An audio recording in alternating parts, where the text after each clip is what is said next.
rose up and my money out. Cause I came to get down, so let's run it up.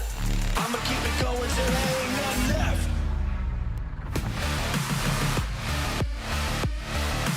I'ma keep it going, I'ma keep it going, I'ma keep it going till there ain't nothing left.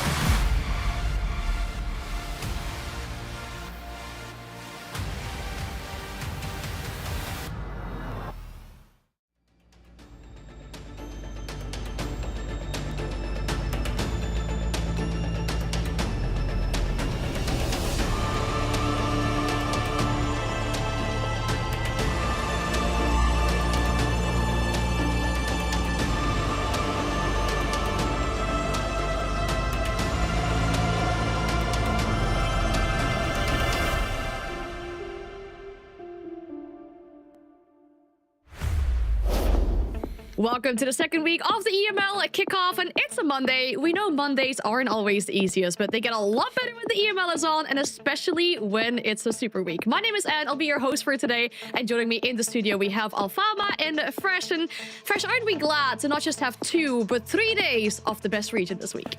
I've been waiting for it, and I've been sitting over the Easter weekend, eating all my Easter eggs and all the chocolate, watching the SAL, watching the NAL, and finally, EML's here, super week, to determine who goes to playoffs.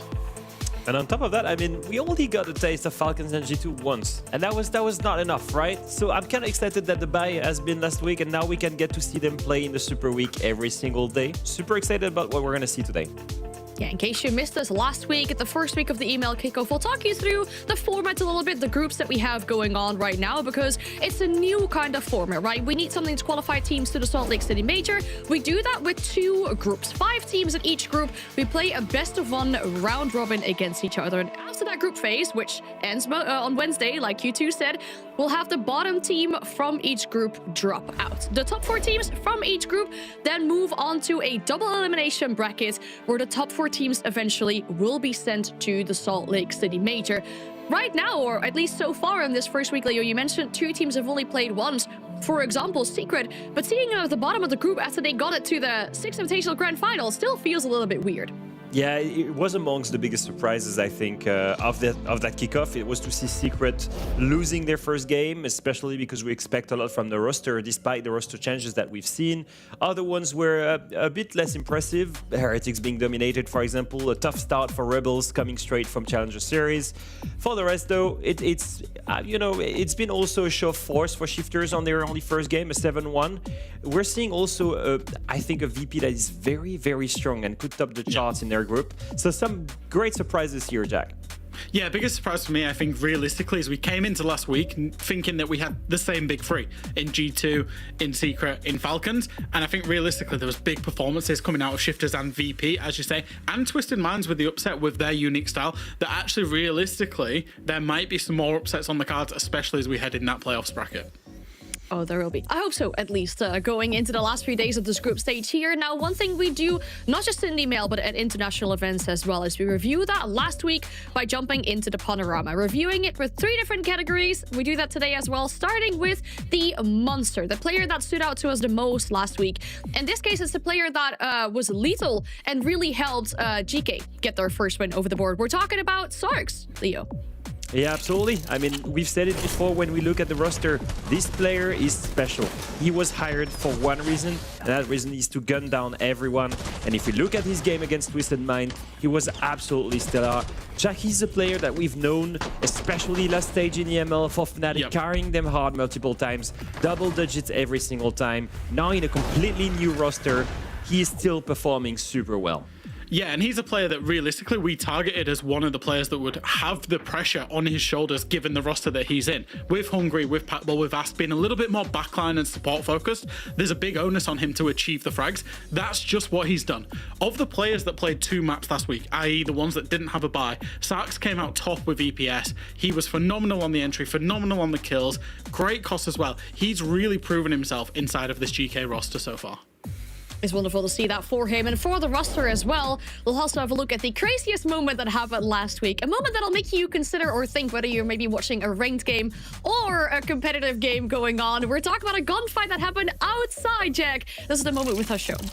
Yeah, this is going to be Twisted Minds jumping out of the admin window to get a kill. Not too, I would say, strange, but jumping back out of the Visa door to 1 versus 1 at Blitz, especially when you're in man advantage, is a little bit crazy, but it just speaks to Twisted Minds, their propensity for aggression, for trying to take gunfights, to trying to play a bit of a different style. This is what we say when you know what's coming, but even then it's still difficult to deal with. Twisted Minds, you know, they may operate with a lack of discipline at times, but it's very enjoyable to watch. It's such a statement, by the way. Like, they come in tier 1 and they play like this, you know, after the first 2 games, we were already like, what are they doing? Where's the discipline? But at the same time, it's so fun to watch. Like you said, it's just weird to see these positions. Like, someone is outside the building when they're in a 5v4 or 5v3. We're just not comprehending this. But at the same time, you know what? We're here for the fun, and I like it. Yeah, it's entertaining to watch. That is one thing for sure. And to transfer into our must-see to kind of make you look at what is happening today and the game that you need to keep your eyes peeled out for, we'll also talk about Twisted Minds because they are playing against their old organization today, going up against Falcons. And we know what happened, you know, the current Twisted Minds roster getting dropped by Falcons to pick up this new Falcons roster. So to me, Leo, you'd assume that Twisted Minds are here today to kind of show their old org like, hey, this is what you dropped and we are here to play. I think there's 2 stories. There's the stories of the players that got dropped and have to face the former organization, the one that didn't trust them that they could achieve the same heights as the current Falcons roster. And then there's the second story, which is this is the biggest MENA derby in terms of organizations. It is always Twisted Minds and performing against Falcons. Falcons, they have a different like sports strategy, I think, in general. They're not afraid of getting international rosters to represent their colors. Twisted Minds, speaking with them, especially in AWC, they love to invest in local talents. They love to have talents that come from MENA region. And I think that it's just 2 different philosophies, but it is always a very impressive derby for that region. It absolutely is. It's just our second game of the day. There's so much more to keep your eyes peeled for. We'll have a look at the schedule for our 4 best of ones for today because Rebels and Virtus.pro have a day off today, meaning all the other teams will be in action. Looking at this check, we talked about that second game. Any other game that, you know, really piques your interest? I think the last 2 games are a little bit more on paper, I would say, closer. I think GK Secret, with the way Group B is really shaping up, we saw it in the standings, everybody is beating everybody. If Secret will happen to lose that, it puts them under a world of pressure. And then the final game as well in Group A, Fnatic against Shifters. Shifters obviously looked incredible in their first and only play that they played last week. Fnatic picked up a victory as well. So I think that could be a very, very, I would say, not underwhelming game, but a game that could go under the radar, that you maybe not thinking that's going to be a banger, but it could be.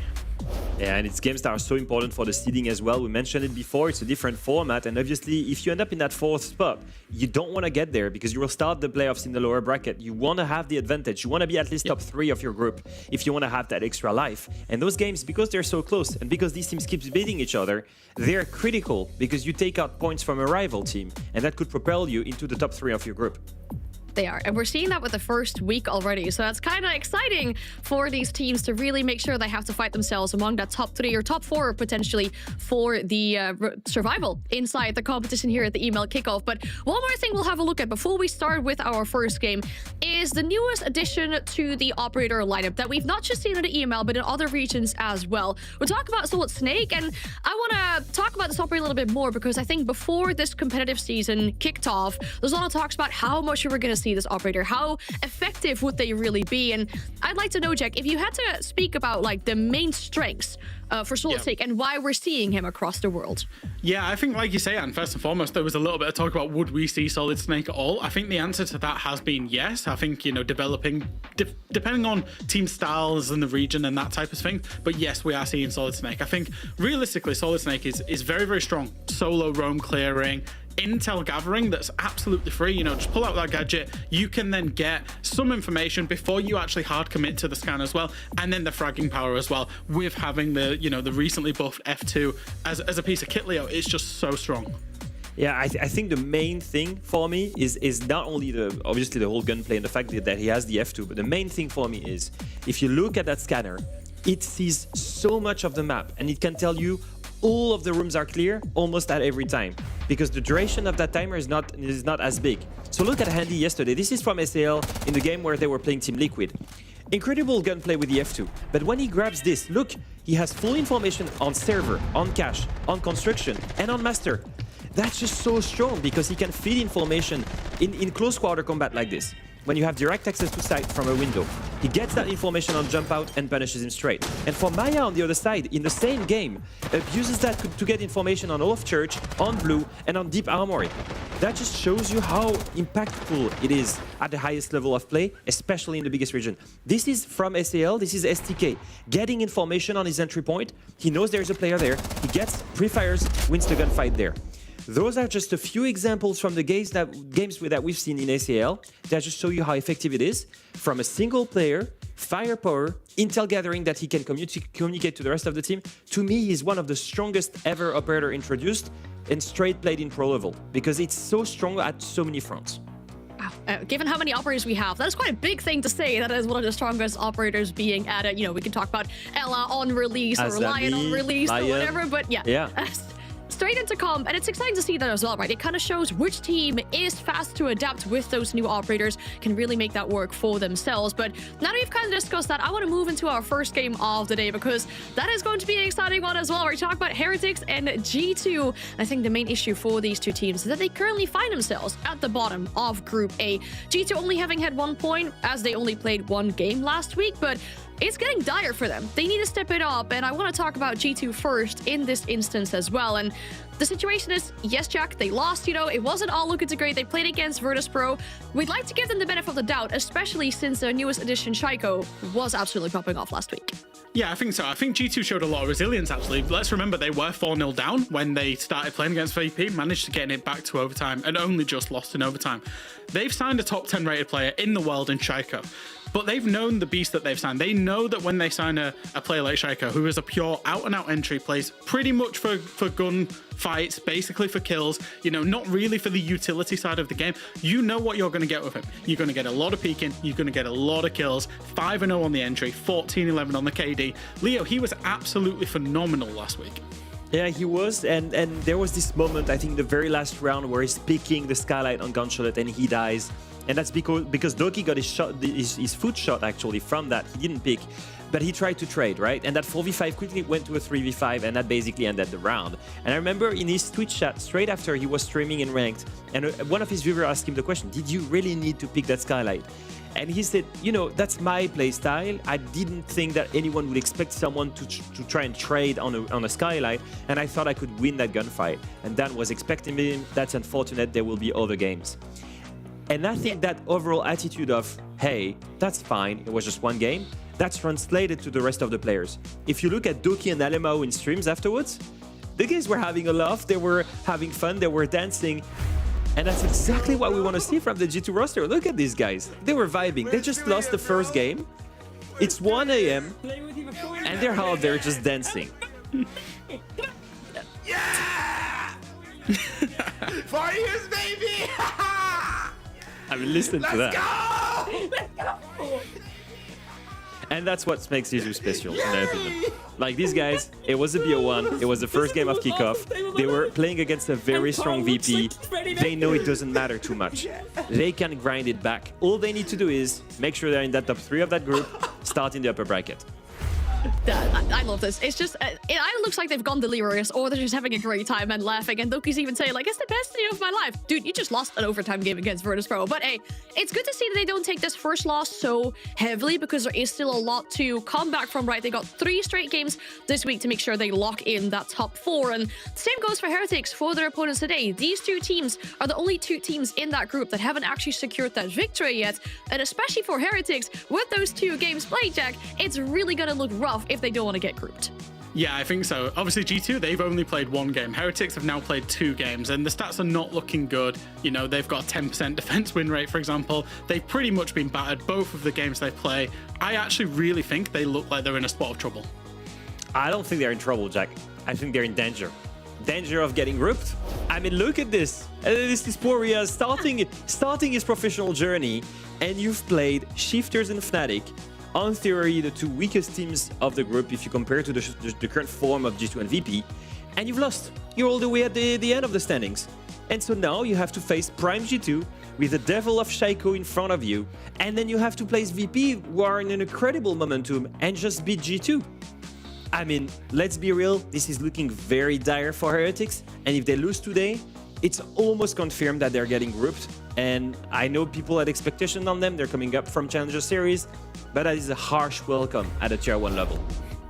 It is. It's a beautiful meme, though. We'll have to say that. I mean, we can look at the situation, but it is quite severe, right? And my main question for that is as well, we know they're a team that came up from that EML Challenger Series, and we know how strong the Tier 2 scene in EML is, but it seems that they cannot compete with EML Tier 1.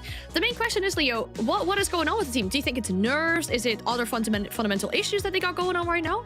I think there's always going to be the same situation that many teams face when they can dominate Tier 2 because no one is countering them, so they can play the same strats, rehearse the same things, prep the same strategies over and again, and no one counters them.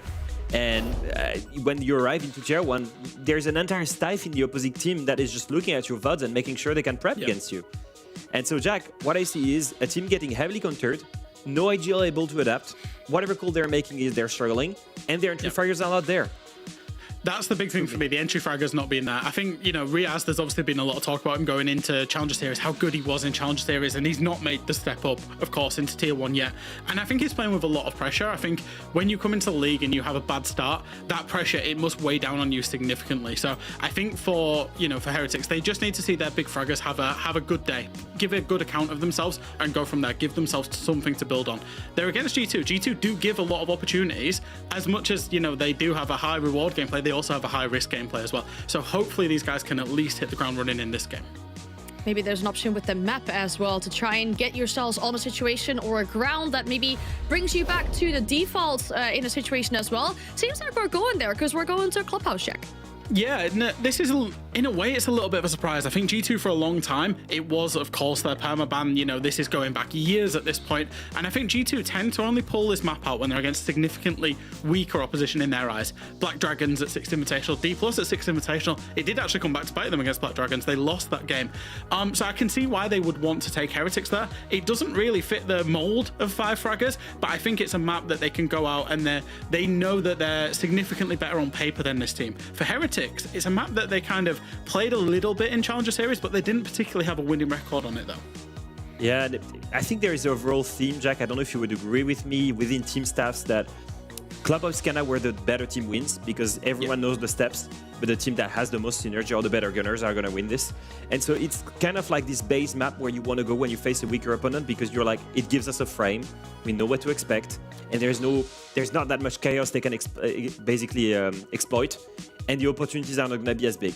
So if I'm the strongest team on paper, I want to go to a map where I think that the better team will win, and that's maybe why G2 picked Clubhouse here, because it gives them a frame that they can exploit.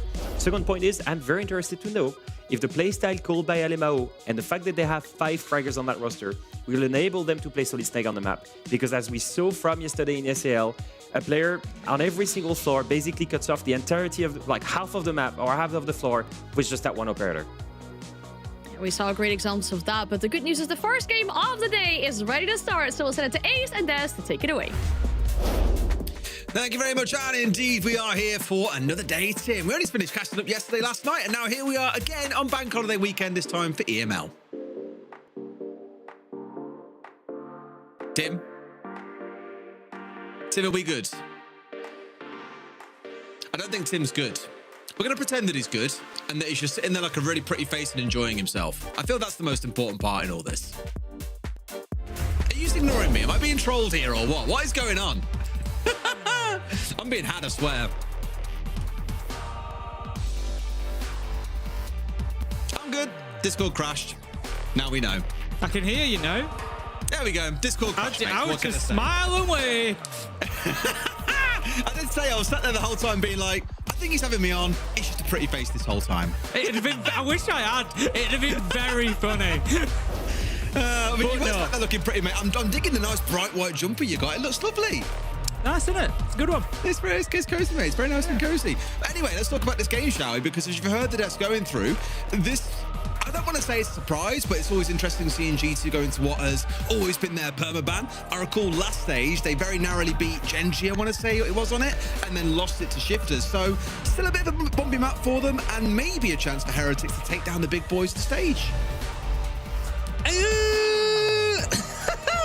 I'm not too sure, just given off what we've seen from Heretics so far. I agree in terms of if you're going to, get a win from G2 anywhere, yes, possibly here. I just feel like G2 have got a different attitude. Don't forget, they've got Shaiko now. There's 2 spots on this map that I can think of immediately. Shaiko is one of those players that we try to avoid naming spots after players a little bit because, it's not always very clear to people where it is. But look, straight away, if I say Shaiko Clubhouse, you're thinking in blue behind generator, you're thinking in construction between master bedroom and construction on the wall there. And straight away, you think of those positions because he plays there so well, because he plays there so consistently, he's kind of made them his own. And so, I think we might see a little bit of a different G2 on Clubhouse, if I'm honest. Heretics, look, it's been a tough start. There's no other way of putting it. We can't put any other kind of shine on it. They need to start getting points on the board if they don't want to be the 5th place team in this group. That's the reality, and they haven't really looked too close so far. I think they're in for a bit of a rough ride, if I'm honest. But look, all teams tend to wake up at some point. Maybe it's today for Heretics, who knows?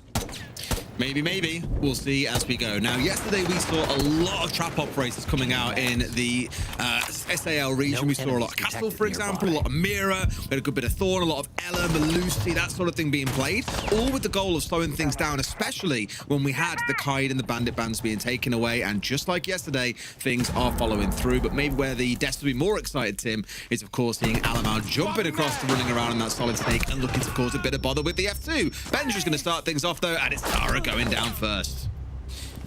Okay, 4 versus 4 as Lolo manages to find the response, takes down Benja, so that's going to be the castle off the board. Not a big loss for G2. I think that they'll be happy enough with position as it stands. 2:10 left on the clock. Shaiko, Doki still out and about around stock and lounge, so that's something Heretics need to be aware of as well. They are not just keeping themselves down in the basement, they're keeping themselves a little bit active at least. Shaiko is just kind of around that area, wanting to think about getting towards blue, wanting to think about pressure in that position. But ultimately, Riaz could be the man here, up on top floor. I'm not sure how aware of that G2 are at the minute. Yeah. They've just... Yeah, I mean, you've spoken it into existence, Tim. They know exactly where he is and already taking a good bit of damage. Looking for the challenge himself on towards red, knowing that Shaiko's on his way forwards. But Shaiko just hits him with the 1-2. Down he goes. Roma dealt with, and now it's a 4v3 onto site, Tim, with half the round still to play. It's not ideal now for Heretics. This is all going to be just about holding on. I like the way that G2 have done that. They've dealt with it fantastically well, identified a problem, worked as a unit in order to create that situation and just put him in a real lose-lose. So Shaco's going to have a look towards blue here. Can start making a little bit of progress down there. 2 in Church, 1 in Arsenal. So blue is free for him to do that. I think for the time being, just using those tracks and feeding intel back into his team, just trying to give them as much information as he can. 45 seconds. They've got plenty of time when it comes to Church and Arsenal. So G2 don't need to start worrying about time just yet. They can let things pan out and see how they go. Patience pays off. Shaiko finds another. Akwi gets active under the hatch though. But again, this great team play. I've mentioned it a couple of times. We saw it in taking out Riaz. We've just seen it in dealing with the refrag there. Taking down Akwi. Great stuff from Stompen. 3 versus 1. 15 seconds. Surely G2 should close this out. But Lolo, he's looking for his first fight. Can't find it. Gonna be Doki. Gets that final kill and G2 take the round. I love how Doki's instant response off the back of shots coming in towards Shaiko is to swing aggressively in towards that final player and see the secure. Just again, a very cozy round for G2 because they did all the hard work up front. At the pace at which they moved and got inside the map, yeah, they were already asking questions of basement with more than half the round still to play. A lot of teams are having to do a full map clear and would normally go chasing after the Ella. But I think rather than trying to worry too much about chasing into all that utility upstairs, just kind of manage it. You know, they knew Brias was there. They had the track on. He had no way safely of getting back towards site because the castle went down inside of that first floor quite early on. And so G2 again just didn't really look all that bothered to him. We speak about defenders not being bothered. Here I'd say G2 are the ones that weren't bothered. No, they weren't at all. It seemed very casual from them on the whole, and I think that's something that G2 fans will be more than happy to see. Heretics need a good start on the defense. It kind of almost goes without saying here. The attacking half, I think, is going to be more difficult for them. We actually spoke about it quite a bit on SAL yesterday.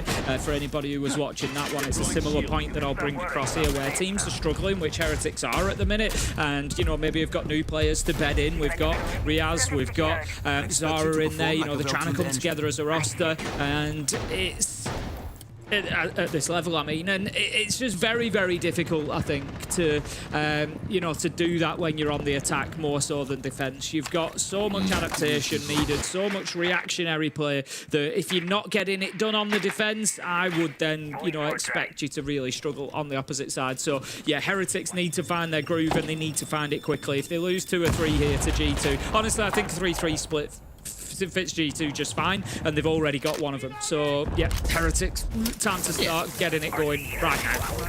Well, let's see how they hang on to a pretty standard test, I'd say. This catwalk hold they've got going on. They've got the ADSs, they've got the bulletproofs, they've got the barbed wire down the stairs. All the things that they need to ensure they hold that away from G2. But with Capital not being banned away, we all know just how proficient that operator is at clearing out that catwalk. Fire gets laden everywhere, and anyone who's up there tends to find themselves quickly torched to death.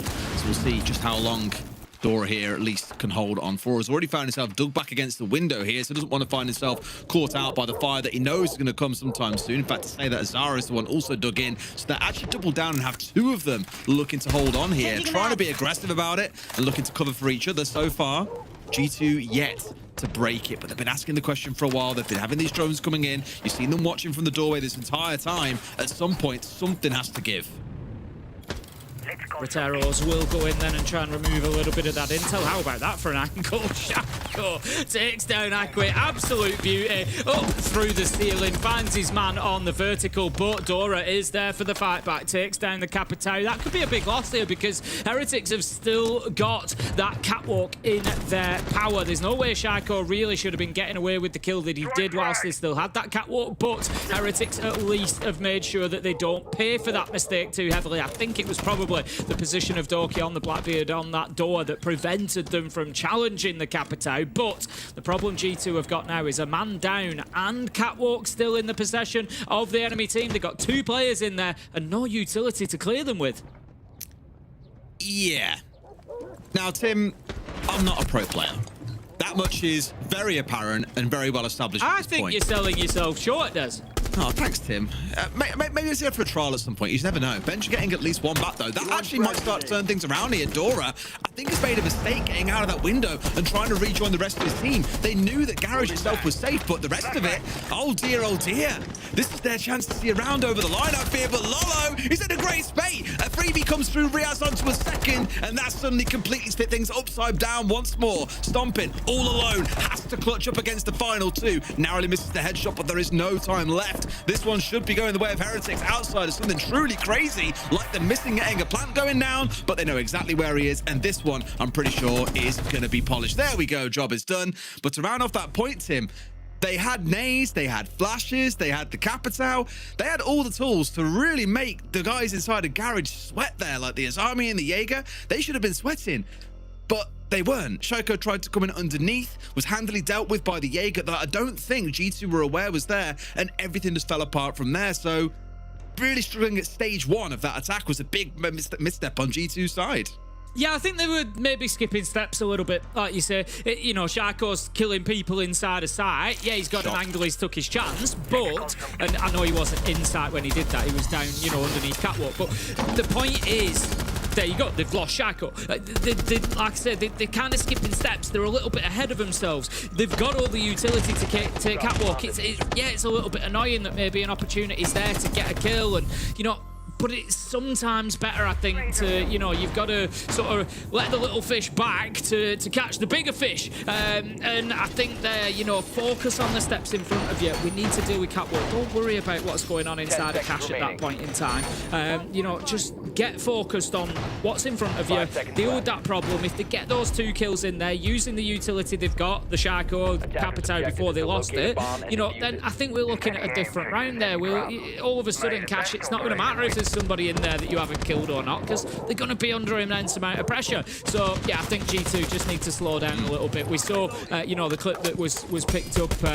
It was something that Fresh put on Twitter, actually, about, you know, the way that G2 had played on console around those 4 entry points and getting aggressive all over the map. And it's great, but I think let's make sure that you don't miss the fundamental stuff as well.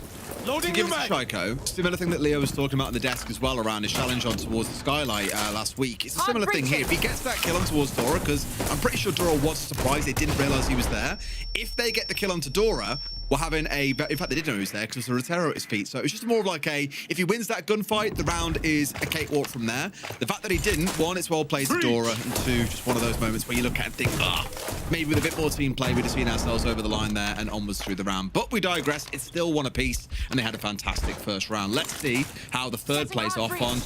Again, what yesterday I was saying on the SAO broadcasting, many would look at as the secondary site on this map. You know, last year, the majority of teams would start down in the basement, maybe even starting in gym bedroom and then going towards basement. But the second one normally was gym bedroom, then Cash and CC would be your tertiary and your off-site. Whereas now, at least from what we've seen across the last couple of days, a variety of teams have chosen to take Cash and CC as the secondary site and make gym and bedroom their tertiary.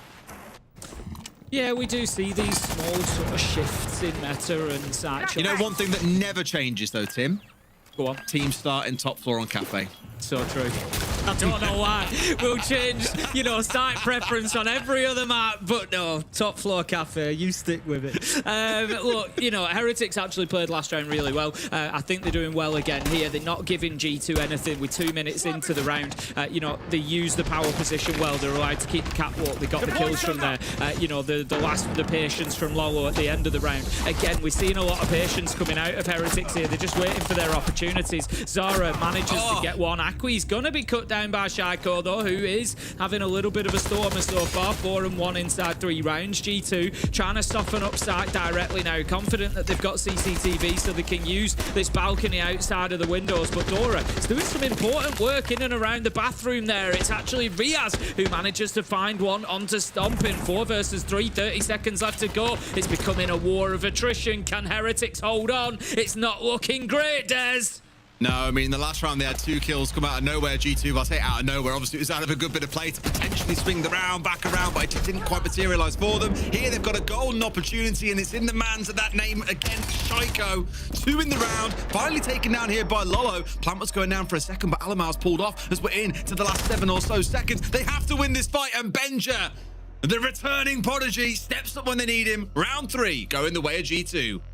It was very winnable for a minute there for Heretics. Lolo did a great job getting that down to 1v2. I often say this, if you've got 2 attackers left, you've got to remember when that diffuser goes down, you are losing a gun for 7 seconds. It is as good as then a 1v1. And that was the kind of the situation there that Lolo managed to force by getting that first kill in the 1v3. He then creates that 1v1 situation. He lost it out. Benja was just a little bit quicker on the trigger. So G2 take the round, but still a great effort coming in from Heretics. They seem to me a little bit more settled and a little bit closer to the pace today as compared to what we've seen previously over the last couple of games. I've watched both of them and I feel like they've been sort of significantly more adrift in the previous ones, whereas here they do feel like they are battling and competitive in each round. So good signs for Heretics, but G2 ultimately just having that little bit of extra class, which currently keeps picking Demos at the minute. I think it's called Shaiko. Yes. What I love about this site, by the way, and I'm really curious to see if it happens again, because this has been a truth for as long as I can remember casting this game, is that Shaiko will always be the player attacking blue. We've seen him land some ludicrous shots down blue before as well, like through the softball, the triple wall in towards Church, and finding players that are on the main stairs Church wall, for example. He's an absolute nightmare at the best of times, and I think you'll see him there once again in this round. Now, last time around, he applied a lot of pressure there. He dealt with the Roma that was coming down. Just like in that prior round, he's finding himself a couple of kills in every single one of these rounds and making sure that G2 have got great mid-round advantage to be able to push things things over the line. I think you're going to see more of the same once again, but the biggest change to watch out for, in my opinion, is going to be on the other side. And looking at the changes that have come out of Heretics, they're looking a lot more dug in this round. There aren't going to be these roamers they're going to have to worry about on the first floor or up on the second floor. Everyone's dug inside a site, and they're going to try and hunker down against G2, who, given their pace, I think will be very, very happy to play into this. There's no Warden on the other side. Sadoki's got the Yin coming along. This could be painful for Heretics. Yeah, they're definitely going to have to be ready to stand up to the utility that's going to be coming their way. But given that G2 have banned out the Electro Bros, that's been their focus, Kaid and Bandit, taking away that denial. It does leave Heretics with lots of utility options. That's the downside to taking away that denial. Yes, you can maybe move a little bit quicker, Kaid's an obvious chance for Clubhouse where you've got those hatches that are difficult to deal with otherwise. But look at the side of Heretics at the minute and look how much utility they've got. Inari, Thorn, Smoke, Goyo, Tuberite. That is an absolute enormous amount of utility. They've got multiple sets of barbed wire being brought along. The shield as well. Absolute nightmare for G2 to try and play through here. If Heretics can burn them down to the last 30 seconds or so and keep as much of that utility in play as they can, G2 could be in real trouble. They need to get themselves ahead of the game in this one. I think they already are, Tim. Look, bottom main stairs, church is being opened up as well. Like, yes, there's a lot of time waste available on the other side, but as mentioned, I think G2 move quite quick, so I'm not too nervous for them just yet. However, let's see when they start asking questions of the downstairs and what that might look like. I need to cough, Tim. You can take over. Absolutely not a problem, Des. Yeah, it's going to come down to, as I say, how they deal with that utility when that time comes. Ying is going to send in the first Candela. That's going to be Doki just putting one down blue, but there's going to be no direct push behind it. Could be that progress has been made elsewhere at the same time. And have Alamau on the F2 just working towards the bottom of main stairs there, looking to pressure Moto. They've got the hatch open as well. They've got church wall open. 50 seconds left to go. But there you go. The gadgets are in play. We've got those trip connectors just preventing that Moto hatch drop. Going to be very, very difficult to clear all those out. Shoiko's gone a little early there and died inside of blue ahead of the rest of his team, which means now everyone else has kind of got to play rescue operation. Doki tried to do that, dropping down blue himself to try and replace Shoiko, but also loses his life. This is now bad because G2 have only really now got a threat coming from main stairs and Moto. This is very controllable for Heretics, and they've got the numbers advantage, but a couple of health bars are dangerously low here. They need the shots, and Benja finds one. Ben just hit two beauties there, just dipping into them each time. Manages to make it a third. Could be on for an ace here. 2v2, 10 seconds left to go. But look at what's stopping them, Des. That utility that I spoke about. We hear the Razor Bloom. We see the Vulcan canister doing its job. It comes down to a last second fight. Zara picks up a double, and G2 just unable to put themselves into that advantageous position. Shaiko dies in blue, and the rest kind of crumbles around it. Like you say, Doki tries to retake the position, doesn't manage to, and then ultimately Heretics are able to just play in behind that utility. They know that the push is coming from main and Moto, and they don't need to worry too much. Nice and calm, nice and patient from Heretics. 2-2. They are playing it well. They're holding on well, especially in these end-of-round situations when things are getting a little bit scrappy, a little bit tense. They're doing all right, which is good. Now, on G2's side, one thing I'll say to it, because I know full well what's going to happen. People will look at a couple of these rounds and go, oh, why is Doki dropping blue? Why is Shoiko died by himself inside of oil? The thing is, this surround play style that G2 have become very much renowned for over the last couple of years, it will look very messy when it goes wrong. When it goes right, they look like geniuses. If Shoiko walks up blue there and gets a couple of kills and shoots a couple of players in the back, it's like, oh my god, he spotted an opportunity, he's a genius. If he goes in and dies like that, it's like, oh, what the hell is he doing? He's out, he's away from the rest of his team, he's doing his own thing. Yes, that's the high risk, high reward play style that this sort of strategy that G2 employ looks like. When it works out, it's great. When it doesn't, it does look a little bit silly. So all I'd say is bear with that a little bit. I think Doki was really quite desperately trying to get blue back on their side because they knew it was a crucial part of their push in, but was a little bit stranded there, a little bit on his own. They almost managed to recover it themselves towards the end, but it was a tight round, one that ultimately Zara goes big in and gets it over the line for Heretics. To a beast, still can't really separate these two teams. We'll see then in these last two rounds whether G2 continue using that Bolo Constrictor style, Des, of going for the surround and then tightening the grip as they do so, moving in towards side a piece at a time. A move that was patented by Bolo at SI when he cast with us, of course. We're going to have one down on those lounge steps. G2 are aware of it, not able to. They don't need to overcommit to this, don't Heretics? Again, they've done a good job of wasting G2 time, of just sort of frustrating them, but Stam giving themselves up at the beginning, taken down in lounge, just giving a little bit too much away. Shaiko maybe bitten once, but won't be twice. Shy Desi goes in, takes them down on the angle, and that's the kill that you feel he needed last time. Yes, he got the one through to Cash, but this time he gives them catwalk. G2 absolutely flying in round 5. Heretics on the back foot already and need to get themselves out of CCTV here. Otherwise, Riaz, he's going to find them one man shorter than they are already. And there you go, Tim. This is what I mean, the small differences. Last time around he died in that spot, I was like, why is Shaiko waddling in underneath catwalk and dying one-on-one?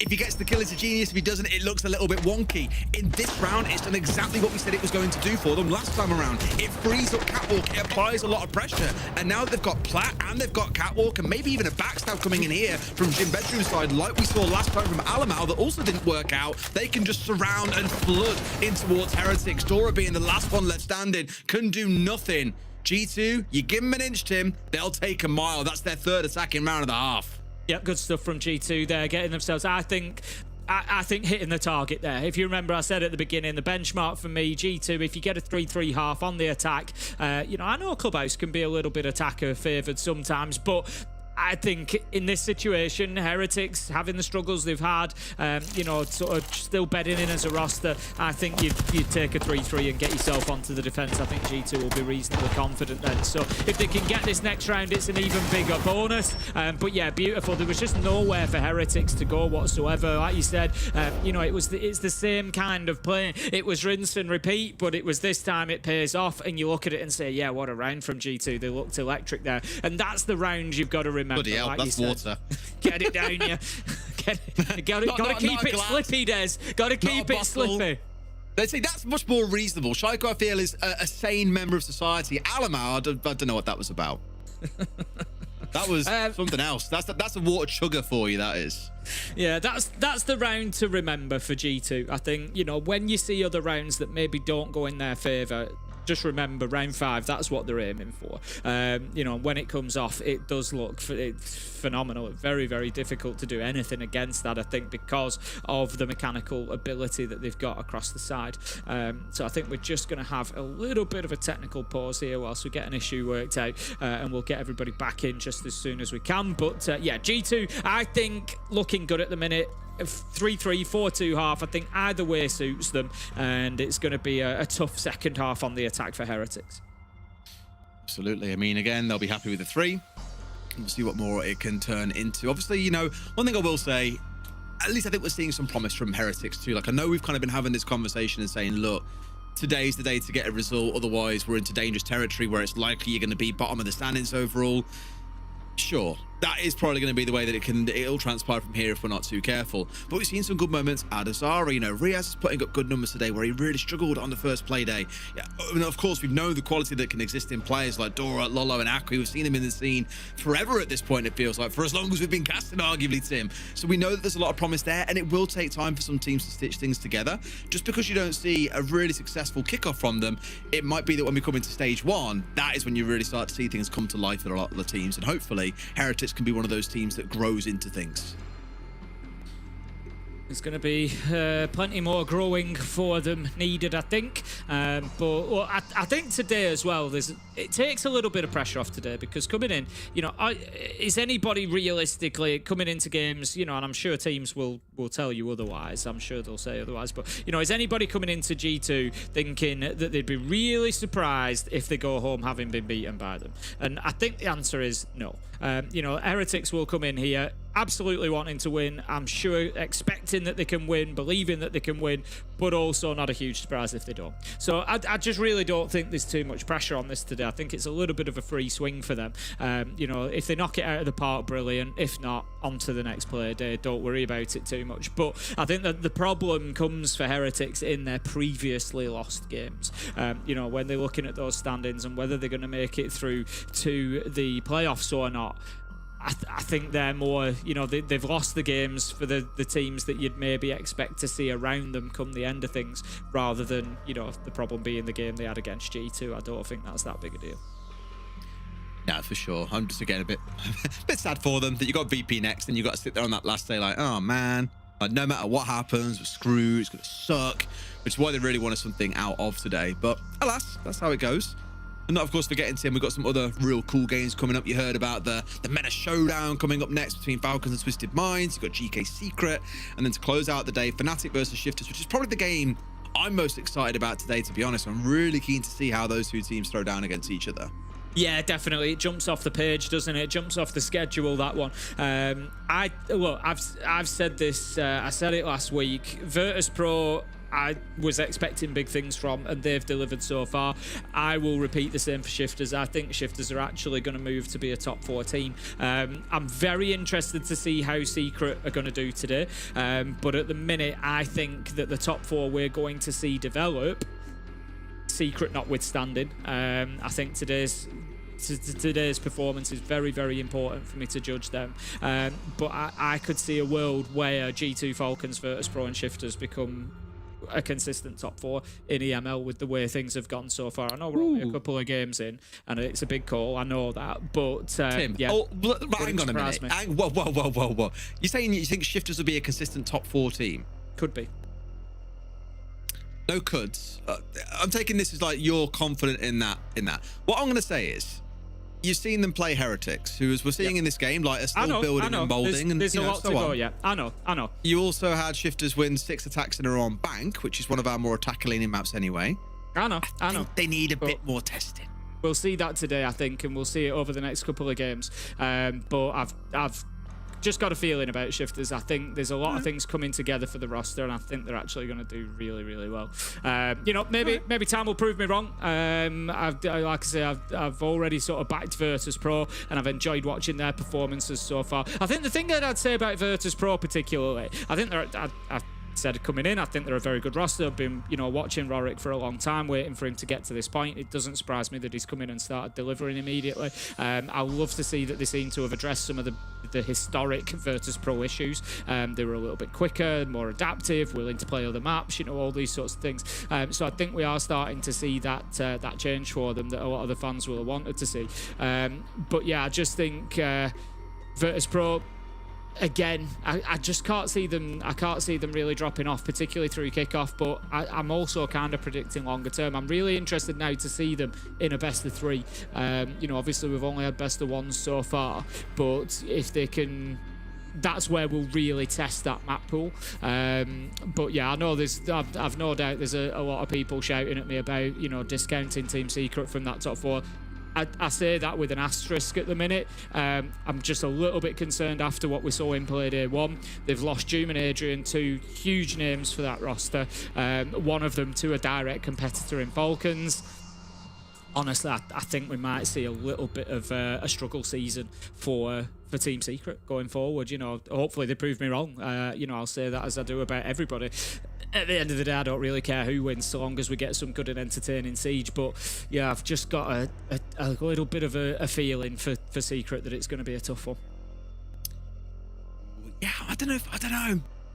I just like disagreeing with you at this point, I think. I know you do. That's the one that I'd probably switch out with Shifters. I'm kind of... Yeah, that's I think what I would G2, say. Virtus Pro, Falcons, I'm confident they're going to be 3 of the top 4. I would still not say just Secret. now, but longer term. But then I'm kind of in that 4th place. I'm kind of playing between Shifters and Secret, and it's easy to go with, oh, well, Shifters have won, Secret have... That's not... I'm not just going on that basis.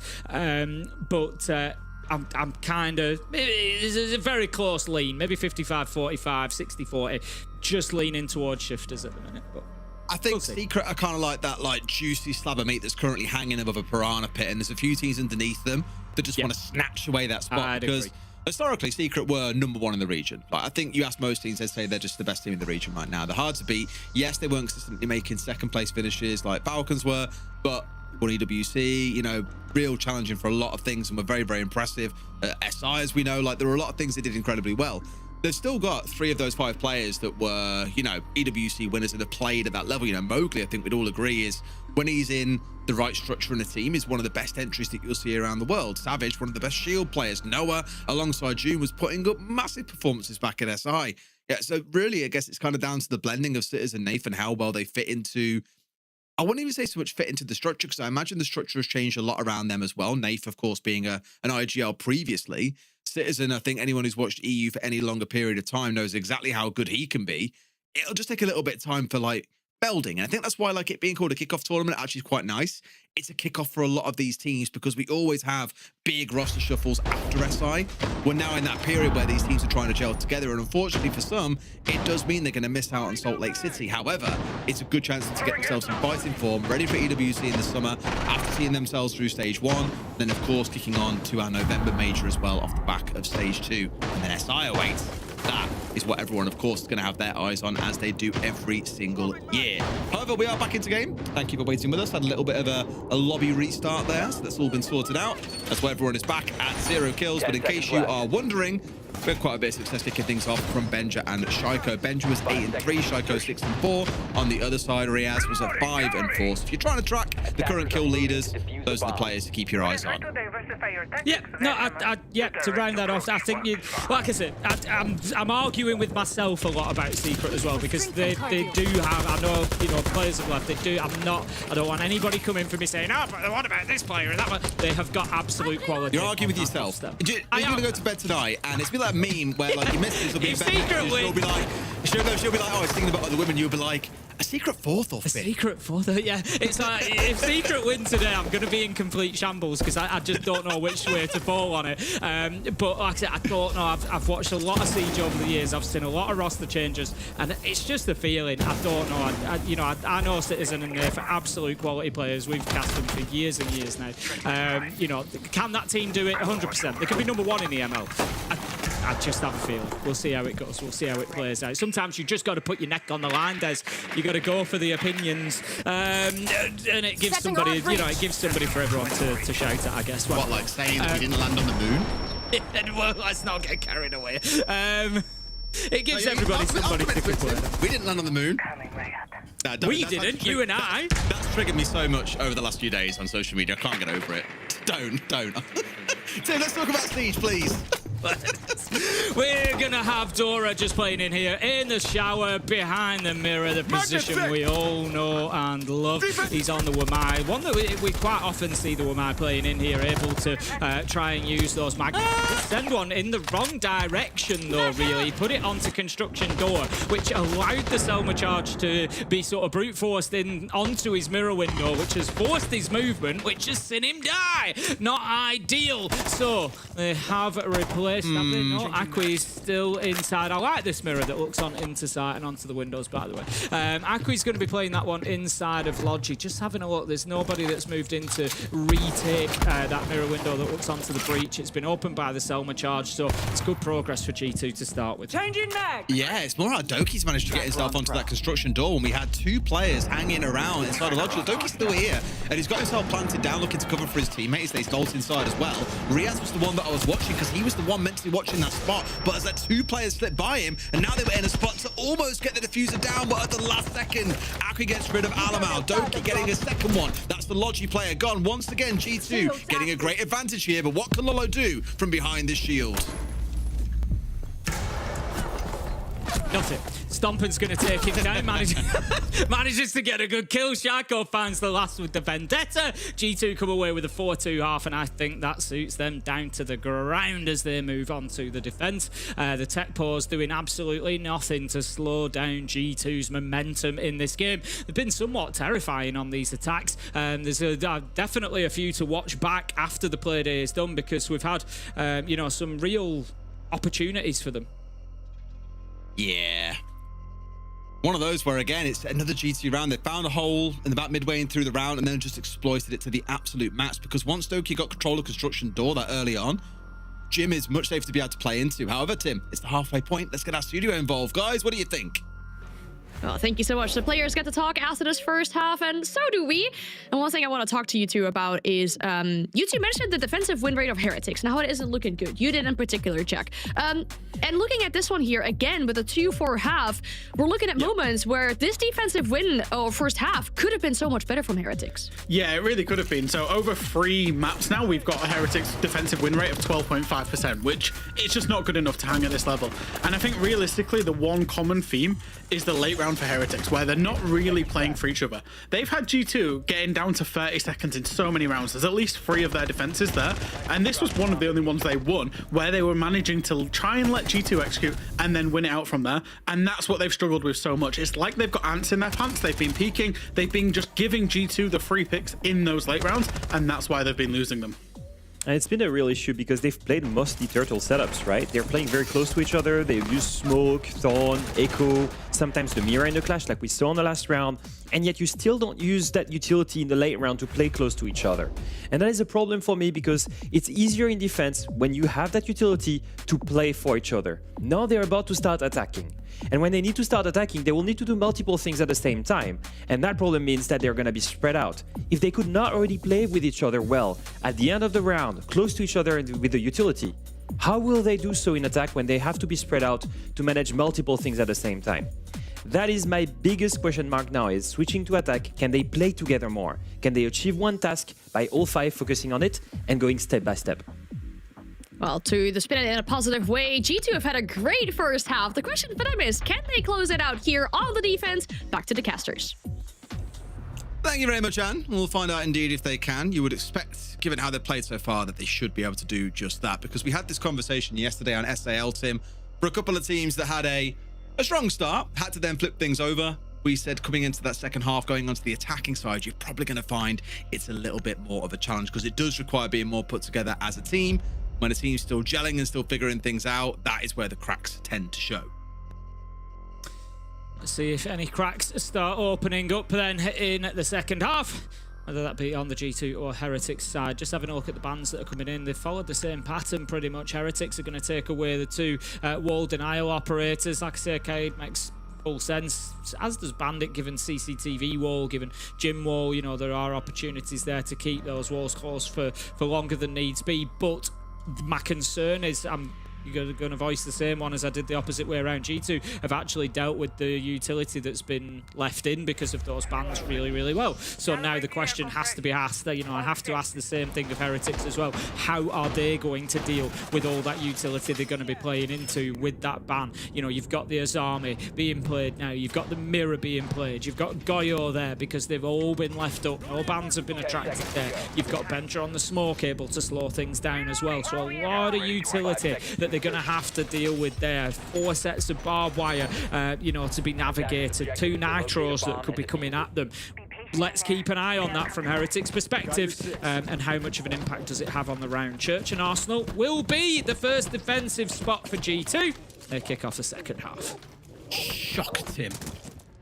Colour me absolutely shooketh that we're starting out down in the basement. I spoke about it before. I think in the last stage when we had a conversation about all the sites across the game, it was the most defender-sided in the entire game. So no surprise that teams choose to start there. Again, I'm really curious to see if the trend moves towards, if we carry on seeing Cash and CC as the second, or if instead we step up towards Gym and Bedroom being the second for a majority of teams still. Either way, we got ourselves inside pretty quick here, Tim. We're 40 seconds in, and Kitchen is now in the control of Heretics, and they're cooking up a storm. Ram tearing up those floorboards, while other members look to get to work down dirt as well. So they are keeping themselves busy early on and looking to try and keep the kind of pace that G2 set back in that first half.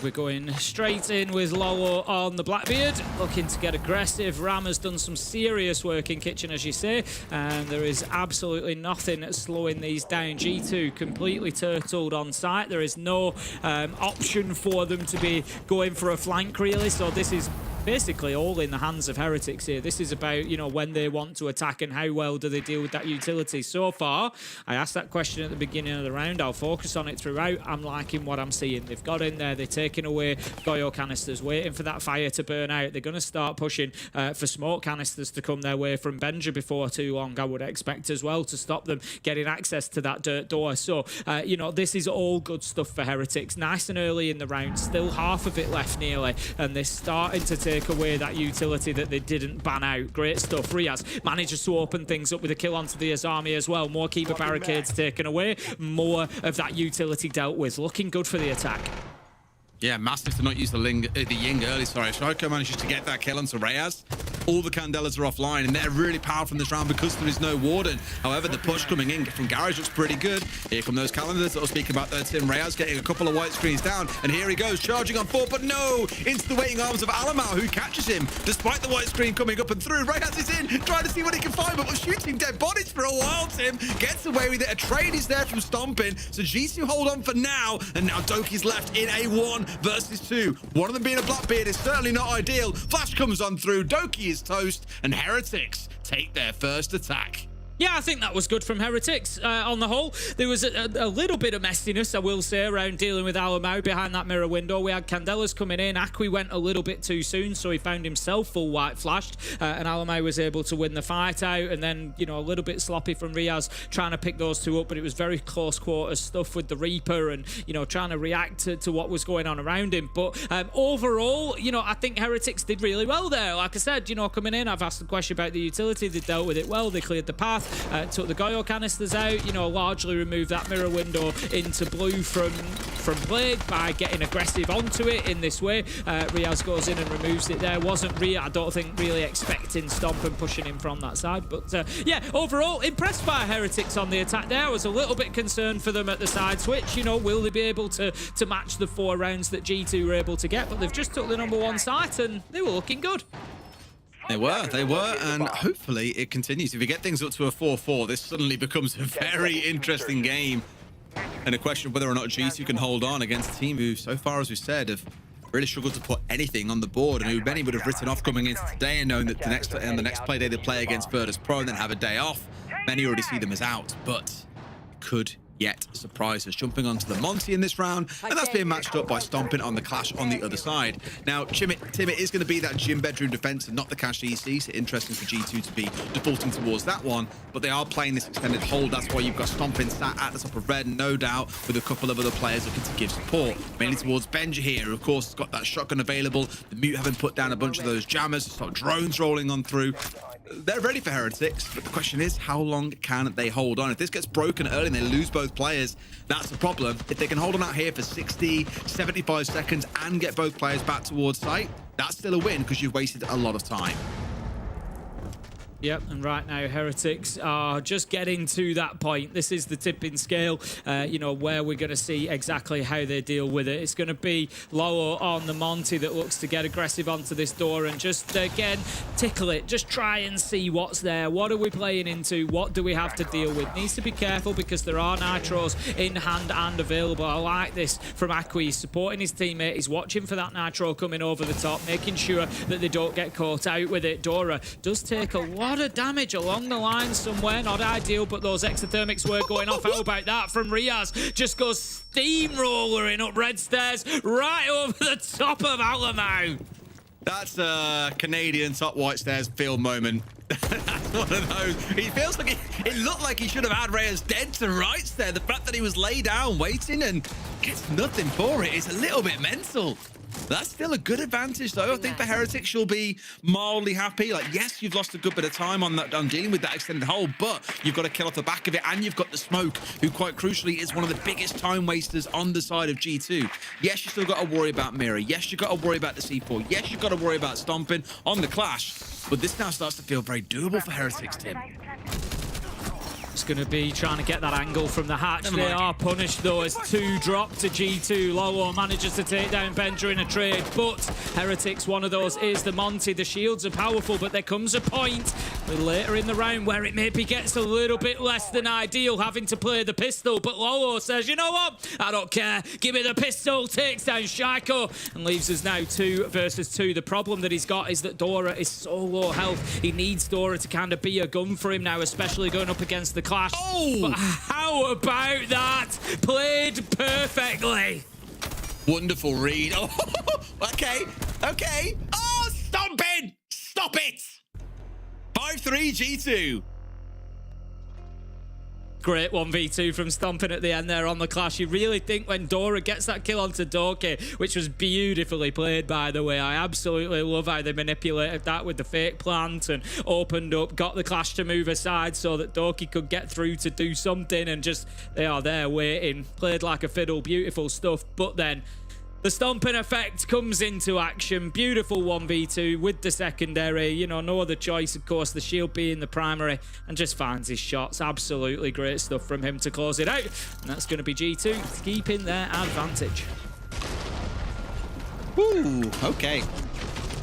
I feel bad for Animal. He's just been rolled over by Reyes. That's a bit of a make-up thing from round 7. The chaos that ensued on that charge in towards basement when he was on the Ying, but we'll take it. Either way, this is just one of those moments, as we said, it's going to happen. And it looks so doable in the 2v1 as well. The fact they split up that little bit really is what took it away from them, because I thought even in the 2v2, knowing that both players on G2 were sat on main stairs, there's probably a good chance you can get a plant down in a good position there, near a window. You've got the cover of the shield, get outside and provide cover from there. Just got a little bit fragmented there at the very end of things. Heretics, I think, and cost themselves big time. Otherwise, it could have been 4-4, and this could have become a very interesting game. Not that it can't still. This is round 9, Tim. It is a 5-3 scoreline. It's one of our favorite scorelines and favorite rounds in the game. Why don't you tell the good people at home why that is?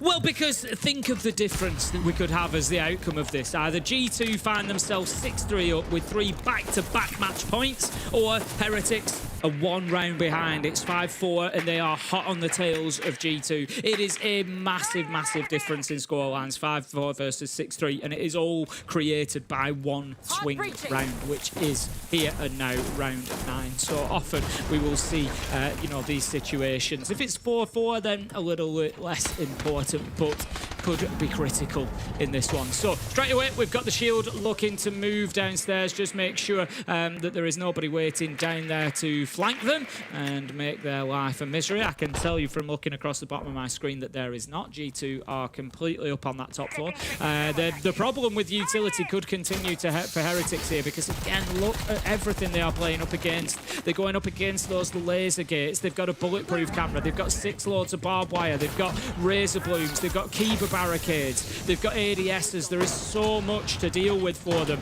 just so that they can open those walls quickly. They're going to lose the shield as well. 4 versus 4. Lolo does manage to take down Alamau, so taking away the smoke. Great start. Stompin is left down on the deck as well, but here comes Shaiko. Flips over to the pistol, manages to get himself 2 with the Deagle. Zara finishes Stompin, but already it's looking like it could be a G2 round.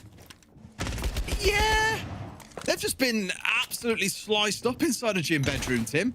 I don't think they paid the respect towards Logi. I don't know if Shaiko's managed to slip the net there and get past the play that was meant to be watching on Hatch or what, but he's going to make it 4. All too easy to close out the round for his team, and that's G2 up to 6-3.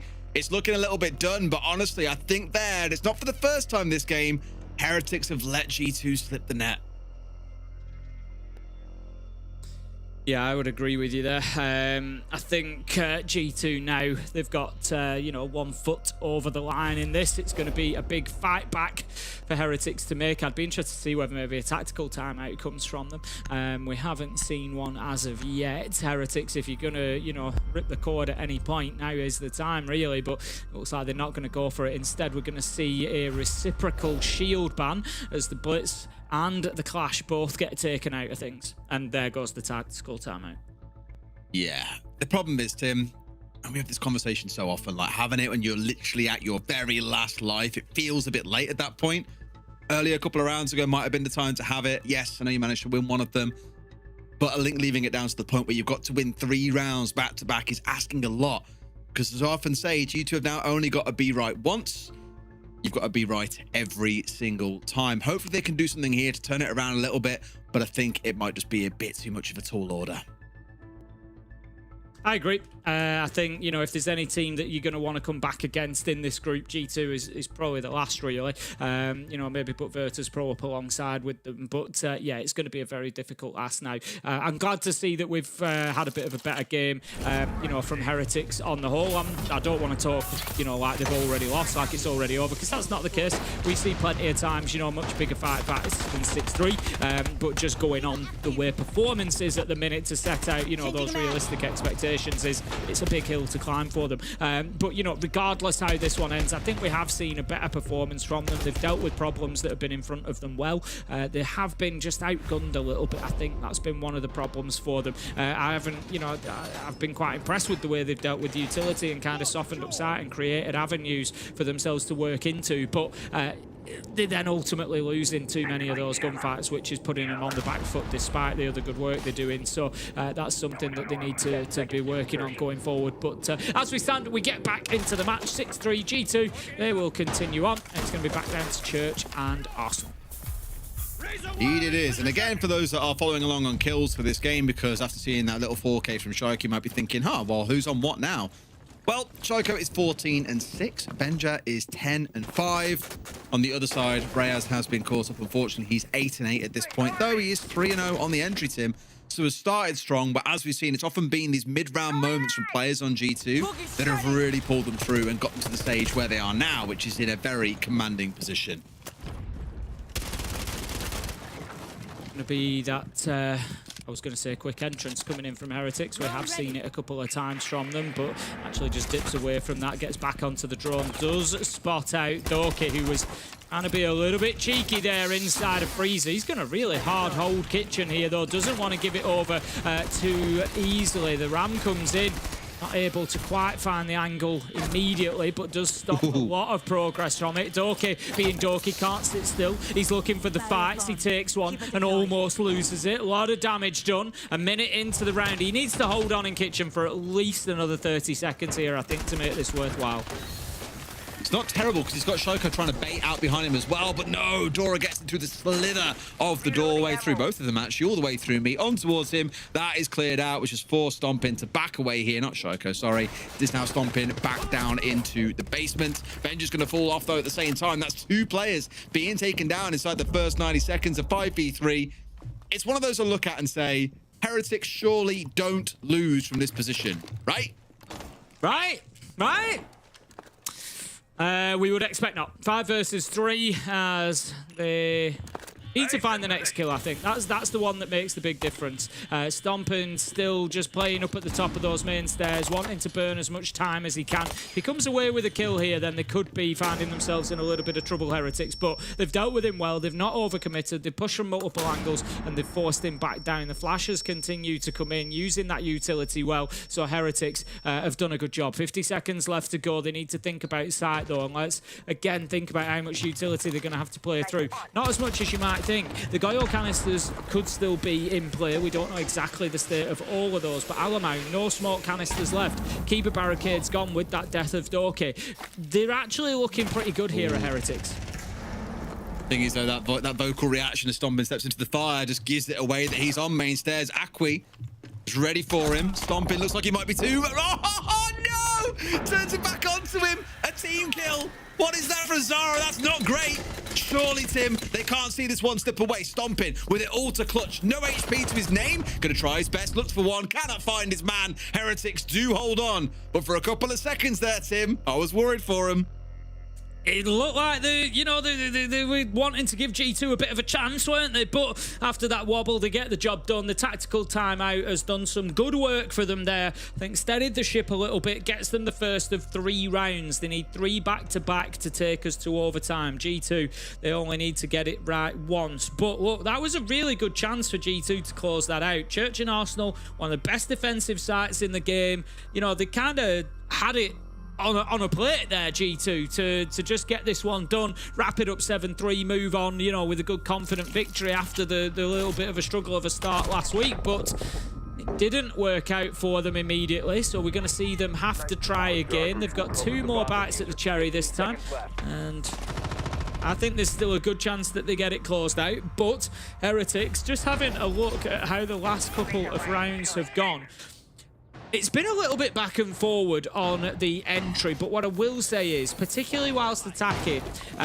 Heretics have done really well. They've had 3 out of 4 so far on their attacking rounds, entry kills. So I think that's really powering them up, getting them over the line. They only lost one of those rounds. So again, get yourself into that situation. Riaz has had 3 entries this game, by the way.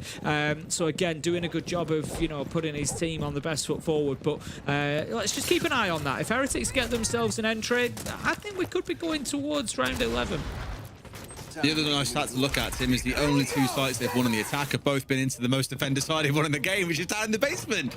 And then G2 have won on Gym Bedroom and then over on Cash CC. And obviously, now that we've won down there in the basement, sorry, not won down there, sorry, lost it in the last round, I imagine we'll go into the same 3-site rotation. Gym Bedroom here and then across to Cash and CC. And once again, G2 are looking to try and waste time out on an extended hold. Not making use of the shield, because of course it's banned away. Instead turning in towards the tuber out here to slow things down and just try and drag Heretics over hot goals a little bit, punish them and burn through utility, burn through time, maybe even get a kill or 2 on the way. But it also presents a golden chance for Heretics to remove a couple of players from the G2 side early on. Riaz looking to be... 4 of them here? Yeah, Riaz looking to be that main man again and get in, get aggressive and put his team on the best foot. We're going to see the first of the Toxic Babe canisters come out very early. Again, 1 minute 10 into the round. There's a lot of time for them to survive yet. No entry for Riaz this time. It's one of the oldest C4s in the book, and it works out beautifully for Benja. Alley-ooping up over the top and manages to find his man. 5 versus 3 as he doubles down and finds another. Lolo will shut him down, but it looks like a lot of damage is already done. It is. They've got the kills that they need here, surely, Tim. I was going to say, unless Lolo can do something on the Monty, but you're asking a lot of him there in a 1 versus 3. G2 clean up, get the 3 points they need, get themselves into a better place in these standings. For Heretics, though, it now looks dire. VP is the last chance they will have to try and climb ahead of others. Yeah, G2 vindicated that last week's loss was nothing more than a blip. They get themselves a solid full 3 points for a regulation win there. And honestly, for the most part, I would say, you know, there's a couple of little things, but G2 look pretty good to me, Des. They do, Tim, and I'm sure our devs feel the same. We'll hear what they've got to say after a short break. Back with you in just a few.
First victory on the board for G2, and that means we get to speak to the victors. We have them on the line to ask them a few questions. We're joined by LMAO. Good evening and congratulations on your first win here in the EML. How are you feeling after this game?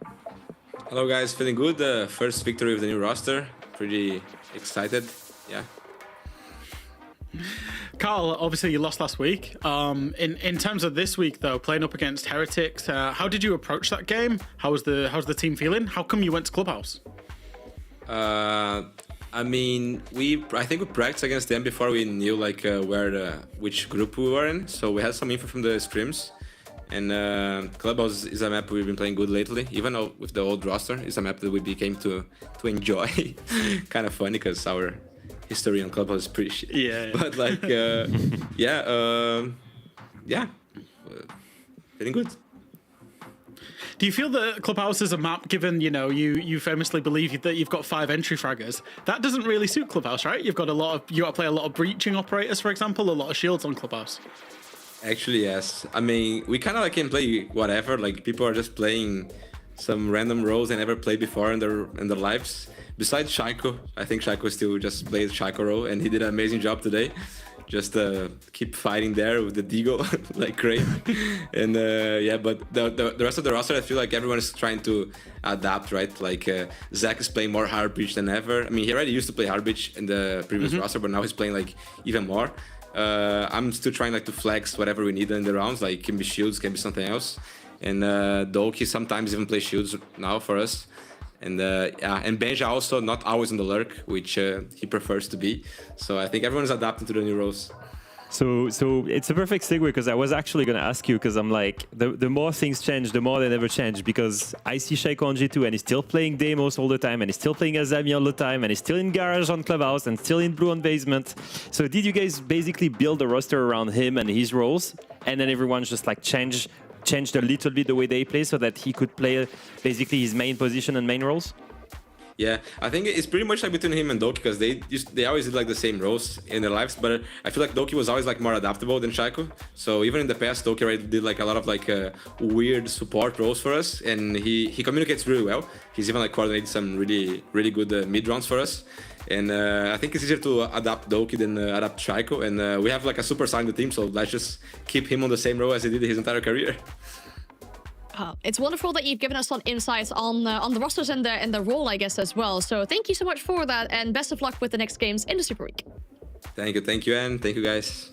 Thank you.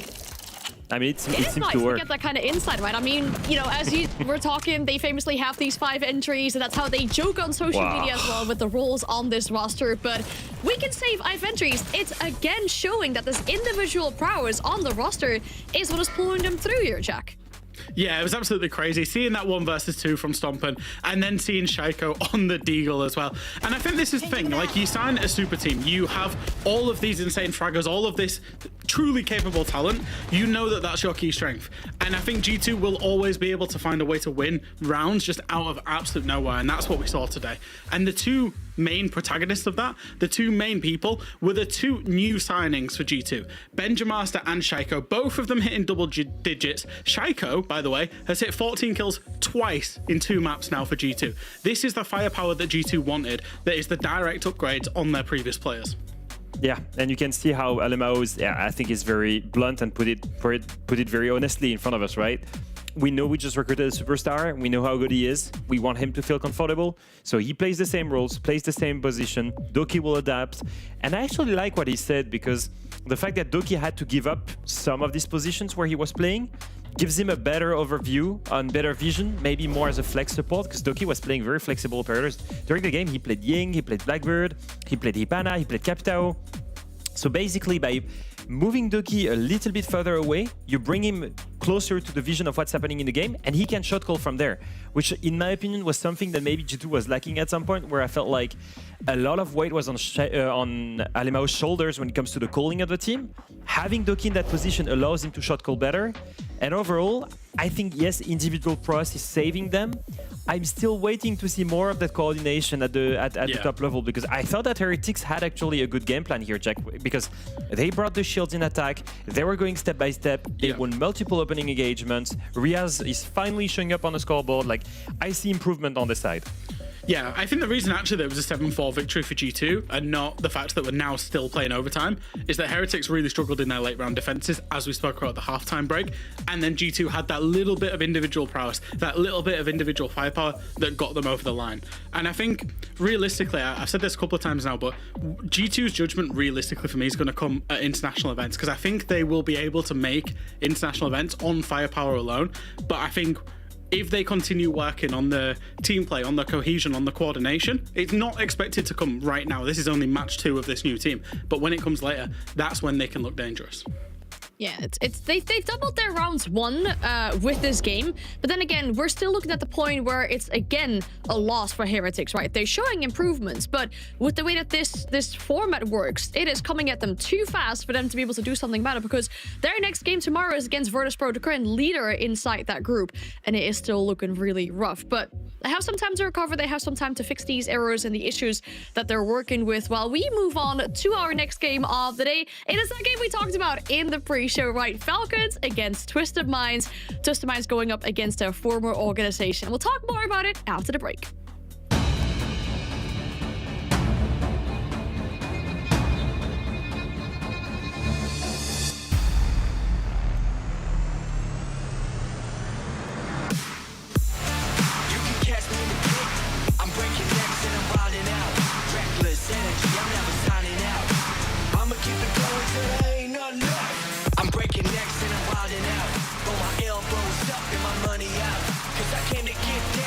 Run it up.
Our second game of the day, Twisted Minds versus the organization that dropped them to pick up this new Falcons roster. I'm sure this one will be maybe a bit of a personal level for them, Jack, if you think about it, right? You're going up against your old organization. You kind of want to show them like, hey, you know, you kind of lost us. That's the big thing. Take it back, 12 months ago, Falcons enter EML as a partner organization, and the roster that they had at the Six Invitational last year was the current Twisted Minds roster, who I thought performed decently well. In the end, Falcons ended up picking up the super team that we know and love, that have been, you know, to almost every final. But I think for the Twisted Minds guys in particular, it gives them a lot of motivation to perform inside of this specific game. There is a potential revenge or comeback story for these guys should they be allowed, you know, to beat the current Falcons roster and prove to their former organization that it was a mistake. I will say this. I also think that, and I mentioned it before, that the two names of MENA are the biggest ones actually. Are Falcons of Twisted Minds, and it is a heated rivalry across many different esports titles. And I think it's good that we get that kind of like MENA derby now in Siege's EML, because I'm glad that finally we have, you know, that MENA representation in our league. I thought that Twisted Minds so far have showed a lot of promises, so I wish that we can get a good match here, Anna.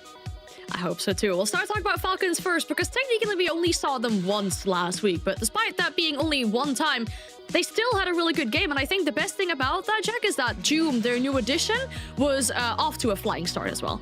Yeah, I think so. I think if they could have mapped their week out specifically, they would have wanted a dominant performance, and they wanted Joom to have felt at home in his very first game. Now, the temperament of the player is he was always going to do that. He's always going to back himself, and he's always going to produce numbers. But I think for the rest of the team, bedding him in, seeing him put up these big numbers, you know, making round-winning plays and game-winning plays like he made in that highlight just there, was absolutely perfect for them. He plays in such a way it feels like watching a perfect player. Reminds me a bit of Stompin sometimes, where in the way that he can play a bit passive and just knows when to get aggressive and win that pick. The way he was playing in defense with that sentry, the TCSG, winning so many gunfights, using his C4s the right way, lands him 11-3, to be honest. Like, you can't think of a better debut when you're coming into such a big organization, when you're replacing a big name like Shaiko. I love his statement so far, saying, hey, I'm not here to be Shaiko, I'm here to be myself. And so far, I think he's being put in a role where he can really shine. And I'm very excited to see him continue on that path now that we get to see a second match for Falcons. Yeah, it's fair that this is working out well for them, though, but it makes you wonder, right? We've only seen them once. How can a roster like Twisted Minds really anticipate on this matchup? And something that we see on the likes of Twisted Minds sometimes is that they tend to either be really aggressive or fluid, and sometimes we also see, Leo, when they play against these big opponents, they get maybe a little bit antsy. Do you think that might influence something today? Yeah, I mean, if I look back at their game against Geeky on Consulate, I was very surprised, because we've just seen at the beginning of the show here how aggressive Ashem was. In a 5v4, he runs out with Solis outside Visa on Consulate and starts challenging a blitz, right? That is the roster that we know from Twisted Minds, a roster that is extremely aggressive, that is not afraid to take gunfights, that will use the chaos of the blitz, of the Solis, of the Deimos to try and be unpredictable, right? And I think that playstyle, it suits them, Jack, because they've got the individual level.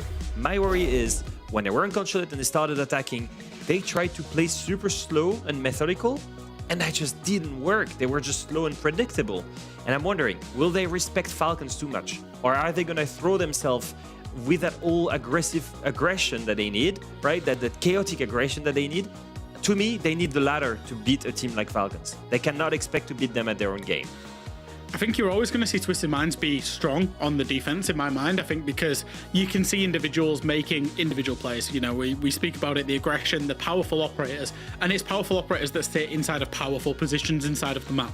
I think when you're attacking, you need a lot more cohesion, a lot more coordination amongst the team. And if you want to commit to the style, you all need to commit to it together and get really crazy together, and that's much harder to do on the attack. So I think realistically where we're going to see Twisted Minds kind of judgment day is going to be on their attacks. Now, I would personally love to see a map for these two where that aggression could really come into fruition. You know, like a border like we saw last week as well on the likes of Falcons. So we won't be going there today. We're going to Lair. Leo, how do you feel like the aggression from these two teams might work on this map? Well, I think most of the engagements are going to happen really early in the round because the way the map is laid out, it will be a fight towards Ops, a fight towards Green. It will be a fight when they're in their basement to try and clear Armory side or in Garage. I think it will be a fight already at the outer frame of the map very often. Looking at the performance for Twisted Minds on that map, it's a map that they love. They've played it 4 times recently, won it every single time, including beating Fnatic in the SI qualifiers. And for the side of Falcons, the last 3 times they played it was extremely one-sided. It was at SI 2026. They lost 7-1 to FaZe. They had beat 7-1 Elevate, and they lost it 7-0 against Furia. I don't know. It was very one-sided, but that was already 2 months ago, so I assume a rework happened. Yeah, 2 months is a lot of time, though. You can work on a lot of strats and a lot of things in 2 months, though. What really comes to play on this map, though? The game is ready, so let's send it to our casters. Thank you very much, and indeed, let him have a bit of a throwdown. One of our favorite maps to see at the moment as well, and hopefully one where we can see a improved performance compared to the last time Falcons played here. Yeah, I love a bit of Lair. As you say, it's quite a big map. It gives us a lot of opportunity for roam game, for the defense to kind of get out of the box of sight and give the attackers something to really think about. So yeah, I like Lair. We do see it play out, quite differently game to game. And like you say, we'll see where the Falcons improve. Though they played phenomenally last week in their opener. They look fantastic. They need a bigger test, in all honesty. It was against a very quiet team. So I think, yeah, I'm looking forward to tonight to see how Falcons deal with what can be an insanely unpredictable Twisted Minds side. Absolutely. It is always that big question for a Twisted Mind to think about whether or not they're going to be able to punch up and surprise some. Of course, it's been an interesting start to kick off for them so far, but now you got a tango with one of the best, Falcons. Many would have that question around, is Shaiko for June, June for Shaiko the dream swap? Is that really the one to make? And I think outside of finals, you'd probably say, no, because Shaiko has been phenomenal, as we all know over the years, consistently a top performer. But when it comes to the big events where we tend to see him have a little bit of a step down in terms of performance, when I was looking into his numbers prior, only 1 of 7 finals has he gone positive in, which is not a great thing to say about a key fragger. For Joom, he seems to really come alive in those big moments. So there's a lot of faith being put onto Joom here to help take this team to another level. We'll see if that can also translate into top-tier performances throughout things like Kickoff. And so far, so good. Let's see how the game against Twisted Minds go. We're going to start with Falcons on defense. And they're starting up on this top floor. Tim and our bands coming through. We're touching on yet again the Electro Bros being taken away and Monty and Dockerby being taken away by Falcons. Yeah, we've seen a lot of the double entry denial ban coming along over the last few days. It's an interesting one because, as we've spoken about last game, it leaves up a lot of utility for teams to play into, but at the minute they seem to be preferring that to enable those quick breaches and a bit of extra pace that they can maybe get without those denial ops on the table. Of course, there's a little bit of correlation there to maps that have strong catches as well. If you're playing down in the basement here, taking away the Kaid can be a big loss to the defenders. So let's get into round 1. 20 seconds in, we're going to have the Azami of June playing inside of Ops. He's got himself covered off from the window with a keeper barricade and can now try to get a little bit aggressive towards door. He's going to be fully aware of the blitz and is gonna. I was just wondering that. I thought, let's just turn his back on that door. There's a real opportunity for Joom here to take the fight to him. And he does exactly that. Runs out, gets himself a kill. That's a big loss to kick things off for Twisted. Oh, absolutely a dream start. And Joom's in such an aggressive spot. Like the number of times we typically see players on Mez playing behind the single reinforced wall, the one side being soft, quite common. And Azami then playing inside of Ops itself. Some teams have done it, but it is considered like a very, very aggressive and risky spot to hold. But so far, he is absolutely bossing this team. Don't think he knows about the player that got across towards the left, but he does not care. Large and in charge. Joom looking to shut this down before they can even get inside the building. Yeah, we're a minute and a half in. Even if they go in and kill him and he doesn't get any more of them, he's done his job and he's done it brilliantly. A minute and a half into the round, he's taken away the blitz, he's taken away the Deimos, so no pressure from underneath, no tracked pressure, not having a shield up in your face to just take ground and force you out of position, and a minute and a half out of the round wasted, and all the rest of his team have still got all their utility and can basically just sit and chill for the time being. This is really good from Joom. See if we can get things wrapped up, because for now, Twisted Minds naturally have had to slow things down and say, yeah, maybe Ops is a dud, but will try and push somewhere else. We've got Tricks now hitting the deck as well. Solotov to collect that closing kill. It's looking a little bit pedestrian for Falcons so far, truthfully. Tim Jalad and Hasham, the only two left standing with a lot of work to do. And frankly, not a lot of time remaining as we get towards the last 50 seconds or so. Hasham finds one, instant trade out by Solotov. Second time in this round where he's got himself a pretty critical kill like that. Now Shalad's got it all to do in a 1 versus 3. They know exactly where he's coming from. This looks rough.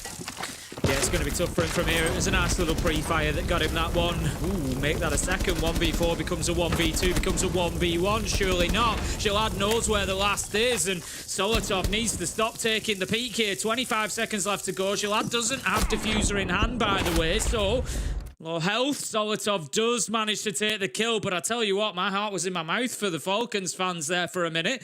Solotov keep peeking that door. 20 seconds left to go. You see a world where it maybe goes differently, but Jalad, despite a great effort in the 1v4, doesn't quite get over the line. He does still see the funny side of it at least, but Falcons take round 1 fairly confidently in the end. Yeah, outside of a couple of nice little kills coming in from the boys in Twisted Minds, I agree with you. Not one they're going to be too pressed about. Yeah, it's one thing that, of course, these guys have changed under a couple of organizations over time, but when we first saw them, it was a good while ago now that we first cast it. Yeah, the majority of this lineup anyway. Of course, there's been a couple of changes over time. When we've seen them play, one of the big kind of things about them was they're ridiculously aggressive. Like, so up in your face. And a lot of teams crumbled before them because they just weren't used to that pace of play.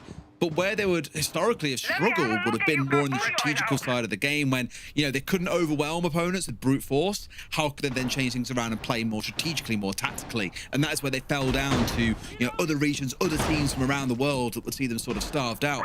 Whereas I think you're going to start seeing more and more maturity coming for these boys. Of course, if they play in regions like this now and they get to face off against top teams more often, they've of course been scrimming top teams for a far, you know, longer period of time. I think you're going to see a real maturity come to them. And while it may not lead to them being a top team, you're most definitely going to see them putting the fight up a few teams, no doubt.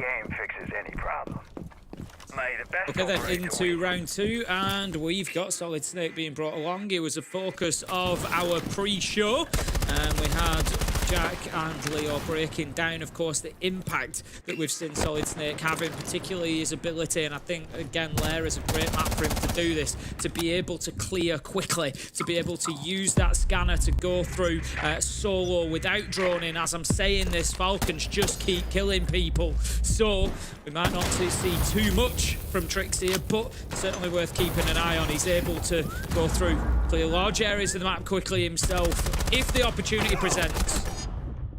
I'm not sure it's going to do, but P9 manages to find Solotov at least and make that a second. 3 versus 3 now, inside of a minute, by the way. How aggressive is this match so far? That's what I mean.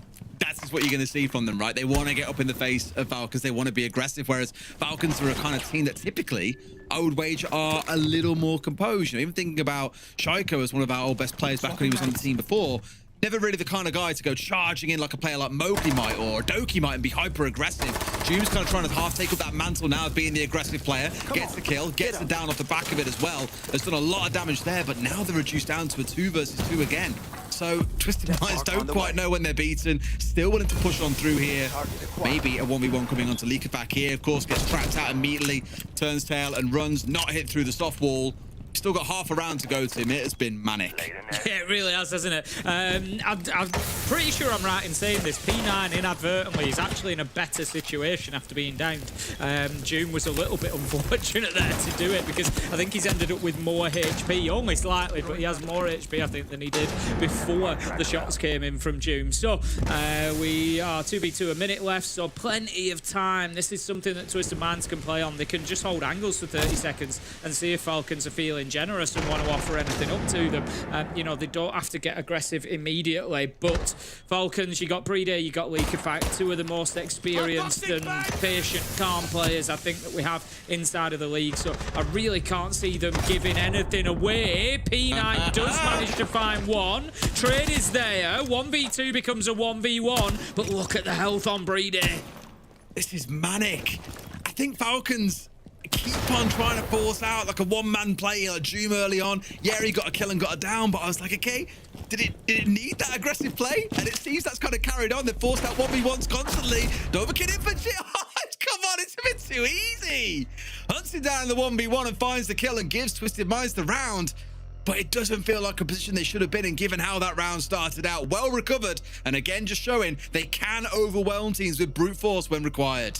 Yeah, literally, as I was saying it, I really expected Kickoff and Breeder keep themselves out of trouble and burn a bit of time. But when there's a minute left on the clock in that kind of 2v2, it's so difficult to, as a defender, just say, you know what, we're going to try and avoid any gunfights here, because at the end of the day, you're in a limited space. You've got to think about moving. You don't want to get outmaneuvered. You don't want to be in a bad position for a gunfight. So Kickoff obviously just taking the opportunity when he thought it was there, but it didn't pan out, and they were able to get that final shot. Again, it was an easy one for Dovahkiin to finish off, because Breeder, the damage was done by P9. He'd set him up for success. It was, he was so low health. Literally, I think he could have thrown a gadget at him, and if it hit him, it would have done the job. So ultimately, Twisted Minds, they get themselves round 2, and we continue on. We're going to be moving on to that third choice site. It's going to be bunks for Falcons, and we'll try to get at least a majority of their defensive holds here. 2-1. I won't say it's essential, but it is important.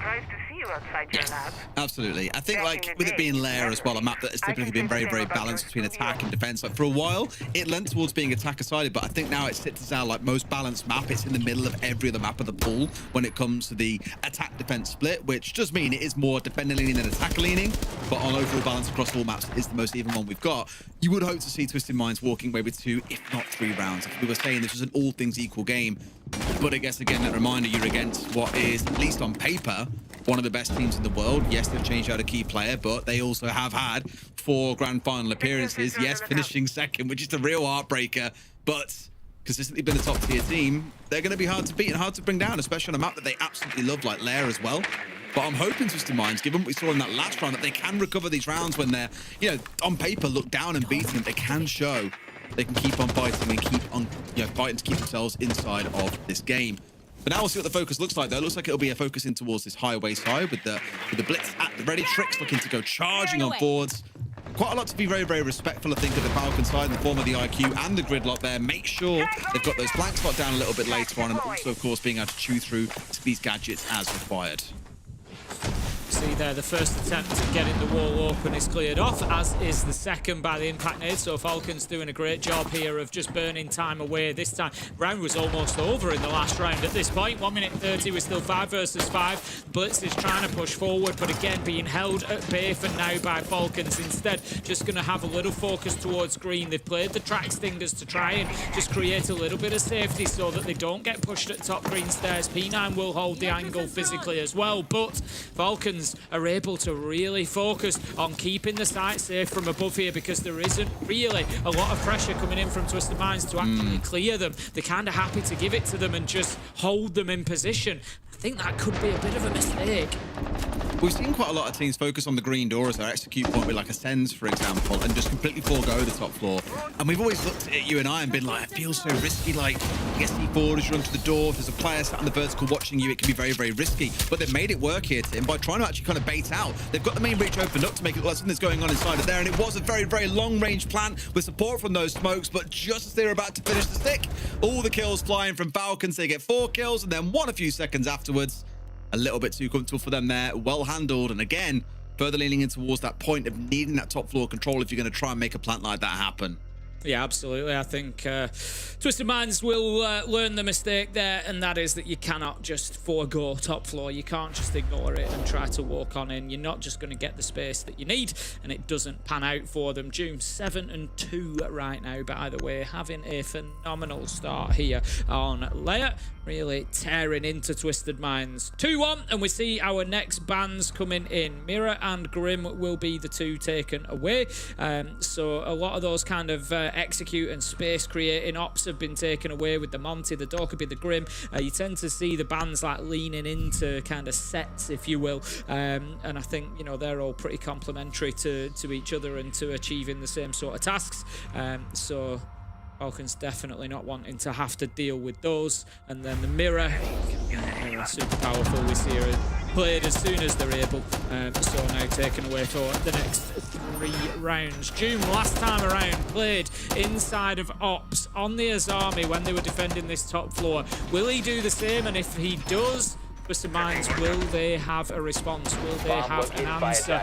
I'd like to see Dover keep that blitz alive this time. They lost it early last time around. I would like to get an idea and understanding of what the plan was there. Was it about taking space over on Highway, or was it about pushing in? We saw him die going towards Highway, but you know, where ultimately is the final thrust expected from that blitz? Well, we will see what it looks like in this round. It's Doverkin jumping across, running around on the blitz rather than tricks as it was in the prior round. Otherwise, things looking relatively the same. So we've got Doom looking to work his magic once more, and I can guarantee you Twisted Minds will not let him take away 2 players in the early round without barely having to move a muscle inside of Ops itself. They'll be far more prepared for it and looking to pressure him if they are going to focus on this Ops side at all. For now, most up on the roof, still figuring out exactly where it is they want to be pushing in from.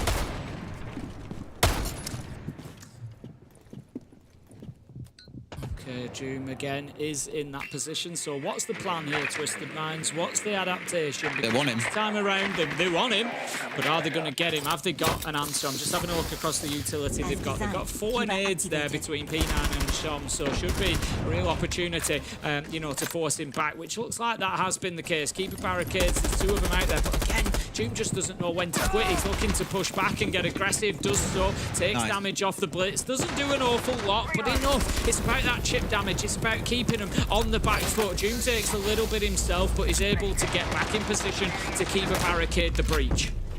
Still dancing around as well here, like playing in a spot where I think he was pretty sure there'd be someone on that breach, but it can be so risky to play there. Unless, of course, you've got the highway control at the same time, which I don't think Twisted Minds had early on. So they wouldn't have had someone there being ready to challenge Doom, but of course, how's he to know? Just being extra cautious and also making sure that wall is at least partially resealed. It just means for a second that Twisted Minds know that they've got Ops control and now they can evaluate, right, we've got the control of that key part of the map. We can make use of Mez a bit later. We're going to have to fight for it a little bit more too. But then what's the focus going to be off the back of that? But now it's a drop down below as they've got 2 players starting to square up on Rocket. And they coming into Force Users back. Out comes the smoke as well. Good idea because there is Doverkin just underneath him here. And this is only going to slow Twisted Mind down that little bit further. And finally, there goes the blitz. We had Leakerfat lurking. 4 versus 4 as Shalad manages to pick up Doom. Never going to be a bad pickup for Twisted Minds. Take him off the board. And somebody else on the side of Falcons now needs to be finding some kills. How about that? Leak of fact just dips under the Vendetta. Users, as I say this, they all erupt into action, picking them up. And that's, I think, always going to be one of the big strengths of this Falcons side is the ability, the strength in depth that they've got. Shalad has shone 1 apiece, though, taking down, taking down Solotov and Users. Where have we seen this before? 2v2. Breeder and Leak, in fact, last alive. 30 seconds left on the clock. They can't keep on getting away with this, Tim.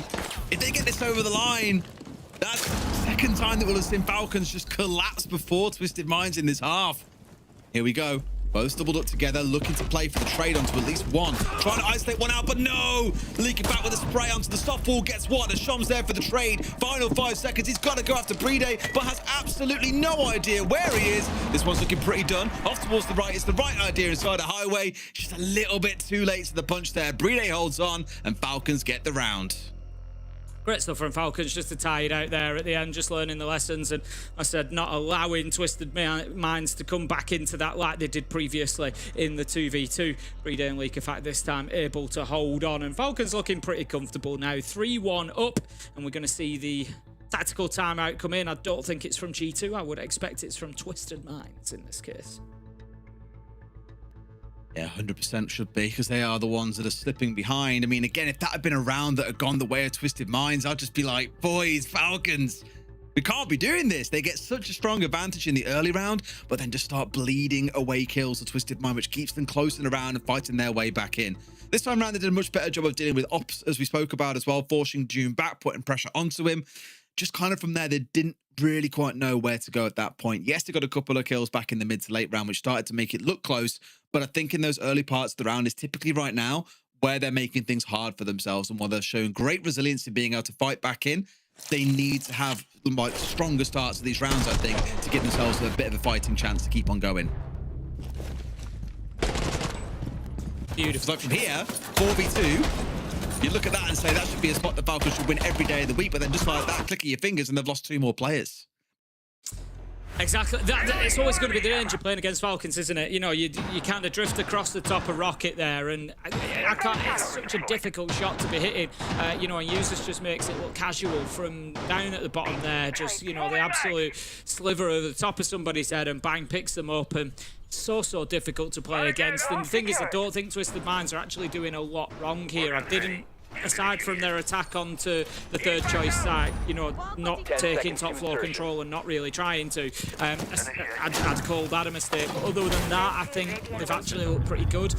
You know, they've been trying to take space, then they were able to force Doom away from Ops, they were able to take that over, they got the breach onto Mask Wall, they pressure inside, they're doing a lot of things right, and they're getting down to these kind of 2v2 situations, they're finding their kills, but unfortunately, as many teams have found out over the last year, Falcons just always seem to have that extra 10%. I've detected an They enemy do. nearby. And here we go. We spoke about this earlier on too. It's Operator in the pre-show, Solid Snake, and I was seeing a lot of use. You and I was speaking about the bans yesterday in SAL against it for an early Operator to have 9 bans already. I know it doesn't sound like an awful lot across 120 sides of Siege that have been played, but it is quite a bit when you look at the other Operators that are in that mix.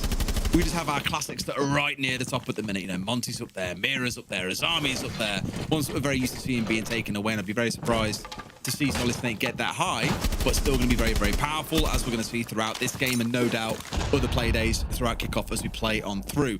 Now, Highway's with this focus again. Leak of Back currently dancing around, looking to cause bother on this Skopos. Also one of our, it still sounds weird saying newer Operators, but I guess Skopos still technically is amongst the whole roster of Operators in the game. That ability to charge around the top floor and then teleport back down to the basement into a shell that's down there when things start to get a little bit spicy on the top floor. So he can waste a lot of time and still keep himself safe when it needs demand. I think his shell's actually on the first floor, by the way. Yeah, I think you could be right there. Leak of Fact manages to pick up tricks. There is one in response, though. She'll add onto Solotov, and that's another thing, you know, if I'm picking out a list of things Twisted Minds have done well, trading, not necessarily always direct trades, but keeping themselves in the numbers game has been a good thing. You know, when they lose somebody, there tends to be a response like this. They've lost somebody upstairs, but then there's real pressure coming somewhere else. P9 manages to find users, so we find ourselves still 3v3. They never get in and run over in these rounds, really. But again, that 10% just starts to show itself as Pre-Day, June, bare their teeth. Find one apiece. How about that from P9, by the way? Beautiful use of the F2, just hitting the hip fire as he drops the hatch, manages to take down Pre-Day, and that leaves Doom and Leak of Fact. 1v3 becomes a 1v2. Cannot find any more, as Doom will close it down. His great day continues, and Falcons go 4-1. Yeah, wonderful stuff. And better actually in the early round there. I was more happy with what I was seeing coming out of Twisted Minds. And the pressure they were looking to apply on towards Leak. In fact, they weren't getting too ahead of themselves and just trying to run him down and chase him through the map as a one-man unit. No, they were trying to play more collectively. And like you clocked as well, I love the Dovahkiin's response to this pressure coming into the first floor was to actually hit site itself, make it so it would always be dangerous to drop back in if he'd managed to win a fight downstairs. But this is what I spoke about coming into round one. Falcons are a very, very solid team. I don't think you're going to be able to upset them by having one player suddenly surprise them downstairs. They managed to massage that pressure a little bit, didn't give a life away to the shield player, and eventually managed to collect him. And from there, was pushed on forward for the win. So another good round from Falcons. They're up 4-1. And now it starts to feel like the game is starting to run away from Twisted Minds a little bit. Yeah, Falcons are looking quality. And the thing I'm sort of wondering if it's going to happen is, we said after last week, we said, yeah, you know, Falcons got the win, they looked good, but we need to see them really tested. You know, we need to see them against one of them top teams, see them really tested. And then, you know, they beat, let's for argument's sake say, they beat Twisted Minds this week. We said, well, you know, yeah, they did look really good, but they were 4-1 up, 5-1 up after the, yeah, we need to see them really tested. And I'm wondering, how long do we go on saying we need to see them really tested? Does that, you know, is that all the way until they win the Salt Lake Major? Or, you know, how long does that go on for that we still need to see them tested? That's the big question, isn't it? Yeah. Well, let's see if the test continues in this game or if they've passed the exam with flying colours, Tim. Falcons flying ahead. Twisted Minds still yet to show us that little bit extra that can see the rounds over the line, though they have shown, again, there's been moments throughout this game where I've liked what I've seen, and I think against lower level teams, they probably would have found themselves up a couple more rounds here, but currently find themselves down by a matter of 3 and maybe about to become 5-1. Falcons have anything to say about it. Once again, it's focusing towards upside of things. Doom is dancing around on Skybridge this time around and looking just to put a bit of challenge in. He's always going to be this entry that they're coming up against on the side of Twisted Minds. They're burning a line towards him here. They've had utility and they've had guns pointing his way. They've found one. Dritz gets in, gets rid of Doom and Leak it back. That's the dream start they need, Tim. Now they've got to crack on and get the round over the line. Yeah, that's a really big double for Trix there coming in, using the sense as well. Bit of a risk there. You know, he's got the diffuser in hand. He's got that key critical operator when it comes to time to put that diffuser down. They're going to be reliant on them light screens, and he could well have lost his life there, but didn't. Manages to find two, and it's just a brilliant opener for Twisted Minds. Exactly what they needed. They really didn't want to be going into the second half 5-1 down. You know, Falcons, I'm sure, are going to be just as good on the attack as they are on the defense, so Twisted Minds need to keep this close. They've got themselves a little bit of space that they can work with now. They've got a lot more control than they had last time, at least, over that top floor. Still not in complete control. Solitov manages to find one, but not a second. Trade is there, 4 versus 2, and Twisted Minds, they can keep playing this game of attrition at this point. Oh, the shotgun shells chase him out of the window. Here comes the nitro. Don't think it quite made it over the ledge. Oh, dear. It was Would have brought us down to a 2 versus 2. so close, so close. Instead, Breedo's having to now scarper back in towards site as the walls start to close in around the final 40 seconds or so here. They play this smart. They can make use of the clock. It becomes the 6th man for the defenders, is what I'll often say, because the attackers are forced to start making these forced errors. They can't drone everything. They can't take their time because there is none left. And that is when these players from Falcons could capitalize. But looks like we're trying to make something happen in terms of the execute. We've got Dovahkiin with the diffuser now in back pocket and recovered. Should be able to get this one down. He's going to try and do what he can, making use of this utility. He's just got to see where the plan starts going down, but it's a little bit of a bait almost coming out on the other side here. Now going to recover it, and now's their time to make it happen. But while he's looking, Tim, as Shamas just walks in behind them all and slaughtered. The final 2 players fall, and they at least get a second attacking round in this half. I'd like to watch that back and see whether the sort of dumping of the diffuser was purposeful to distract the Solis or not. Very interesting one. Well, let's see what the guys over on the desk think about this one, and take it away.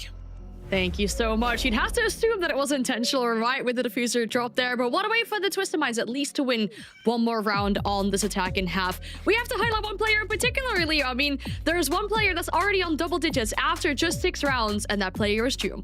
He's already 1 kill away from his debut record, and that is Joom effectively, I think really a key player in most of these rounds, by the way. When it's a 3v3, when everything is close, he's the one getting these very important kills. Here in this 4v4, he's got Solid Snake coming in his back. He takes the challenge onto the sledge and then manages to escape here to get another 2 kills. And the round afterwards as well, he's the one that gets in this one gets a triple kill. And the round after that, he's the one playing the Azami on the entry, either towards Ops, either towards top blue. And every single time, he's the first guy that Twisted Minds is facing when they get into the building. So not only is he super efficient at burning time early, Jack, he also gets an enormous amount of kills out of the way. I mean, he's just the perfect player, Leo. You described him as the EU handy, and so far I would be inclined to agree. He's had a great start with Team Falcons, but it must be so hard to play against them. Like, if you're thinking about how Twisted Minds have won their only 2 rounds, one of them was a clutch in a 1 versus 2 scenario, and the other one was, to be fair, quite a genius play to drop the diffuser, you know, get all the defenders' attention on the plant going down, and then walk in the top floor and kill them both. But other than those 2 hero plays, when Twisted Minds have gone, you know, when they've gone for a brawl with Falcons, gone about the gunfights, they've lost the rounds. When they've tried to go a little bit more strategic, Falcons have also outfunked them in the same round as well. So realistically, it's quite hard to play. They're 2-4 down, and that's just Falcons, you know, flexing their supremacy so far. Yeah, it's rough as well. We talked about the entry engagement, and it's been showing that they've been really important so far. Then sometimes in these mid-rounds, these Falcons players are just too incredibly strong and clutch these rounds out for their liking, ending up with a 4-2 split on defensive half. Falcons now on the attack to potentially secure 3 points here for them. We'll bring it back to the casters. Thank you very much, Anne, and thank you for the thoughts. All indeed. It was one of those where that final one was excellent and geniusly played.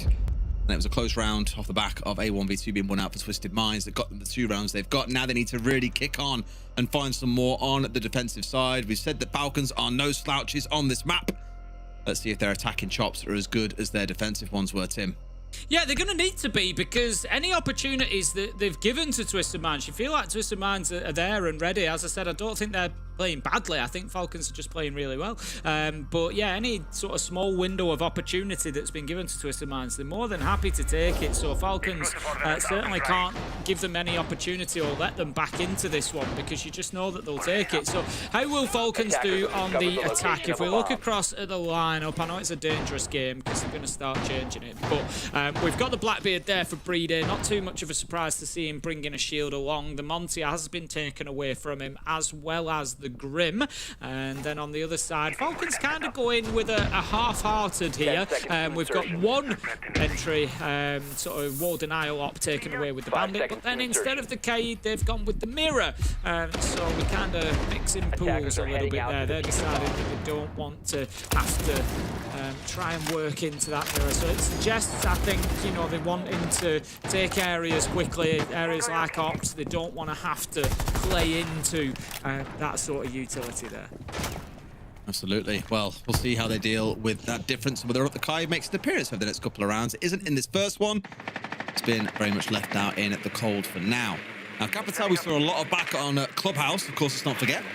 We saw it banned away at one point. Similar story here where it's available and it's being picked up by June to make good use of on this first push on forward. Getting ourselves started on towards this mask wall. It's being frozen out, locked up for now by Tricks, just to waste a little bit of time. And I think we saw that Stanwell being taken out as well, so Solotov might even have to work his way back over to see that definitely confirmed open. I mean, that's one way of doing it. Usually you'd see the impact nades come out, but instead this time Trix just walks up and shoots it straight off the wall. So it gets the job done one way or another. I think, to be honest, Falcons will be happy with that just being phantom pressure anyway. I don't think they're too worried about actually, you know, it being a point of ingress. But she'll add managers to pick one up. That's going to be June. Big loss, not just in terms of the kills, 10 and 5 so far, by the way, but also the Capitao. Huge loss of utility going with those fire arrows, smoke arrows, all that now gone. So I think Falcons maybe need to go back to the drawing board a little bit. Yes, may well do, but of course still before on side can still make things happen, just at a big disadvantage here, and as long as Twisted Minds play it out well, this could be theirs for the taking. Got the smokes, got the Fnats to still sit behind, the time-wasting capabilities that come out from the Goyo canisters, and 3 more of those Kiva barriers in back pocket for Jalad to make use of. There's a lot here that Falcons have still got to work for. I don't think they'll be quite given the chance, but Solotov, how does he hit a reverse pixel like that? Headshot onto Jalad. Evens things up at 4 apiece, and all those Kiva barriers disappear with him. Understandably, June's taken a lot of the focus in this game, given the numbers he's put up. But Solotov's hit some absolute beauties, by the way, and uses as well with a couple that he's picked up. So Falcons definitely firing on all cylinders for the most part.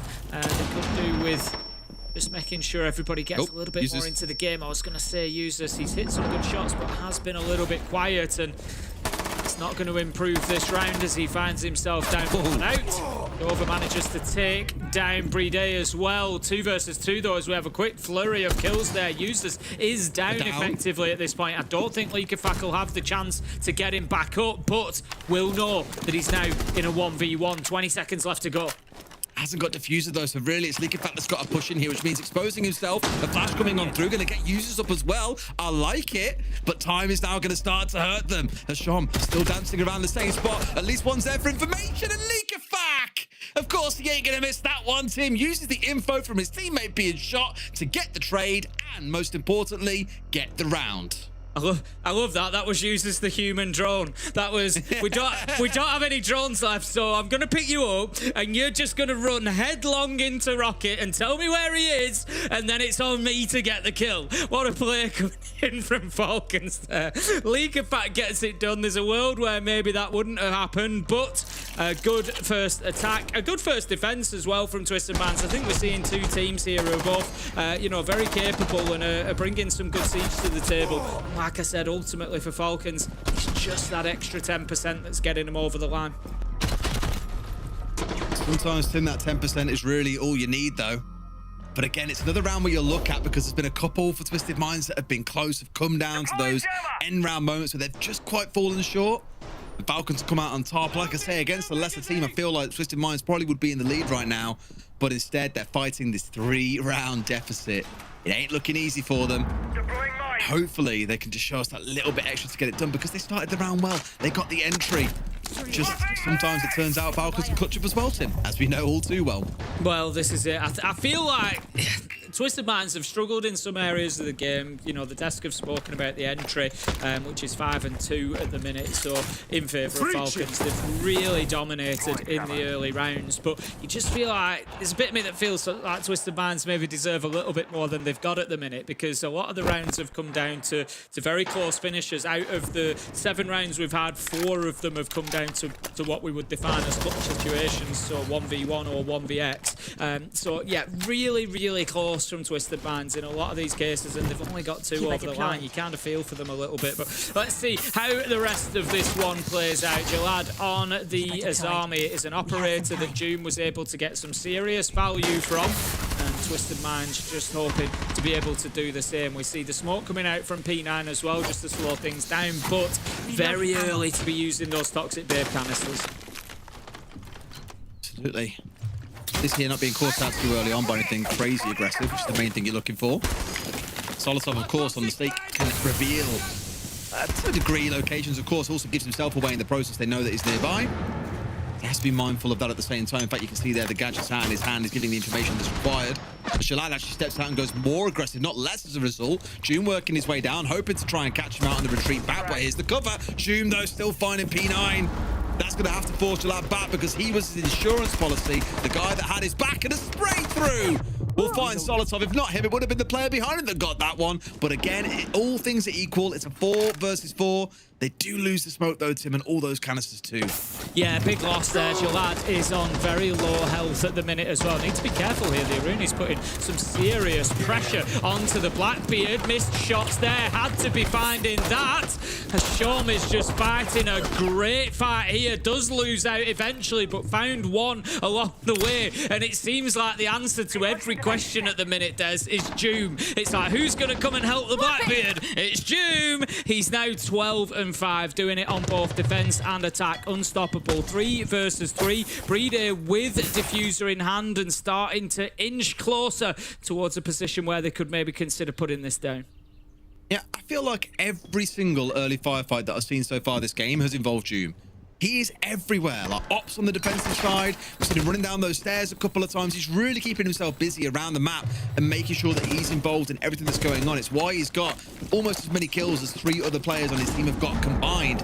He really is cooking up a bit of a storm. However, here come Twisted Minds trying to hold on as best they can, but June just carries on, gets a 4K in the round with Bride getting 1 for himself. He does the lot, Tim. He does everything. Extra 10%, Des. Extra 10%. You know, this is, I again, sort of feel for Twisted Minds a little bit in the round. Hasham did some great work on the Aruni, gets the kill on the player behind the Blackbeard. There's a couple of missed shots there from Bride, and Hasham's kind of unfortunate, I think, not to get the kill onto the Blackbeard in that situation, but he just holds on long enough for Doom to get there to back him up. And like I say, at the minute, he's just super signing, isn't it? You know, it's like so often we see players move around teams and, you know, sometimes they deliver, sometimes they don't. But Juma's just come in and hit the ground running fantastically at the minute. He's just absolutely phenomenal. Currently sat at 14-5 in this game. He is the difference. He is the difference right now. He is, quite literally. You look at the numbers, you look at the rounds themselves and how they're played out. He has been instrumental in so many of them so far. And that doesn't mean to take away from, you know, Leakafac's incredible clutch in the prior round. There are others, of course, being involved. But it's just that name that we keep on seeing and saying, Doom, time and time again. Now got a 4-round lead over Twisted Minds, 6-2. This could be theirs, Tim. It could well end up being a pretty fast game. And the thing is, I don't even feel like Twisted Minds have played badly. No, I don't. I think they've played quite well today. They've done good. They've just come up against a ridiculously informed Doom. Yeah, this could finish 7-5, and you'd be like, okay, yeah, fair enough. You know, Falcons come away. You know, Falcons have played really well. They've come away with a win. But if Twisted Minds took 4 or 5 rounds, you'd be like, yeah, they've earned them. And I think it's one of those, the history books never shows the scoreline, and if it did, you'd look at this one and think it's maybe not quite a fair reflection, but unfortunately, you've got to win the whole round, not just part of it. Doom, again, comes in with the entry this time. That's his 5th in the game, by the way, 5th entry kill. Trix does manage to find Solotov. 4v4, levels it up. That's the hard breach gone as well. Could be a big loss there with the ace going. Yeah, losing hard breach is one of the painful things because they have no other options for hard breach. They didn't bring anything else along.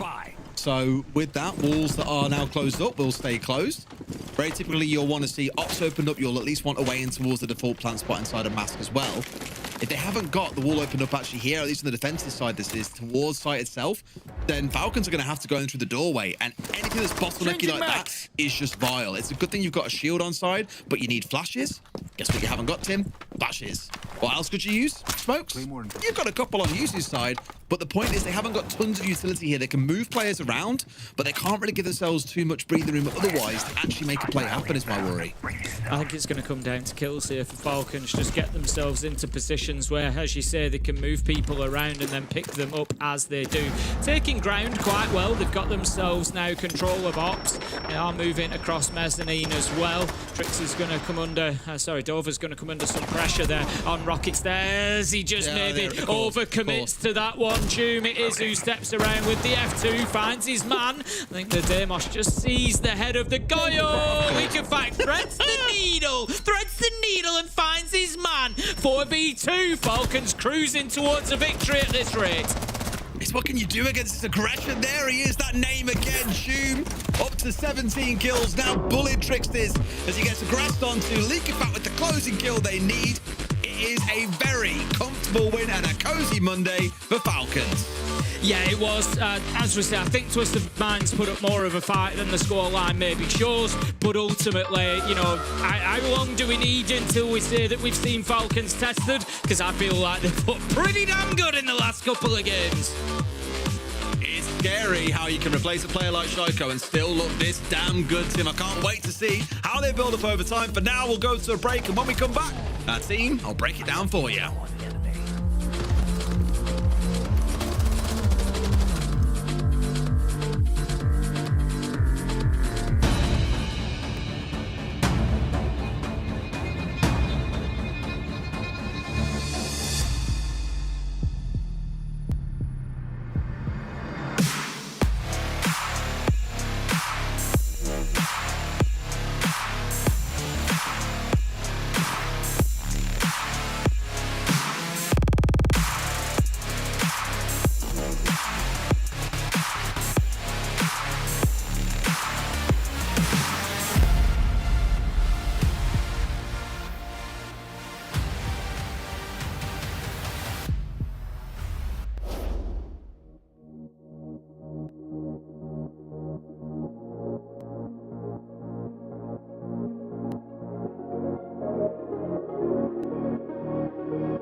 A good start here again for Falcons, and they close it out with 3 welcome points for this roster. We get to speak to the victors because we have Kickoff on the line to ask him a few questions about this game. Good evening and congratulations on yet another dominant victory. My question is, did you guys anticipate it to be this dominant at the start of the season?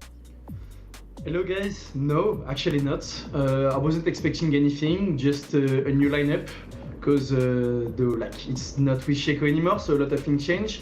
But I think the plan is going good. We work hard and it's going good for now, so I'm happy. Yeah. Kickoff, I know from the many interviews that we had last stage and even the last full season that usually when teams play against you, they play at their best level. They try to take you down. It's very close. And I think that made me ask the question after 2 games that we've seen from you guys. It's a 7-1, it's a 7-2. Like, I'm starting to ask the question, like, in terms of scrims, for example, do you feel like you're at your most consistent level now as a roster than you were with Shaco? Because from an outside perspective, you're like head and shoulders above everyone right now. No, I don't. I think we still have some stuff to do before I have being really consistent. I think the 2 first matches is only 2 first match. I can't even tell you okay, Kosheko is gone. No one people don't take us seriously anymore. You know, it's just too much. We played Twisted Mind and Rebels, 2 teams who was in the Challenger League last season. So we just chill out and just focus on the next match. Kickoff, talk to me about one player in particular, Doom. Your new signing. It's fair to say that he's playing pretty well, huh? He's crazy. He's actually crazy. What's the reason that you guys, I guess, you know, as the leader of the team and the IGL of this team, what's the reason that you guys wanted to pick him up? I mean, he did good results the whole year, if you don't count reloads. And he's also a really hype player. He's also a hard worker player, so we actually needed him, you know, just him. Also, his playstyle is really interesting. He's actually one of the best players. We can see he was a top 2 rating CGG. So I think we know why we wanted him, and he just showed to everyone that he's a really good fit with the team, and he's just crazy. Yeah, we had him here last week, and he said that you and all the other guys on the team were funnier than he anticipated. So it's good to see this mutual appreciation from you guys. You're playing Secret tomorrow. That's always a big game, and especially now with Doom against his old team. Any thoughts on that one? I think it will be a good game, especially for Doom, because he's playing his old team, like you said. And the Secret is last year was top 3 EML with us and G2. So we expect a good match, and we'll see if we did better than us, taking Doom and then taking Nathan Citizen. Ooh, all right, I like it. Well, thank you so much for your thoughts, and good luck with the next 2 games in the Super Week. Thank you, see you. Always good to hear and hear so much about Joom as well. We talked to Joom last week, right? Now we get the perspective of outside from what the players around Joom think. But again, he just seems to be the constant highlight of this roster when we look at this game. Ending up, what, Leo? 15 in 5, was it? 17. So many, and it's not even that, by the way. I almost don't care about the kills. Although the kills are insane, but for me, it's the position in which he's playing. The first 3 rounds, by the way, like we said before, he's the one that plays the outer frame of the map. So he's the first one that Twisted Minds are encountering. He wins the 3 opening engagements. Literally, first 3 rounds, 3 opening kills for Jim. And then on top of that, whenever it's close, whenever it's a 3v3, like in the round 5, he gets a triple kill. And then if it wasn't enough, you go to attack, he's the one that plays the Nomad here, gets the opening kill, then his Blackbird is in trouble, who comes to help? It's the Nomad again, and it's Joom, and then he continues to go to the bomb site in the 3v3, who gets the opening here? It's Joom again, and then he gets the final one. I mean, there is nothing else to do when you have a player like this on your roster. I don't know, I would hate to play against the guy. Doom's joined, it's worth saying that Doom's joined quite a polished system in terms of Team Falcons. They have a lot of good things going, they know where they're at, and they've added a top level player and allowed him to really express himself. These stats are absolutely crazy for me. And I think one of the craziest stats that I looked, I did a little bit of a deeper dive into the stats as well. Doom's actually played 17 rounds. In 7 of those 17 rounds, he has found at least a 3K in terms of a triple kill or more. That is crazy. That's what, mental maths, 40% of the rounds, he's finding a triple kill at this level of play. That is phenomenal. That's actually incredible. I mean, it's crazy to witness that with this roster, and then maybe even crazier to speak to Kickoff and hear that, you know, they're not super happy yet, right? There's always things to work on, that they weren't really expecting this and aren't even showing the consistency in scrims. So when you're hearing that from a player, Jack, what is that kind of like telling you in the season? That's telling me that there's a player inside of Leaky Fact that's desperate to win, and you know they know that they've got close, and they know that most teams over the last 24 months, if you look at it from when this project first started, really would be happy with a lot of second places, third places, competing in finals, but not this roster. They want to win. They are, you know, literally so desperate, and the fact that even though that they've only lost 3 rounds across 2 maps so far, they will go to playoffs. They will, you know, they will make Salt Lake. Who are we kidding? But realistically, they are not happy with just being there. They want to be the best possible versions of themselves.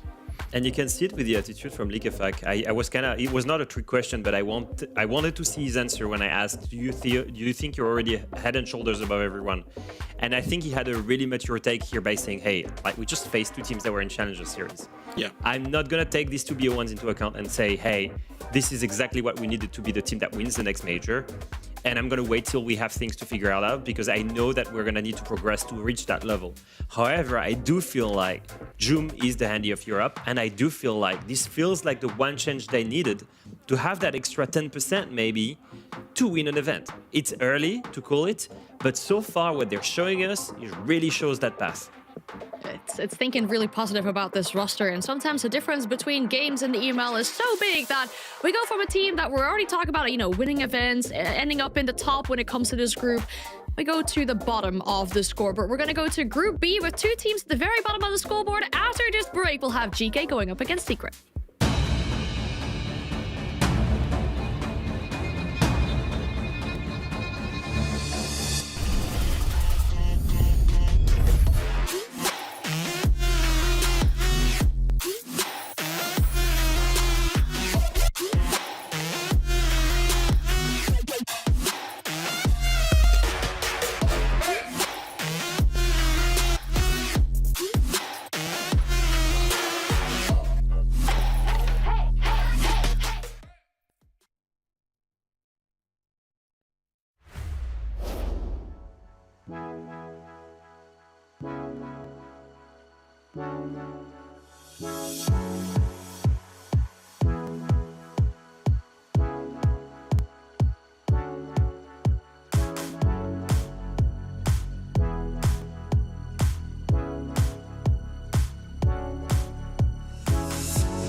Welcome back to the EML, where we dive into Group B with two teams at the bottom of our scoreboard. We're talking GK and Secret, and they have their work cut out for them. When we talk about GK, though, they did get that main victory on the board last week. It is important to see that, and maybe what was even better, Leo, is hearing the players say afterwards that they got more confidence in that second game.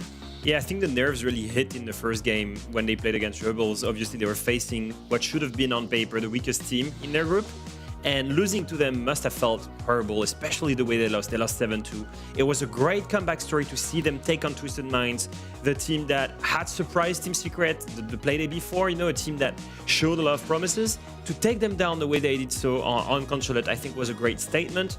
And they can say thank you to Sarks, because if you look at this lineup, obviously Rexon is doing great as a rookie, but Sarks especially was the one putting in a lot of weight here. Yeah, it's good to see that here, and he was our monster from last week as well, right? So worth highlighting that player in particular.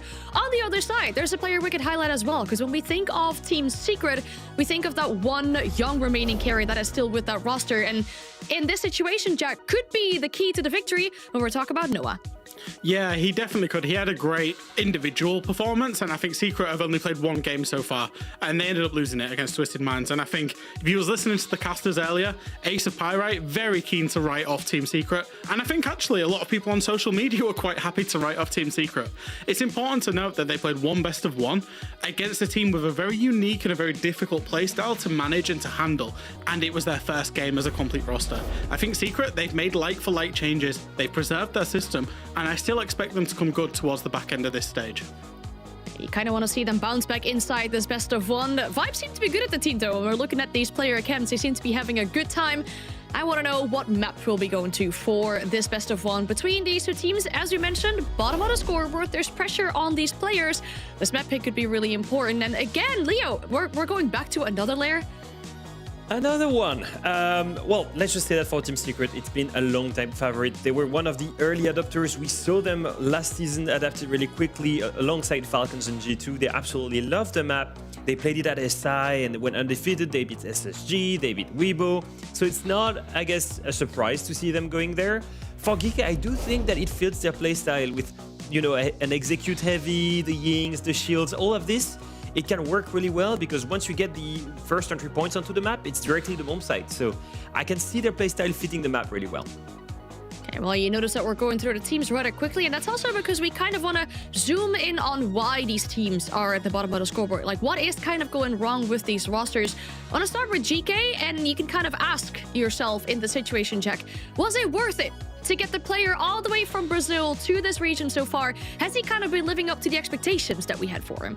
Yeah, I see what you did there, Anne. I see what you did there. I think realistically, when you're bringing in a player from Brazil, when you're bringing in experience into this GK roster that also does have a little bit of experience with Hungry and Packball in the, you know, in the backline as well, you want a player to hit the ground running. You want to see him come in and doing well on his own performance, of his own volition. And I think Ask hasn't really done that. I think he's kind of meandered. He hasn't really made waves.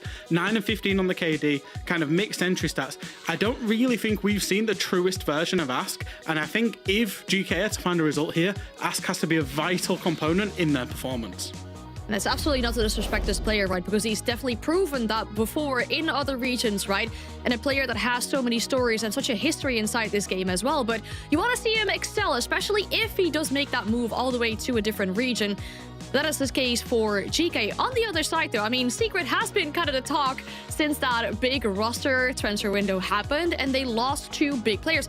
In fact, we just saw June go 17-5 with Falcons, right? That is a big loss for them. So you can begin to wonder, Leo, when you compare these players, you know, Nave versus or the player that he's replaced, is that showing up so far?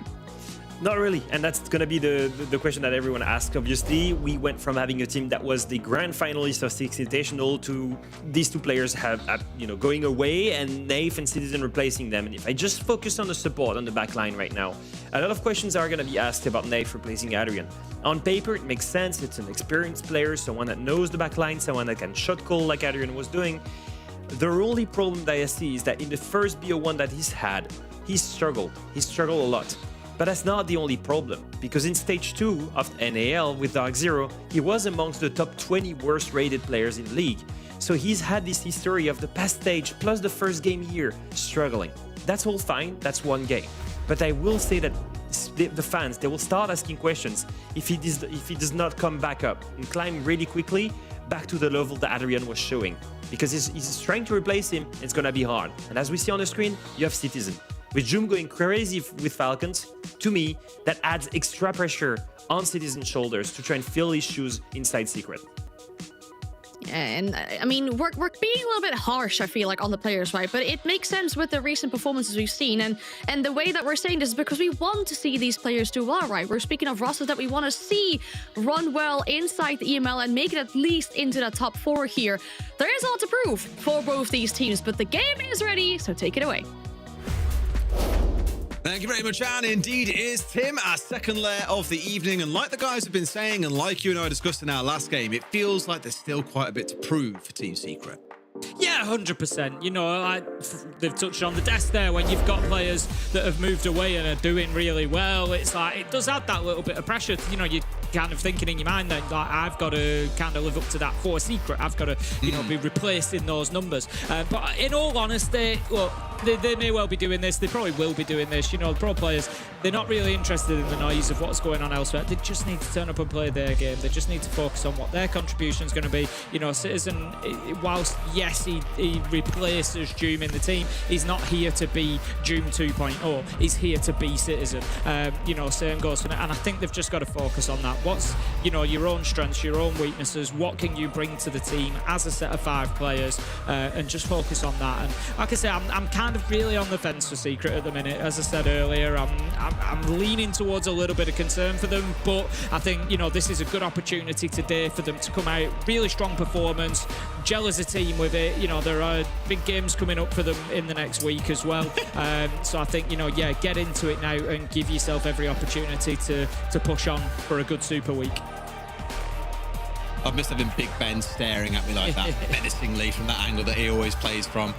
And I agree, like, yeah, as I've said earlier on, right now probably sit as a 4th place team, and it's now going to be for others, the piranhas that sit underneath them, that fancy taking a big bite out of their position and trying to challenge them. GK could be one of the teams that do it.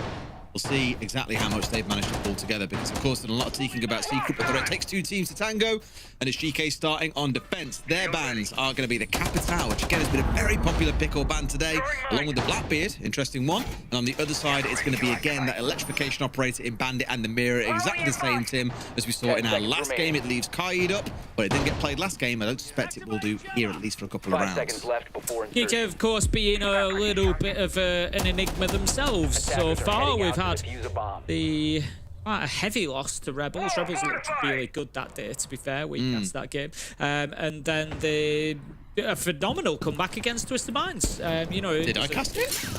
No, you didn't cast that one. You cast the Rebels. Oh, no, you didn't. I cast it with them. I cast it with them. Yeah, I was about to say, mate, I'm pretty sure this is my first time casting the EML. What are you on about? No.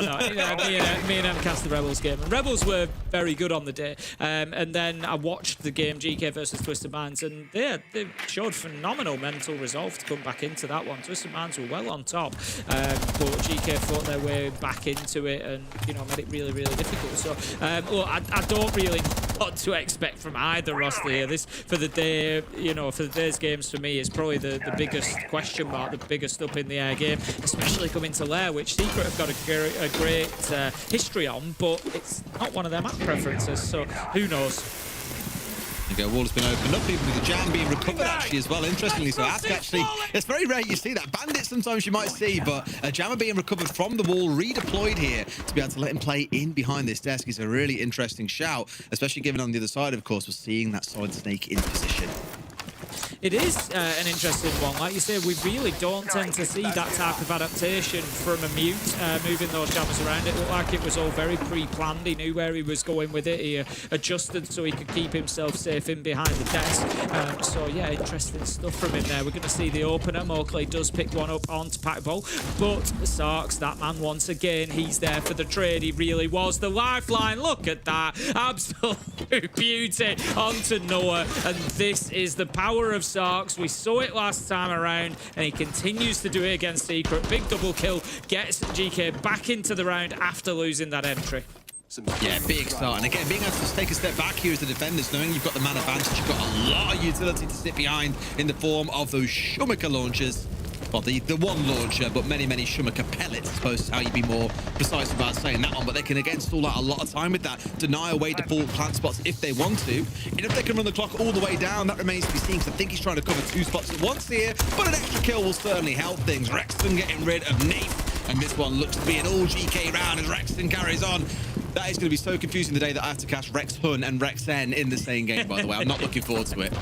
I did. Well, I said it quickly in the play day 1, and I thought, am I casting NAL or EML? Sox will get his 3rd kill in the round. Manages to pick it up, and it's a good start for GK. We would expect, you know, it's their first site choice, so we expect them to know what they're doing, and they certainly do. So top floor is locked down, and I imagine they will now move on to the basement. You know what it is, Tim? I think it's because of the way that we sound as Brits when we say, even saying like Rexon, like. Well, we don't American pronounce one. things fully, do we? We just kind of. Whereas I can imagine Parker or Jesse being more like Rex Han or something like that, you know, Yeah. they really say the Hun part, but we're like Rexon or Rexon. Like, it's just all smoothed over. It's the same thing. It's just the same blend of sounds. Wow, what a terrible day to be British. There was a couple of beautiful kills. There was at least 3 that I've just counted there that were really nice long-range headshots from those defenders. Don't forget, the defenders very rarely have ACOGs, you know, so they're working with the shorter range scopes there and just absolutely hitting beauties, 3 of them. So GK certainly here to play. Fascinating to see whether the Kaid gets brought along now. No, he doesn't. Has been left on the board, so would have been there to protect those hatches. Not going to be the case. It's a secret right in their sort of choice not to ban away both electrical operators. It hasn't had an impact. And GK just looking across the lineup. Pipeable on the Capcam. We don't see too much Capcam played at this level. We do expect those to be pretty diligent in finding those EDDs. Not to say that it always happens.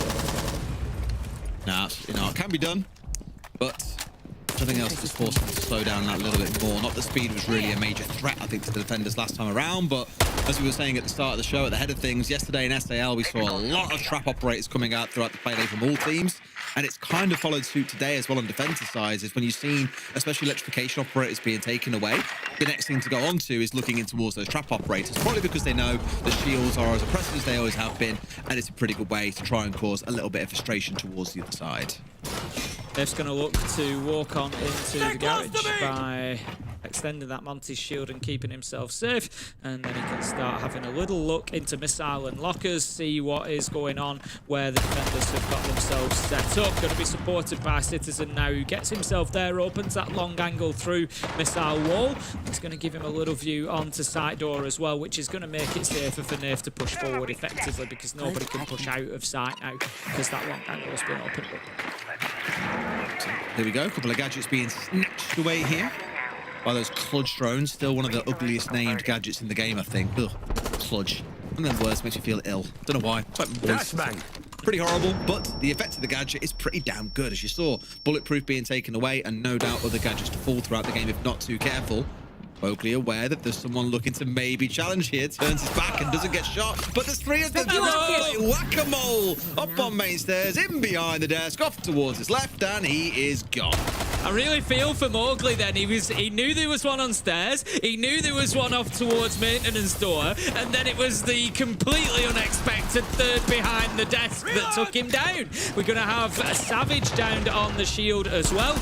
It's looking like a rough start for Secret, but they do start fighting back into it. 3 versus 2 effectively. 2 versus 2 with Rexon on the ground as well. Definitely winnable for Secret from here. Still have Nath on that shield for a little bit of cover. Can play the magnet, take that attention. They do get Rexon back on his feet though, and Hungry manages to find Citizen. You now feel that this one's probably over. Nath 1v3, gonna try and put the diffuser down. Solus above, feeding the intel. Sox with the kill, and it's a 2nd round for GK.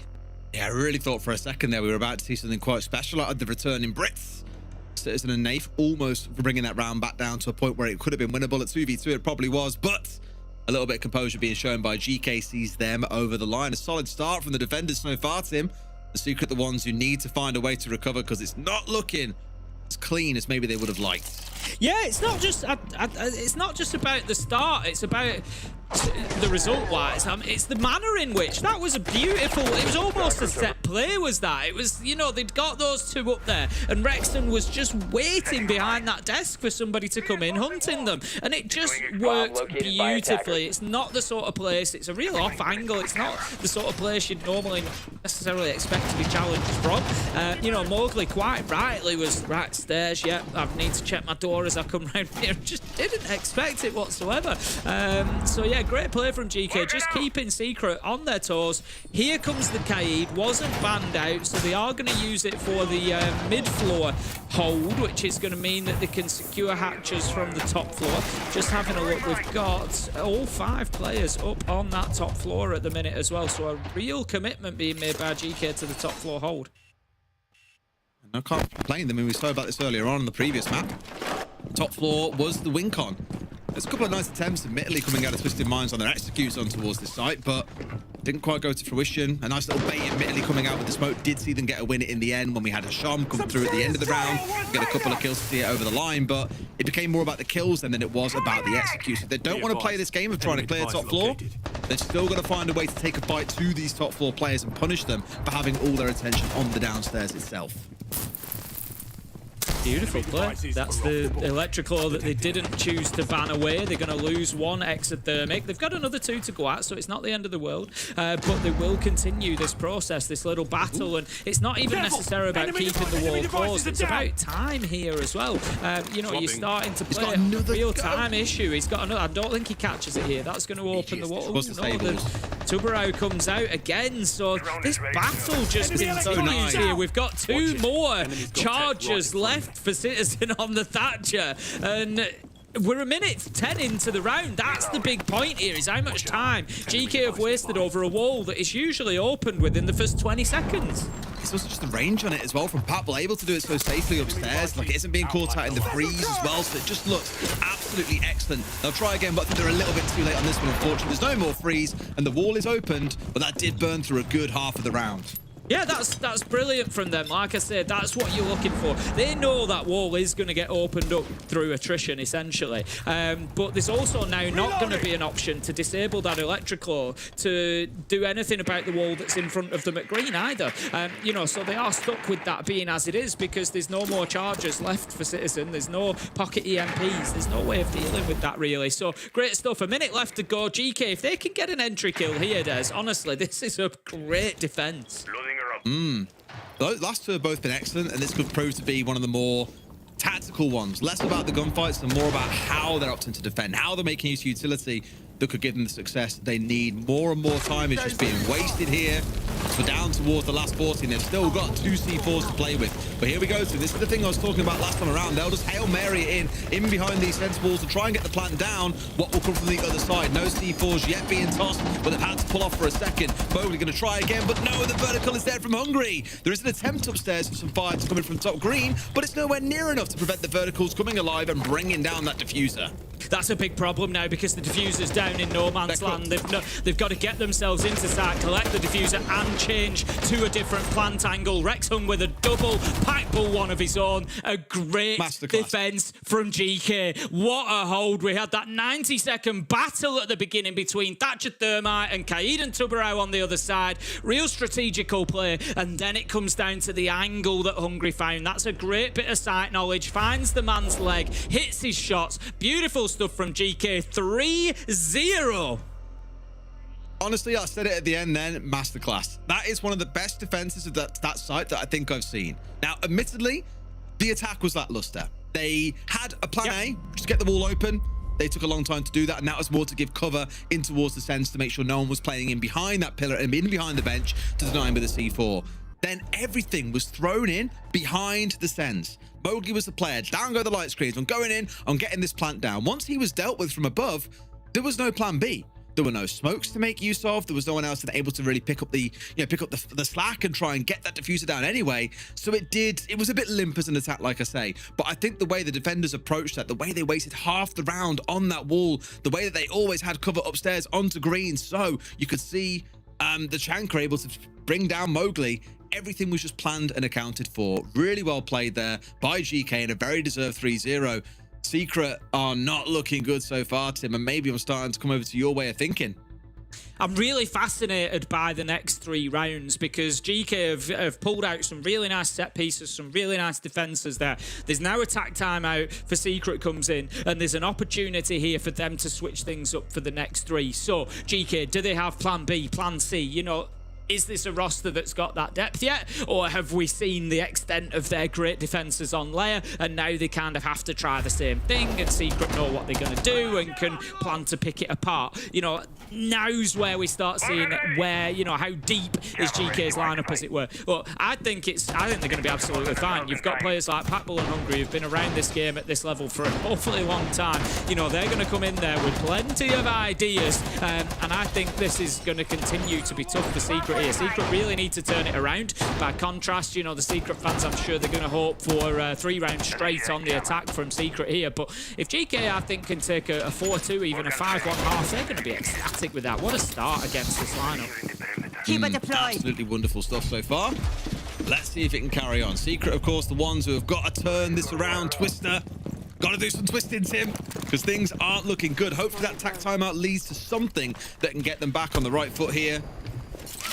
And maybe that answer is in Savage moving on to Monty. I've said already that he is, I think, very fairly so regarded as one of the best Shield players around the world. I remember actually for a time we were speaking about him. You know, fantastic Shield player, of course, IGL for this team too. For someone that was so young, I don't mean this in a horrible way, but he looks very like mature as a player. I thought he was like late 20s, but I think he was like 22 at the time I was looking. I was like, wow.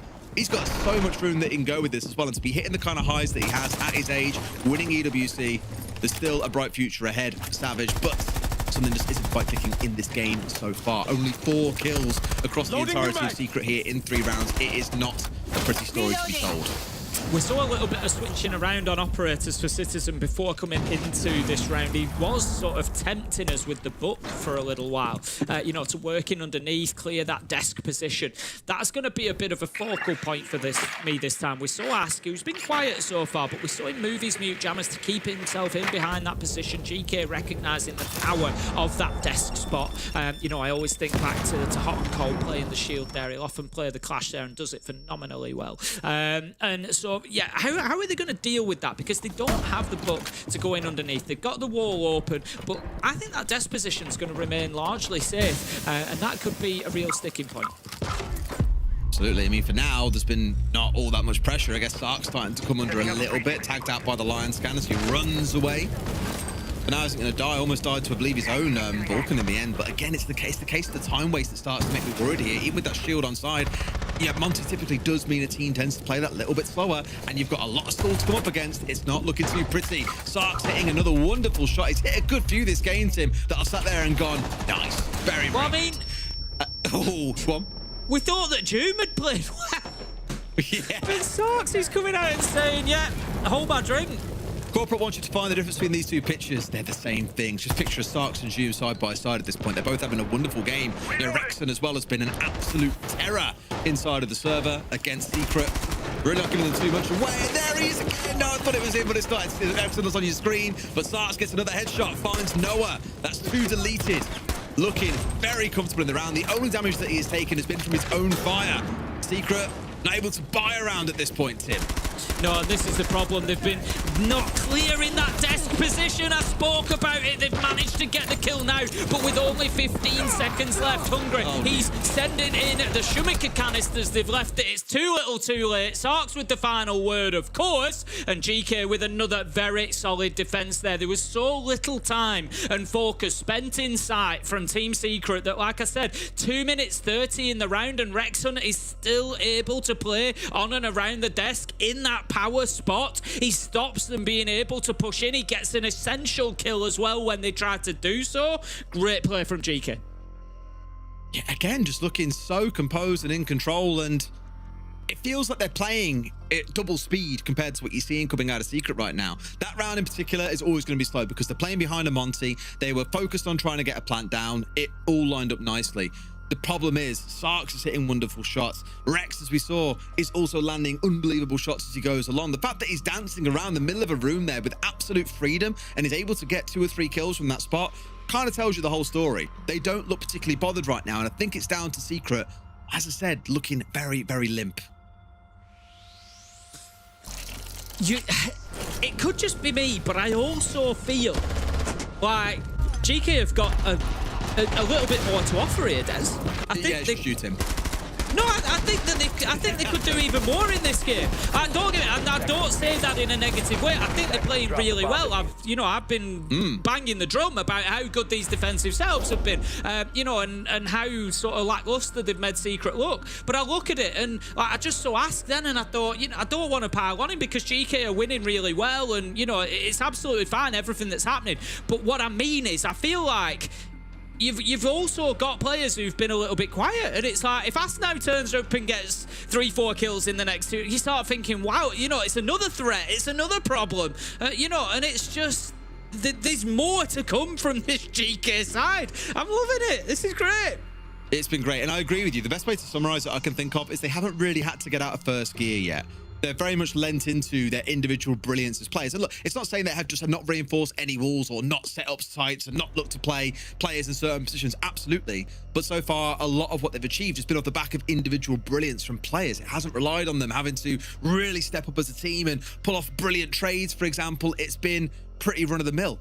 And I'm kind of with you on that. I think even if Secret do step it up, there is still another layer to GK we haven't had to yet see be unfolded in this game. It's looking very pedestrian. It's looking very easy for them. Hopefully after this tech pause, Secret can step it back up. They can think about the words that they got from Twister at the end of round 3, because as we saw in round 4, maybe not quite executed to the vision that he had. Maybe it's a bad timeout, Tim. We don't know, but I can't say that about Twister. He's too nice a guy. He is. I don't think it'll be that. I saw it in the first game, and this is why I said what I said earlier. And look, I'm not going too soon. There's a lot of Siege yet to be played. There's today and for the rest of the kickoff, and for the rest of the year. I just, like I say, I'd had my confidence knocked, not with the result of Secret, but just from what I'd seen from them. It just left me with a few concerns about maybe how big the impact of the couple of players leaving had been. And I kind of, there's nothing here yet to convince me of anything different. Would I love to be convinced? Yes, I've said this. I want every team, not just in EML, I want every team in NL, I want every team in S. You'll laugh at me for being overly positive, as you always do, but I want every team to just play amazing, because think of the Siege that we get then. Think about the international tournaments we get then. If we've got, 8-10 super competitive teams in every single region, bring it on. Brilliant. I want to see Secret play at the best. I want to see GK play at the best. I want to see everybody. But yeah, I just don't have too much confidence in it right now. They've got the ability there. That much is certain. There's no question. Savage, Noah, very, very capable players. You've got Nathan Citizen having joined as well. They've got quality throughout. Mowgli, as we know, he's one of those players that can just turn a game. He can just decide it's on. And we might see that here. Look, they might get on the defense. Mowgli might drop 10, 15 kills in 6 rounds, and all of a sudden it's a different game we're looking at. But I can't sit here and say that I'm wildly surprised either, because I think they just, I don't know, it just seems like they're struggling to gel a little bit. A little bit. Of course, we'll be back into things shortly. Thank you very much for your patience while we get this tech pause resolved. And again, not forgetting, Tim, we still have one more game to come up after this in Fnatic versus Shifters, which it might sound weird to say, but for me, is probably my game of the day, the one that I'm most excited to see how it plays out, because it feels like the closest on paper. Yeah, it's going to be an absolute cracker, I think. For me, I look at that matchup and I think, again, I don't want to get too carried away with Shifters. I like them as a roster. I think they're looking really good. I think it comes down to which Fnatic shows up. We've kind of seen 2 so far. We saw the Fnatic who struggled, and then we saw the Fnatic where we were like, oh, all right, okay, I see what you're doing there. And so I think that game largely depends on which Fnatic show up. So I hope that, again, we get the best out of both teams and we have a phenomenal game of Siege. But who do I think is going to win it? I would back Shifters for that one. Shall see when we get into it, of course. And Tim, someone did actually ask while we were casting SAL yesterday, but I thought, you know what? I don't think he's touched it for a while. What's going on with the Garden? Big news for the Garden. We left it. Oh, big news. Oh boy, big news update coming in. Let's go. Big news. Hold on to your hats, everybody. This is getting serious now. So you'll remember that I put a vegetable planter in. I reduced the size of my patio. I decided it was a lot of wasted space. There was too much there. So I took about a third of it, maybe even half. I took it away, got rid of the flags, and I put in a raised, because I wanted something. I'm not a gardener, as I've said countless times. So I was mostly doing the garden, was getting rid of the garden mostly for me. It was putting decking down, patio, you know, getting stuff that doesn't grow, that doesn't need maintaining. So I wanted something in there, though. I wanted a bit of greenery, and I thought, do you know what? I'm going to grow some vegetables. So I put in a raised vegetable plant. I know. So I put in a raised vegetable planter, and I thought that can be my greenery for the garden. It's quite big. It's about 2 meters long by about 1.2 wide. So it's a decent size. Well, we're in spring, Des. We're in spring. It's vegetable season, let me tell you. So this weekend, I've got the veg in the ground. So we've got 10 red onions. We've got 20 brown onions have gone in. So they're ready to grow in. They should be ready by about September, October, hopefully. And then I've got a couple of, my daughter wanted some sweet corn in there, so I put a couple of sweet corn plants. I'm a bit bothered about how tall they're going to go. I think they can go to like 4 or 5 feet before they get the sweet corn off them, but we'll see what happens. She wanted them. She gets what she wants. I'm soft, so in go the sweet corn. I've also got some potatoes that are going to go in there as well, but I'm just having to wait on the potatoes, because what you do is you get you get some seeded potatoes, they're called, seeding or seeded potatoes, and basically they've been checked. But they've been checked for, like, you know, bits of diseases and stuff that potatoes can have that will destroy your crop. So they've been checked for this, so they're basically like good to grow from. But you've got to wait for it. You know, if you leave a potato on the side, it grows them shoots off it. You've got to wait for it. Germinates. Exactly. You've got to wait for that to happen. Then you can put them in the ground. So we're currently in the waiting phase. So hopefully they'll be in the ground next week. But I will report back, and hopefully, it's my first year, so in all honesty, probably not. But hopefully by harvest time, we're going to be getting some veg out of the ground. I'm going to start calling you Ace of Harvest when that time comes around. There we go. Hopefully I will be the Ace of Harvest. I'm going to have about 3 months worth of onions. It'll be great. I'm looking forward to seeing what comes of it then, Tim, and also looking forward to seeing what comes out of the ground from this game, because right now Secret are looking like a bit of a rotting corpse, Tim. We've got to find a way to pull them out and get them playing, because they are struggling to get anything in at this game. Yes, we've had to have a lobby rehost, but if you recall, after 3 rounds, they only had 4 kills to their name. It was miserable, and round 4, unfortunately, did not look all that much better. Hopefully a little bit of downtime has given them time to recollect their thoughts and get themselves back into winning ways. Because in this game, they're struggling to find even a round. Yeah, I'm going to back Secret for this one. I think that they get something going now. They've got Nath into warehouse pretty quickly. They've got that long angle open that I spoke about. He's going to push onto missile door.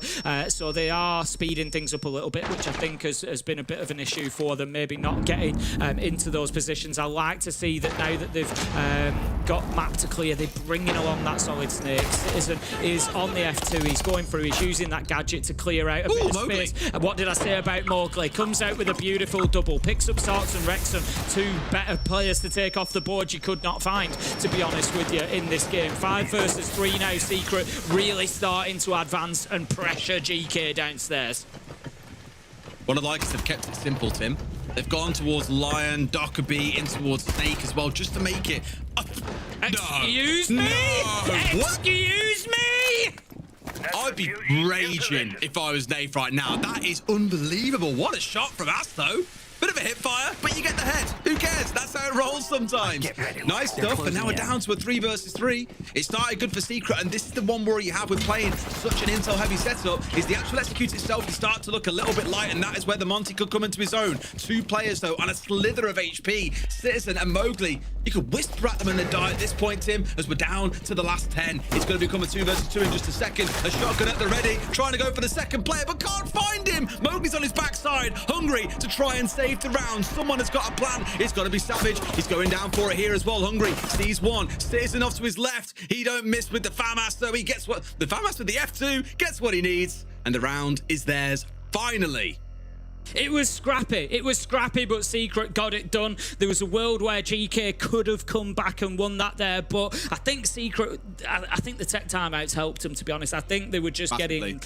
caught up in the mill, really, in the maelstrom of what this game was turning into. And I think having that opportunity to just let things calm down, come back to it, kind of, you know, a couple of minutes, fresh eyes, back onto it, I think has really helped them. But look, still, GK, like I said, I feel like they've got more that they can bring to the table. Asuka's been quiet so far and then steps round the corner with an absolutely disgusting hipfire. And it just goes to show in Siege, we've got one-shot headshots. Sometimes just put a couple of bullets down range and see what happens. It's why I'd always say, shoot open barricades, don't punch them. You don't know what's on the other side. You don't know what you're going to hit. And Ask just gets away with it there. But Secret, they get the round done, and we're going to see a final defense coming in from GK. Honestly, I think if Secret can come away with a 2-4 here, it's actually not the end of the world for them. It's a really good rescue attempt at the end of a difficult half. Absolutely. I mean, a little bit of breathing room helps, Tim, but there's still a lot to do once we switch sides. Thankfully for Secret, I think going on to defense should be that little bit easier, but not forgetting that for a long period of time, and pretty much every tournament, every stage we played, Secret were the best attacking team in the tournament. That included against global teams. They were unbelievable. But here, looking a bit like a shell of their former selves, unfortunately. Let's see if they can get something done, though. If they manage to smash and grab 2 rounds, it will feel, to GK at least, like they've been robbed, given how successful their defenses have been. Let's see how things go on forwards. Going to try the same thing again, Tim. Got that Sen's on side. This time, though, we've got some Candelas, which I imagine we might be looking to try and yeet top floor when we try and push in here. And instead, they aren't even going to bother trying to play the dance on that wall itself. Going to set in towards bringing along the Maverick here. Yeah, just as well, GK have kind of read into that. They've anticipated it and they've changed their setup. We don't have the Tuberai, we don't have the Kaid this time. We've got a Fenrir, we've got Goyo. You know, we've mixed it up a little bit to try and burn time, to try and make it difficult in other ways for Team Secret. And it's not quite working yet. Ask is taking a lot of grief inside a site. He's on the Wamai. He's the player downstairs. Last time they were all on the top floor. So he's going to come under increasing pressure, and he needs those players upstairs to be able to find those angles to support him. Absolutely, the pressure's starting to build onto Ask at least a little bit, though, making use, of course, of the pillar to keep himself safe. But the first kill goes the way of Rexon. Down goes Mowgli. Hit a big 2K in the last round. Not going to be available as an option to his team here. Ask hitting the deck, so you could look at it as a 4v4, though Ask could yet still be recovered. Going to slowly slink his way back here. I don't think he'll be in a spot to get recovered, given he's exposed in both rooms that he steps into here. If nothing else, he's feeding sound and information over to the rest of his team. Yeah, Pack Bull is down there with him, but like you said, I think it's a bit of a big risk, a bit of a big ask at this point. But 4 versus 4, let's call it. Mowgli going down on the Sense really is not helpful. Plant was going down, but there's not enough cover for it. They managed to hit him with the Shimika launcher. Savage grabs the diffuser and takes it away. 45 seconds, so plenty of time for them to be able to have a chance to go again. But the problem is that they're losing bodies. 4 versus 3 confirmed as Ask goes down, but it's all falling apart for Secret again, Des. 4 versus 1. They just haven't at any point dealt with this top floor hold. That's been the problem. They didn't learn from it the first time. They haven't taken control the second time. GK have kept themselves active up there. They've been able to prevent the plant from up there, and this round is pretty much done. There we go. Sarks picks up the final kill. GK close it out. 5-1 half. What a defensive start for them on layer. I gotta give a shout out to one of the mods on Twitch, by the way, who put a wonderful pinned message up there, which I feel we could say it. Got to talk about real plants because Secret can't get any down themselves. Oh dear. Pretty brutal. But our desk is standing by. Let's go to them and get their thoughts on that half. Oh, the pin message is brutal, but it's true though, because when we look at this defensive half from the side of GK, it seems, Leo, that GK have all the right strategic cards. They make it so difficult for Secret to do anything with these rounds. Yeah, it feels like Secret are back in attacking in the old ways. Like they are basically reproducing the strategies that they've had during SI and the same playstyle, whereas Geeka has innovated. And if we look at the one round, for example, where they're playing Kaid and Tugurao, that should be a simple thing to fix, right? And yet you lose a full minute, you lose 2 thermite charges just trying to open this wall. And the overall Kaid tricking part and the timings of it and the fact that the Kaid claw was not directly on the wall, but in the floor, on the ceiling, above the wall, Those may seem like small details, but overall, I think that the innovation that was showed by Geeky across every single round was paying off. There is this example which I think is very visual of how much time they're burning with this kite trick, but I think, and the Tubero as well, but I think that overall, when they were on basement, they had a full extension and hold the vertical because they knew that Secret would just take garage and they can just hold the vert. You know, here they abuse the Tachenka as much as they can, plus the Goyo, plus the C4s to deny, and then they replay together. I think that overall, Secret has no solution because they've never seen a defense like this. Yeah, it's been absolutely perfect just from a strategical point of view. And I think we always knew that there's a lot of big brains involved in this team in terms of GK, you know, Ask, Hungry, Packball, Shepard in the coaching capacity as well.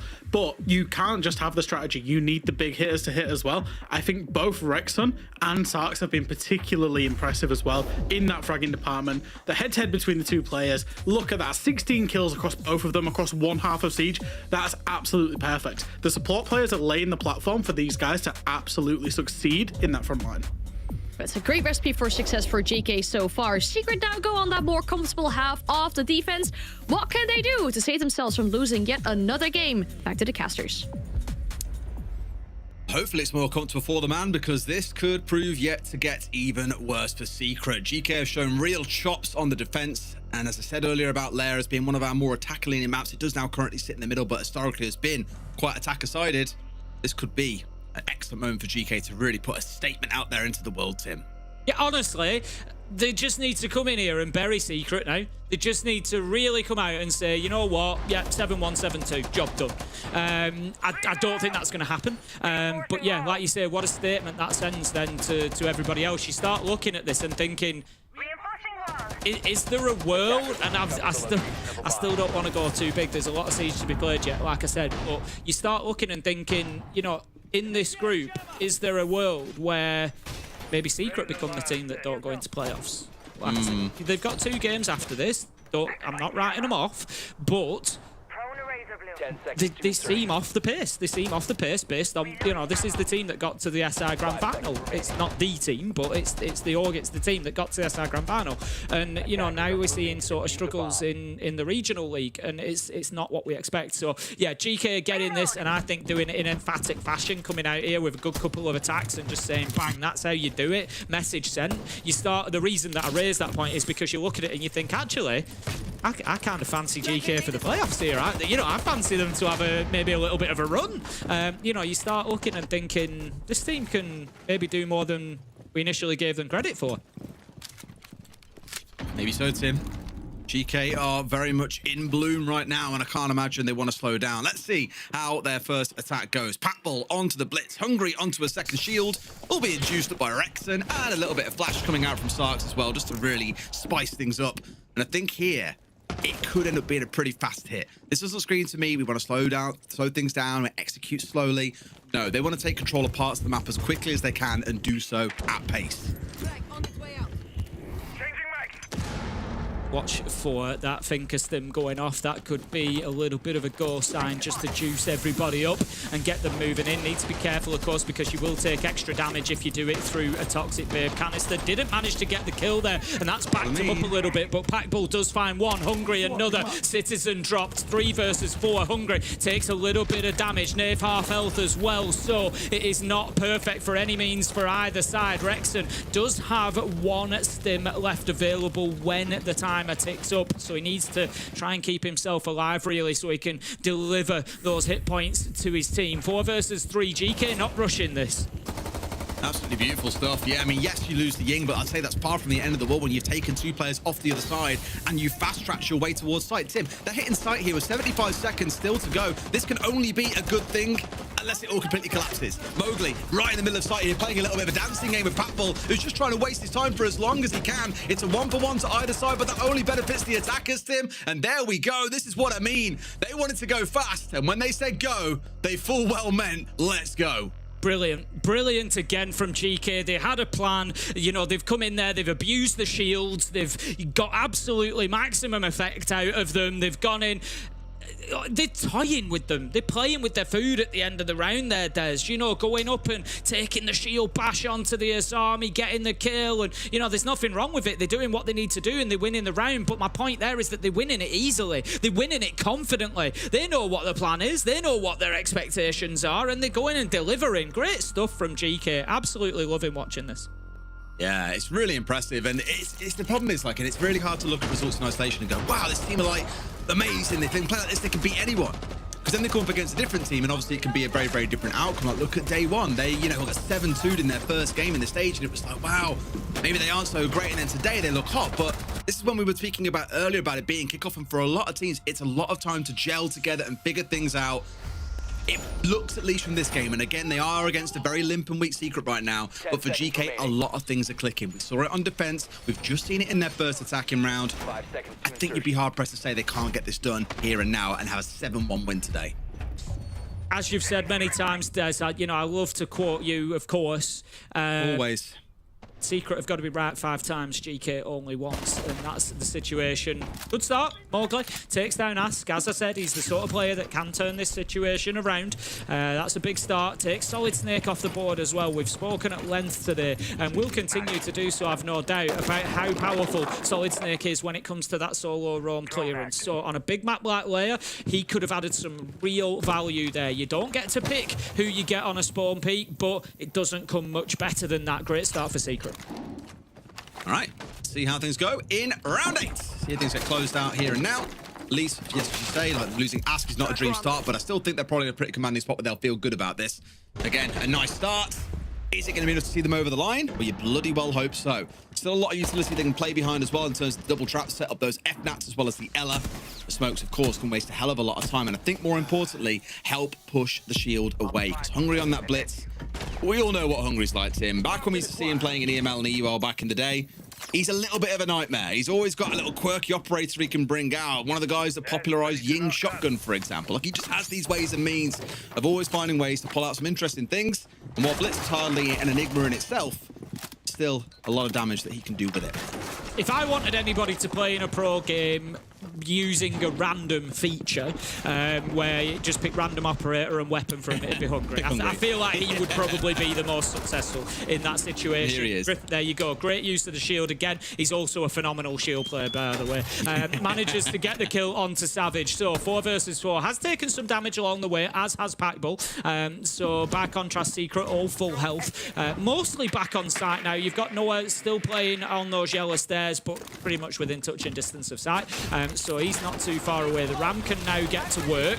They are going to get a little bit aggro on the verticals. The thing is now, Secret have to take risks. They've got to take the game to GK. They can't just sit and let GK do everything they want to do on the attack. So they're going to have to take some of these fights. 50 seconds left to go. Time would be my concern for this GK attack right now. Absolutely, it is starting to wear down towards the last 40.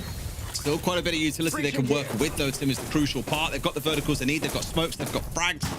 And of course, Packbull has still got one more track available on that Deimos on the other side. The 2 smokes can be huge here, but Nath has got to get them placed in the perfect spot to stop Hungry. He's looking to go in for a plant here, smoking out. I think he looked for the rotate initially, but missed it out a little bit. They have to know where this default plant is going down there, Tim, and there has to be something coming in to stop him. And sure enough, Mowgli is that guy. Nath, a little bit of a late smoke coming out, though, isn't going to help too much because it kills Mowgli in the process. We're down to a 2v2. Final 10 seconds here. Packbull on the recovery. Needs to have some cover. Going to try and stick it in the alternative corner. Rex knows there's one player on the upstairs by the looks of it. Will they find him in time? Yes, they will. And Secret will hold on and will get themselves the second round in this game. Yeah, better round from Secret. They're able to hold on, but look, GK not making it easy for them, were they? I thought that Hungry might just get away with sticking that plant for a second there, and it would have all come down to the post plant. But Secret, again, good awareness. Credit where it's due. You know, yep, they've had a quiet game, but they are still sharp, still on it. They knew that the plant was going down.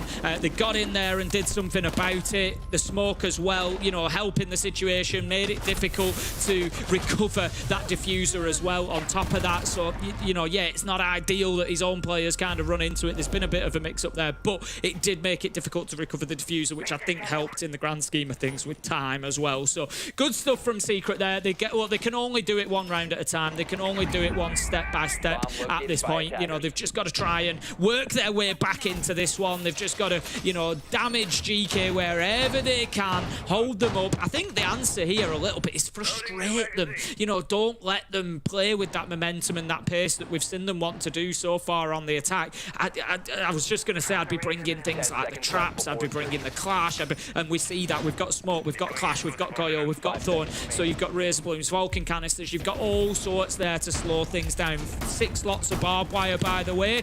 They are recognising that shields and speed are the problem, so Secret adapting well to what's in front of them. Yeah, just got to adapt for 4 rounds in a row, you know. That's the and problem. There's probably going to be something cooking. I mean, we'll always like to get excited when we see an Amaru come on side like Rexon is doing in this round, but I don't imagine it's going to be a go up a hatch or anything too particularly mental here. Sometimes it's just more of a quick entry into the building itself. We'll see. They are cooking. Never mind. He's dead. Quick death. It's all good. It's all good. Mowgli managing to get it. If you remember, I said Mowgli is one of those difference maker players. He's got 2 entries in a row now. That's actually all 3 defensive entries going to Secret so far. Citizen with the first and then Mowgli back to back. So good stuff for them. Something to build on. Noah manages to take down Packbull as well. And this is what GK need to avoid here. This is how we end up in overtime, is they allow Secret into the game. They allow them to build that confidence. They need to be, you know, where's Sarks with his one-tap shots through onto heads? Where are these big players? Where is Rexon going? But he's lost his life at the beginning of the round. They just need one of those magical moments. But the problem they've got, the longer they wait for it, you can see, for me, Secret are even moving a little bit quicker in game. There seems to be more of a buzz about, and we saw them there. Right, we've got to kill, we're relocating, we're getting in position, we're supporting each other. And they just seem to be kind of bouncing through the round a little bit more. And that is problematic for GK. Massively so, yeah. Really got to get a wiggle on here and try and find a way through. But I really doubt they're going to be given time or space to do so by Secret, because as we all saw at the start, got those 2 kills, double back, very happy just to sit and wait at this point. Still, the last few questions, as Sarks has got his eyes here on towards 1. Savage, I believe that is on the other side of the wall. You also got 1 on towards display. It's Ask here, poking questions here. So you've kind of got the front lines being drawn up. They know who is where. And at this stage, now we're trying to go a little bit more aggressive by the looks of it. They're inside sight for a second there. Rather than just asking questions on the doorway, we're actually looking to push in. But a quick rotate over into now they're going more for a backstab, which means Citizen has got to hold up here. He needs to get this kill. It's critical. He keeps them at bay. Secret have played this really well, super patient, waiting for their opportunities. Sarks, he manages to get the kill that I was asking for, but probably a little bit too little, too late. Citizen manages to get the trade. It's all up to Hungry. Cut down. That's going to be the end of that attempt, and Secret starting to play with a little bit of confidence, starting to get something building here. Can they continue? Is it just a foundation for what is to come? GK looked a little bit rattled that round. We saw them like, Sarks runs into, oh no, I need to back out, but he's got the shield behind him. There was a little bit less coordination, a little bit more confusion than we've seen from them so far. So yeah, JK back to the drawing board. They've got 3 more chances, but I think if they don't win it in this next round and it goes 6-4, they might just mentally start feeling like this is slipping away from us here, boys. We're letting them back into it. And you know, that's something that Secret can just feast on. I mean, to be fair, that's also the second round we've seen in this half, and it's one where it's probably been the most convincing round we've seen from Secret all game, right? The 2 that they get, I mean, this initial entry aggressive kill is really, really good from Mowgli, and that is classic peak Mowgli. I used to say that back in the day, like, the thing Mowgli always had as a problem on walls, he'd always try and play a bit too aggressive ahead of the rest of his team and be punished by more organized teams. Whereas here he's in a spot where that aggression has actually paid off. He's gone for the window, got rid of the Amaru. They've then managed to lock Packbull inside of Ops with him with the use of those Kiba barriers. And from the back of that, they just managed to get him closed out too. What I then love is the fact that they all fall back together and set up a new front line. Even then, it still comes down to a bit of a scrap like we saw back in that first round where things were down to a 2 versus 2. So you've kind of had 2 sides of the story there. One where they can eke out a win over the dying seconds of a round where it comes quite close. One where they've been very, very dominant. So it's a promising sign so far for Secret. GK are going to be the ones who need to come up with an idea. I think if they lose this round, attack timeout comes in, they find a way through in the next couple. Yeah, this is, you can't, I want to say it's the big opportunity. You feel with it being the offside, like, you know, if they're going to get a win anywhere, this is the real chance that they're going to do it. They've got the Ying. They need to get more out of the Solid Snake.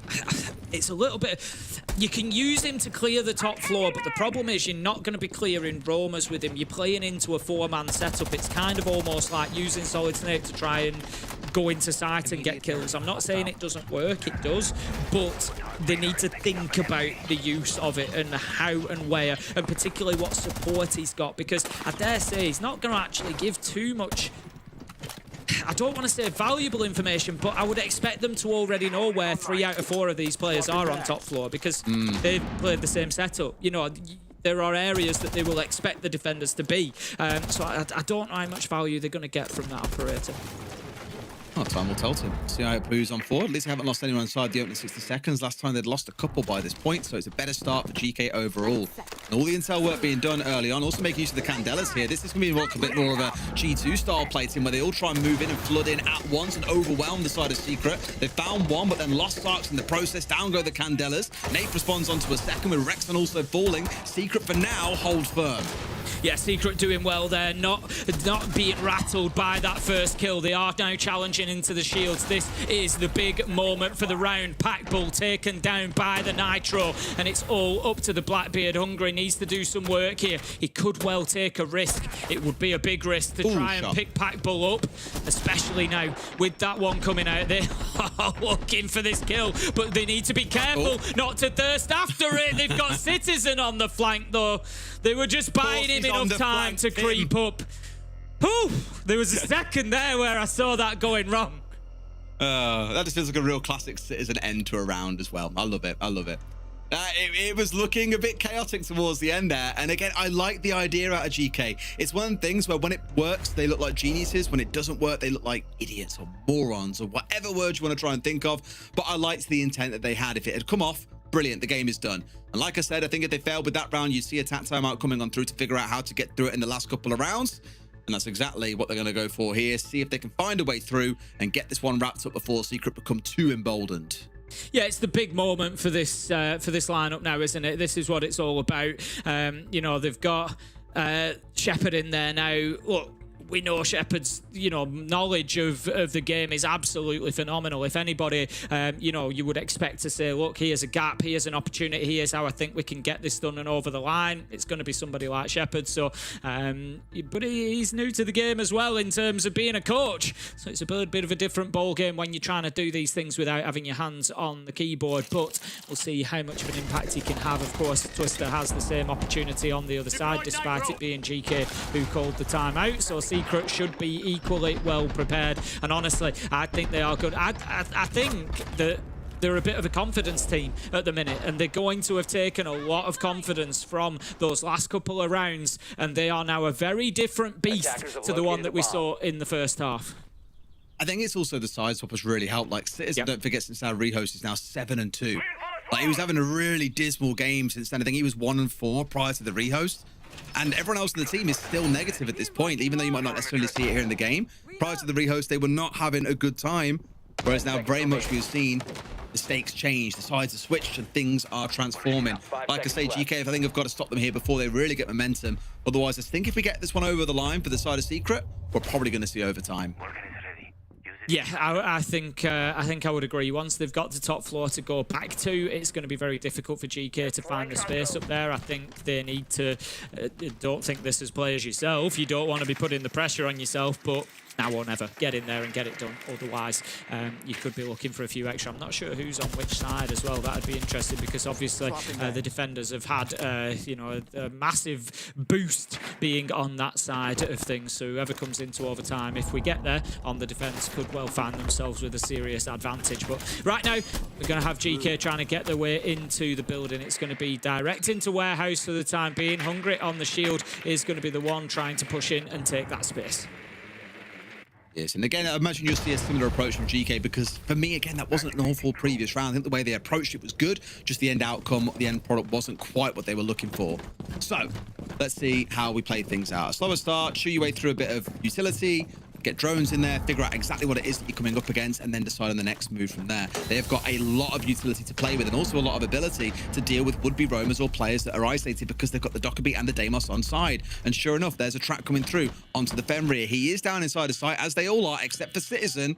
Do they hear him, though? I think surely they must know that he's in the next room. Just about gets away. Now they certainly know that he's there, and his life is forfeits him, but spins on a diamond, gets Ask, dodges away from the nade, as Nath also finds a C4. That is a dream start to the round for Secret once again.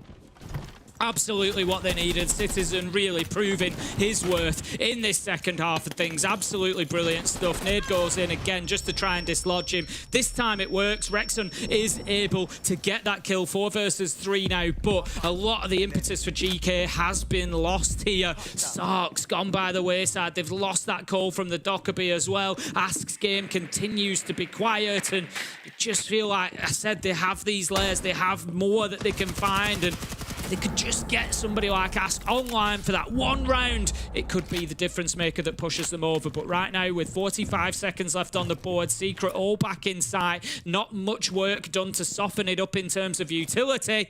I fancy Secret to take us to 12. Don't count your chickens until they're hatched, Tim, though. Just never know. If it's in this round or the next, there could yet be heartbreak for Secret just around the corner. All 3 players on the side of GK gathered up here around filtration and looking to make a push towards site. Wall being opened up, but the angles just a little bit tight. Boys, you've got so much utility. Pack, let's see them fire. Let's see the fire and the smoke come out, but no, not used. But it's still a triple for Rex, and he carries on with how he started in the first half. 9-3 since the rehost. In we go with the diffuser trying to go down here in the final 5 seconds or so, but Hungary is pulled off. Rexton's on his backside. This one's going to be over, Tim. It's going to take all 12 rounds of regulation to see what happens next. Exactly the same as we saw previously with that 2v2. Blackbeard trying to plant and the cover just not being there for them. Secret, like I said, looking like a different beast, and this is it just showing the 2 sides of the coin that we've got with this roster at the minute. You know, really struggling to begin with, but they've dug deep, and I'm really impressed with their mental resilience to bring themselves back into this. I picked out Mowgli being the player, you know, that could swing a game on its head in, you know, unexpected circumstances. He's done okay, but it's really been Citizen who has turned this around. I feel like we're seeing Citizen back towards, you know, his brilliant best that we've seen in the past. Really, really electric second half from him. Covered the location of a bomb. Well. Just keeps on getting more and more interesting as things evolve, Tim. Gonna end things in regulation, at least up on the top floor. That is where we've seen all kinds of madness going on. Mowgli's big 2K coming out of there, locking Packball inside of there, starting things out, of course, in our previous games. June getting a big 2K inside of Ops to start things off in their game. It has been the place of a lot of action, and I imagine this round will be absolutely no different. And I think GK are probably going to try something different in this round. They're still sticking to one shield, not going towards the Blitz and the Blackbeard to try and be aggressive and explode in towards the site. In fact, going to kind of take what looked to not go so wrong for Secret back in the first half, which is to slow things down and try and play behind that Monty. That was what gave GK a lot of room to maneuver and be quick and essentially bully the other side by playing around the fact they were being so slow with the Monty. So let's see if it works out, because like you said, Hungry is a fantastic shield player, and we know that he loves to play Monty. I think they need to have a plan for the denial ops here. We've seen the Tachanka in a number of rounds having a lot of success. GK used him themselves. Nath this time has the Tachanka, but they've also got Savage on the smoke as well. That is an awful lot of area denial that can be brought along, you know, as and when they need it, and can be deployed wherever they need it. It's not like the Goyo that you kind of stuck with them in that position. So GK definitely need a plan for that. I'd like to see maybe Sarks underneath using those tracks to try and create a little bit of havoc, take those shots. We, you know, I haven't seen too much of the Deimos being used in that way today. It's been more horizontal, just sort of direct attacks, you know, looking for the advantage in the gunfight. But get underneath, use that verticality, and just make it a nightmare for them to stay still. It's the Tachanka and your smoke that you want to chase down. There's nobody underneath to stop you either, so there is space there to do it. Deathmark tracker out. Sorry, Tim's having a nice little cough there. It's quite all right. Really caught me. Yeah, it seemed like a really good moment of silence because Deimos came and tracked the Tachanka just like I Just letting it play out like poetry. Well, Nath has got that Schumacher pointed up towards Highway. He knows that's exactly where the push is starting to come from. The Monty, more than anything, is going to be the focal point of this execute. He's got the diffuser in back pocket, and of course, it's a Monty. He'll be the one at the forefront. He'll be the one looking to make things happen. So if you know where he is and can you put down fire to slow him down, all you've got to watch out for then really is the odd little backstab coming on through, or potentially a Sark's coming from underneath and looking to cause some damage. But Rexon has gone down. That's the gridlock finished off here. Looking great for Secret in to be able to hold on as the track comes in from below. Sark's able to get a shot onto Savage, but not enough to finish him off.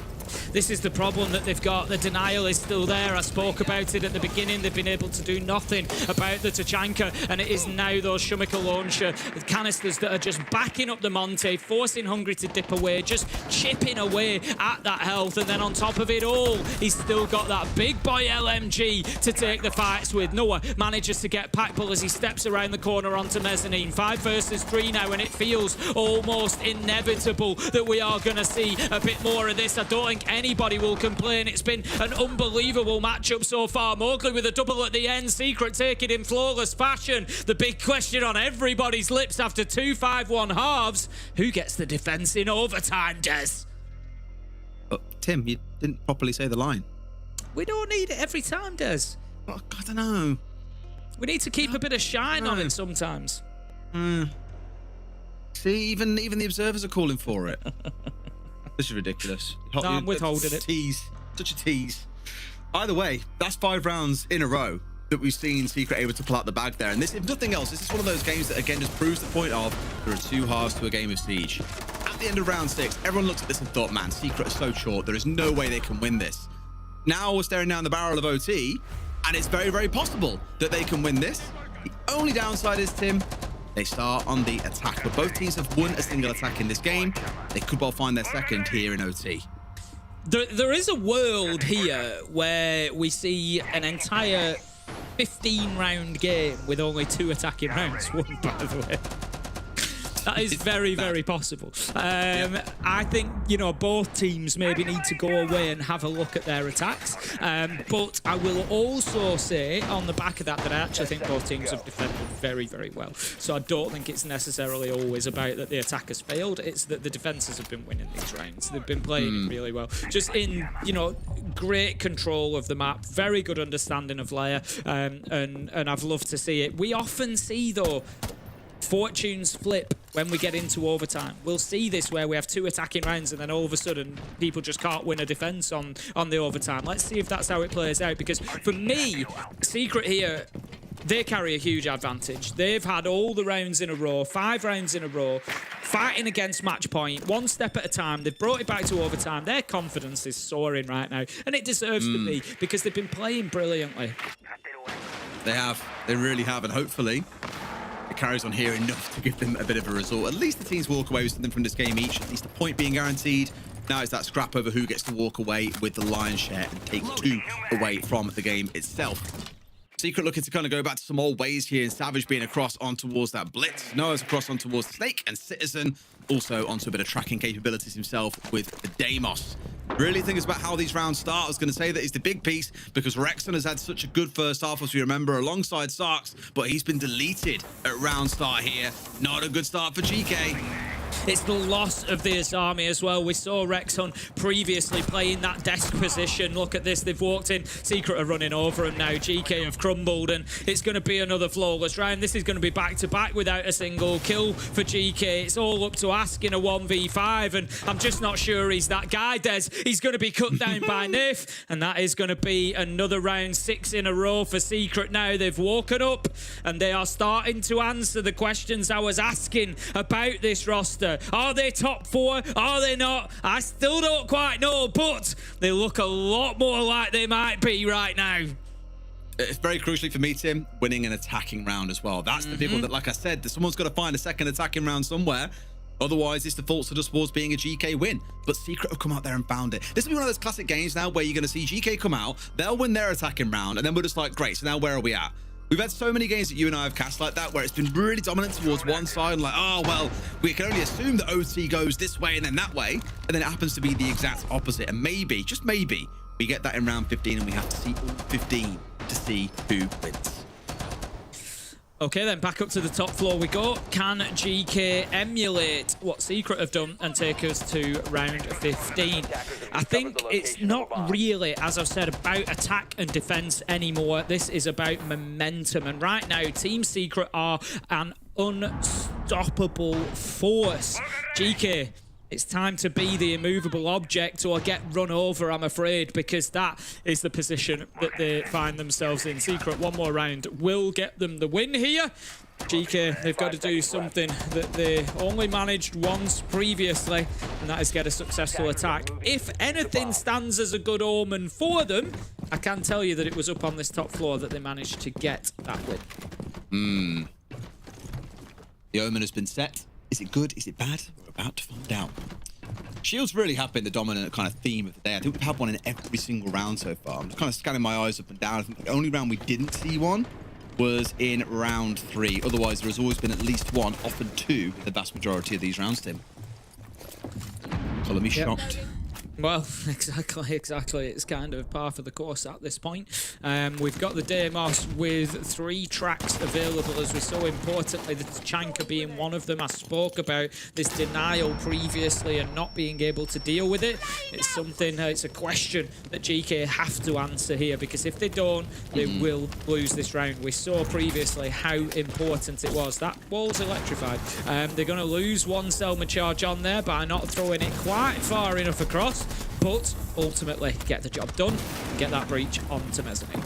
Yeah, I quite like that though. Electrifying it off and looking to be aggressive on the defense of it. Like, yeah, we give away ops, but we don't let them get onto catwalk too easily, not without having to burn utility to do so. I guess thankfully for GK, it was very limited utility required. A single nade enough to see that one taken out, and then of course they can push their way forward. So you'll take it, I think. It's a good attempt, or at least a good effort or idea from Secret. Just one that didn't really maybe pay off in the way that they were essentially expecting. That means they can fall back to their next line of defense, though. You can kind of see them all scattering back here out towards this east side of the top floor as GK slowly begins to encroach now in towards Ops and onwards from there. Hungry able, of course, to hit that button anytime he wants and reveal where the players are. There we go. And with that intel, and call out to his team where they are. One step ready to challenge display window, one inside of the room itself. So they know that they're going to be playing into quite a congested area over there, but what it does tell them is there's likely some space out towards Ops. Mowgli manages to find Ass, continues to struggle for the day 2 and 10 since the rehost. Not great for him overall, and really could have done with a little bit more. We see the angle being held. In comes the intel. At least 3 of those defenders have been spotted. Sarks manages to take the kill onto Noah. 4 versus 3 as Mowgli. He finds another. He said he was one of those players that would just flip a game on its head, and he has proved again his ability to do that. Naif taken out. That's some of the denial gone. That could be big for GK. Right, they know exactly where he is, and they've got to get the kill. Sarks is taking matters into his own hands. But now down to a 2v2 with the shotgun. Isn't quite powerful enough at range, but it's down to a 1v1. Hungry up against Savage. One with a shotgun, one with 1 HP. Who the hell comes out on top? It's 10 seconds to go. Savage just trying to tuck himself away. Hungry, no real idea where Savage is, but he wants to try and hunt for the kill. Now going to try and get the diffuser down. I think Hungry's going to have to stick it, but he pulls off, and Savage has played it beautifully. Enough, of course, to be able to hold on, and that will see them over the line. What a comeback from Team Secret, deserving the points that they take there. It was 7 rounds in a row. By the time things were done, they were 6-1 down. Make no mistake, that has taken some serious effort mentally to pull themselves back into that one, and they should be proud of the accomplishment. Great stuff from Team Secret.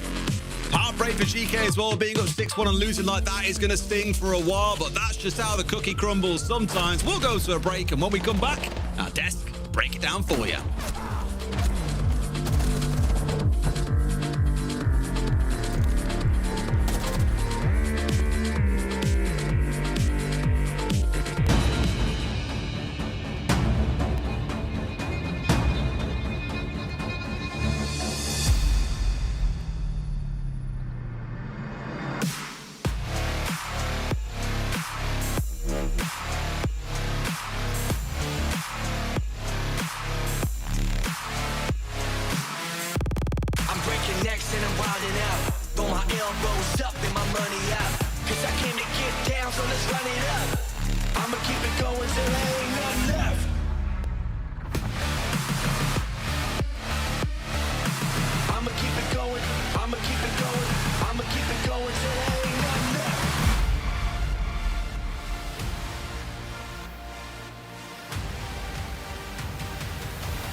rounds in a row for Team Secret to get their first victory here in the EML Kickoff, and therefore I'm so glad we get to speak to them as well. We get to pick their brains on how they're feeling as we're joined by Citizen. First off, congratulations on the victory. Citizen, you moved back to EU, you joined Team Secret. I would like to know, how have these past few months been for you? I mean, it's been very good, like joining the team as good as this because of what they achieved last year. But I mean, yeah, I don't know really what to say. They're just complete beasts, to be honest. Ben, I've got to ask you about this game because it was looking pretty abysmal, but then you guys pulled out 7 rounds in a row. What was the thought process? What was the mentality like during the game? I don't know. For me, I feel like we just played a little bit too nervous, and then like finally grew some balls, and then smashed them. I think that's the best way I can describe it. I mean, looking at you in this game, you were probably one of the main stakeholder of the comeback because the difference of performance from your attack side to the defense side was insane. Like, we were lucky that there was a rehost in the middle and we could compare the stats between the two. I want to understand a little bit more about your roles because I think you played like 12 different operators in this game. Why do you think there was such a big impact or big difference for you in your performance between the attack side and the defense side?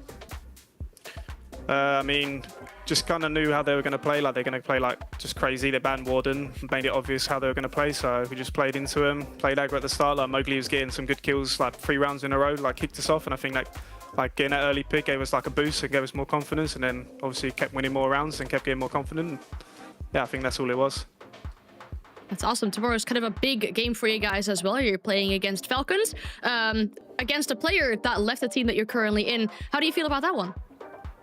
Oh yeah, doesn't bother me. Maybe affects the other guys, but yeah, I don't really care. Maybe they have a little bit of bragging rights who wins this game, you know? All right, bragging rights to be decided tomorrow. Citizen, thank you for sharing your thoughts with us, and good luck with the rest of the Super Week. Yep, thank you. Goodbye. Good to hear from them. And before we dive into these highlights, Jack, you kind of felt this one coming, I guess we can say. You know, when Secret were down in the trenches 6-1, Yeah. You said something like predicting the comeback. Yeah, maybe. This was in our internal group chat with production saying, would you call me a troll if I said a comeback was possible? That was when Team Secret were 1-6 down. And I've got to say, there's a saying, Anne, a stopped clock is right twice a day, and I very much feel like that was the case in today. But no, in seriously, just as to why I thought a comeback might be possible, I think GK will be really strong on their defenses, but on their attacks, I think it still looks a little bit disjointed, and the vice versa applies to Secret. I expected them to be strong on their defenses because they do have so much talent individually. It's much easier to show that on your defenses. They obviously didn't put out a great attack side whatsoever, but when they came alive on defense, like Ben just said, when Mowgli was getting aggressive early, when they got a good read into what GK were doing, they were able to handle it. And it was obvious. It was obvious. Accident said it. As soon as the Warden ban came through, they knew they should expect shields, maybe even double shields, and then the Ying, the flashes operators, the rushes. And so all they had to do was play in tight corners, abuse the traps operators. That's why you saw them playing the Fenrir, playing the Goyo, the Ela to slow them down, the Thorn as well, the Clash. And then they always had smoke somewhere to slow down one part and make sure, Jack, that they were disjointed. It's something that you said, right? They don't attack at the same time because when GK is attacking, they expect utter chaos. To create chaos, you need multiple pressure points. So you know they're going to be spread around the map. And what does the smoke achieve? The smoke is smoking one area so that the rest of the team can focus on the other. As soon as Mowgli was getting the kill, they just got close to each other and made sure they would never get pinned by multiple pressure points at one time and always isolate one gunfight. And that is my main worry for GK. Yes, it's all incredible in defense because you can play that way, but when you're in attack, there needs to be a comeback solution. There needs to be a slow, methodical, normal way of playing the game. Because if that's your only play style, everyone can predict that you're trying to be unpredictable, and then it doesn't work anymore. I will say for GK as a closing thought is this group B is going to be hyper competitive. You know that every team seemingly can get points from every team. The fact that yes, the loss will hurt, don't get me wrong, it will sting, it will be horrible for them, it's a huge learning curve, but they did walk away with a point because they got to overtime. That point could be, in theory, the difference between going out of the bracket and going through into the playoffs, so it still could be a monumental game for them. That's the main question for them, right? They fought hard, and we talked about those players that were really stepping up on the side of GK when they were doing so well in that first half. But the fact that we can now look at a group that is so open, I mean, you already talked about it, Jack, but this could be anybody's game on who goes, well, home is a big thing to say, but who ends up being that 5th spot here, and it's literally happening in 2 days from now. Yeah, honestly, I don't know. I agree with you, Jack, on there. Like, I just look at everyone, and I just like the fact that everyone beats each other. You know, Twisted Minds' first result against Secret, Secret beating Geeky beating Twisted Minds. That sets us up for success. That sets us up for a really important final 2 play days in this group stage. And whoever wins the next match will also impact everything. But when I look at this, I'm like, okay, that's it. They've had like 3 play days to go through, and we're now having everyone biting each other. It's a big question mark, especially for Secret to be in that triangle, because they're expected to be part of the top 3 of EML. No one expects them to be in the fight to not even get grouped. It's a scary thing for them, especially with the last 2 play days coming so fast, and there's a lot still to be decided in that group. But we have one more game left for today's first day of the EML Super Week. That game is between Fnatic and Shifters, and we'll talk about it after the break. But there's a big difference in one vital siege part between these 2 teams. You don't want to miss it. Stick around.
It is already time for our final game of the day. In Group A, we got Fnatic going up against Shifters, and there is a lot to talk about when it comes to the context of this group. We can have a look at the table so far with these 5 teams inside the group, because with a victory today, Fnatic could kind of secure not getting grouped. We saw Heretics lose earlier today, Leo, and for Fnatic, given how poorly, I guess, their year went last year, this would be absolutely huge.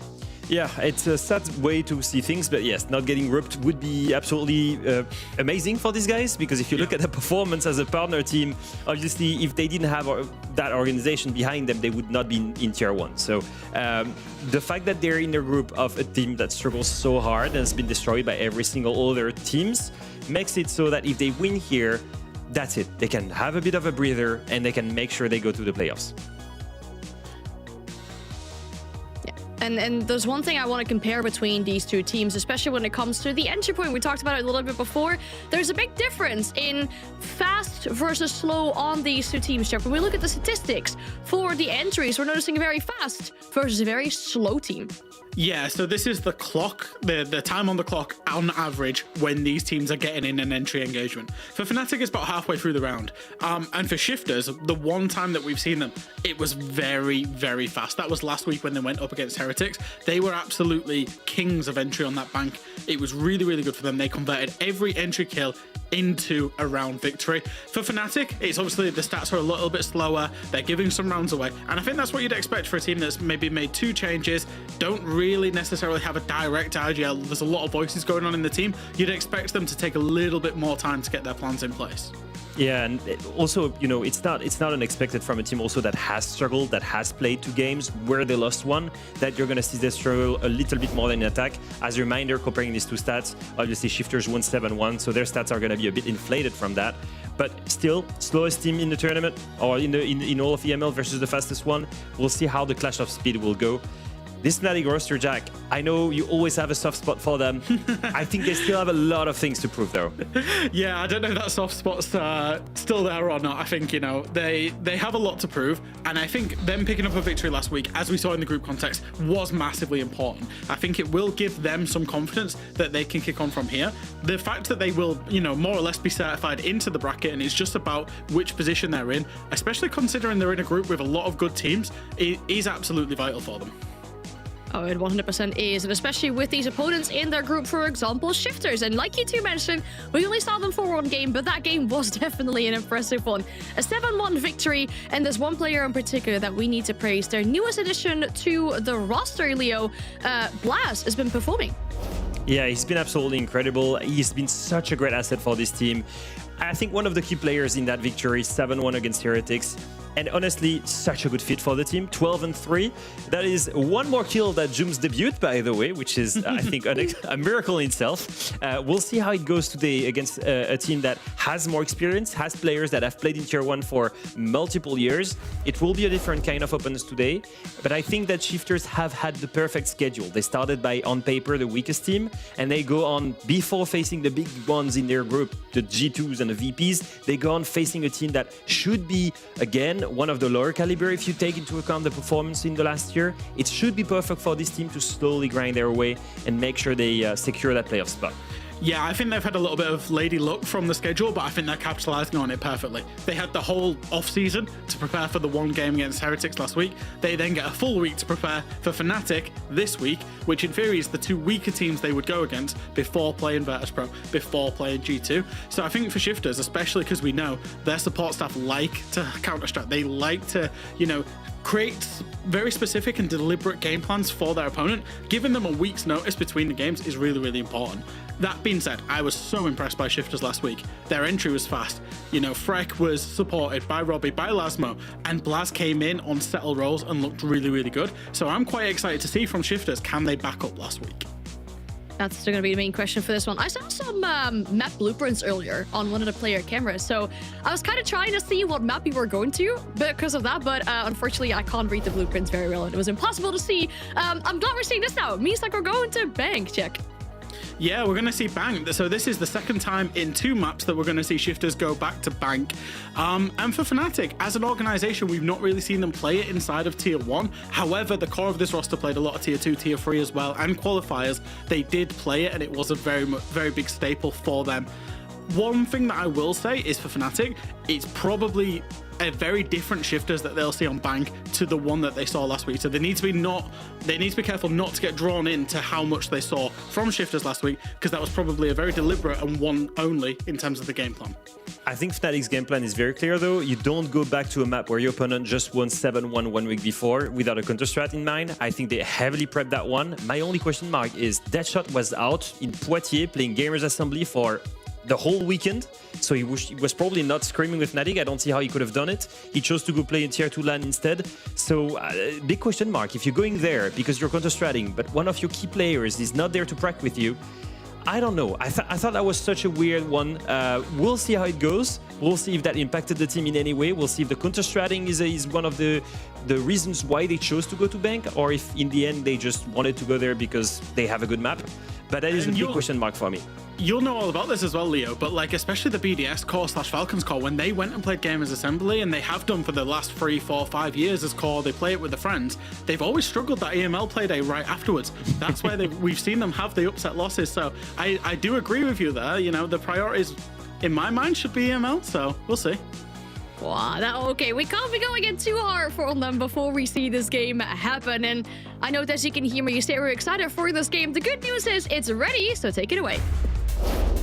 Thank you very much, and indeed it is last game of the evening, Tim, and I said earlier on, the game I was most excited for too. Can't really call this game, can't wait to see how it goes. No, this is the one for me. It jumped off the schedule page. Like I said, you straight away, there's a question mark over Fnatic. 1 win, 1 loss. Like, which are we going to get? Shifters, I feel like they're a really promising roster with Blaz coming in. And there's so much potential there. Honestly, this team, according to you, Tim. I think they could be. I'll stand by it. I genuinely think they could be. We could see them qualifying. Don't forget the backroom staff they've got. You know, coaching Laloon. She's been there, done that, knows what it's all about. Honestly, I think this could be a win for Shifters today to push them forward towards a really good placement in that playoff bracket. Well, let's see what our operator bans are. First and foremost, Monty being taken away by Fnatic, denied away from Shifters, who choose to take away Kaid from the other side. Followed up by a Valkyrie ban, great for this map, given the size and scope of it, and Dockerby coming out the other side. A ban that I often think is very undeserved and should be banned more as well. So glad to see Fnatic taking that one away. That's to let them get a little bit busier around the map here as well. Not be too worried about being closed in. Yes, things like Deimos will still exist, but I think Dockerby's a little bit more oppressive when you have those 2 calls raining over your head and it's like, oh, they know where every single player is. You can't do anything about it. Off you go. The warm-ups continue, as we can see. And we've just got a little tech issue. Did you do a warm-up, Tim? Me? Yeah, do you want your voice, or are you just ready to scream at any time? Oh, you mean my voice? I thought you meant before I played ranked. No. Voice, no. I'm ready to scream at a moment's notice. Ranked, yes. I have a little challenge that I do for myself before I'll let myself into ranked. I've got to complete it. What's that warm-up then, Tim? I'm ready. So I'll go into the shooting range on Siege. We'll get the dummies out. You can set them so that they're like popping out from behind cover. I set it to headshot only, and I've got to get at least 40 with 100% accuracy within that. I can't remember what the time is. I think it's 60 or 90 seconds. Interestingly. Yeah, have a game of TDM, that's me. That's my warm-up. 40 within 90, sorry, 40 with 100%, and then I'll go into ranked. No, I respect it. I respect it. Does it help with the results? I think it does, yeah. It's been pretty positive. We've been on an upward trend over the last couple of weeks, I'd say. Very good, mate. Very good. Saw Deadshot then for a second, by the way, just get himself dug in behind the desk. He's laid down in there trying to hide himself away. He's now got up on the move, and that's why he's taking a little tag on his way on through. Managed to get out of danger, actually, because Robbie was coming in for him, and there we go with the reverse shot coming out. Freck is going to fall. Good entry to find because it's also all of those Candelas offline, not a single one being used. Great start for Fnatic. Yeah, exactly what they wanted. Nice entry to get them going. Forces the defenders back sort of towards site, but at least they've got something to take with them is the key there. Everybody's now back.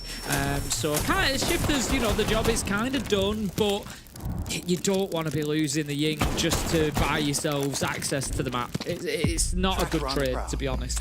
You know, they've lost that that focal point for the push, for the execute. They've still got the Grim, so that gives them something to work from. It depends where the plant is going to be attempted. If they're going in from server towards CCTV, then, you know, maybe they've still got what they need. Maybe. At least to be in a spot where you've got the entry and you're falling back from there, I think is a good spot for Fnatic, playing the map well so far. Deadshot obviously being that main troublemaker. The Shifters about to worry about chasing down, but only now, halfway through the round, they're starting to ask the question. Now to get the pinch into. Player sat at the bottom of the stairs. Ping coming through just to make his life that little bit more stressful, but has no idea where the push is coming from necessarily.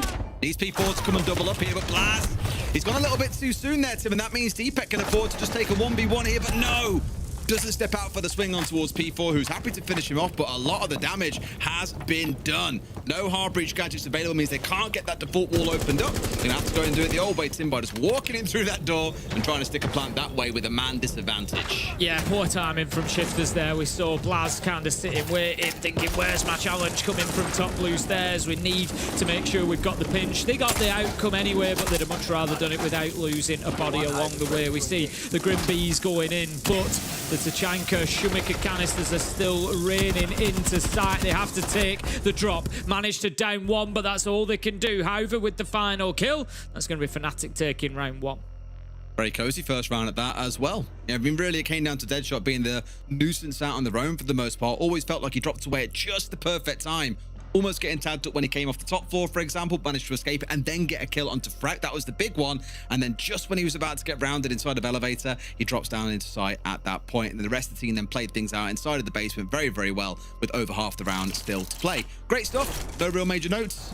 Shifters probably got to find a way to cut him off a little bit better and a bit stronger this time around. And especially here was the big messy point in the round for me. You know, the fact that we had Blaz already dropping in, he was downstairs by himself for a good, 10 seconds or so. And only then did we finally see people come and join him. That was a little bit of miscommunication on their side, I think, that let Deepek get away with that free kill.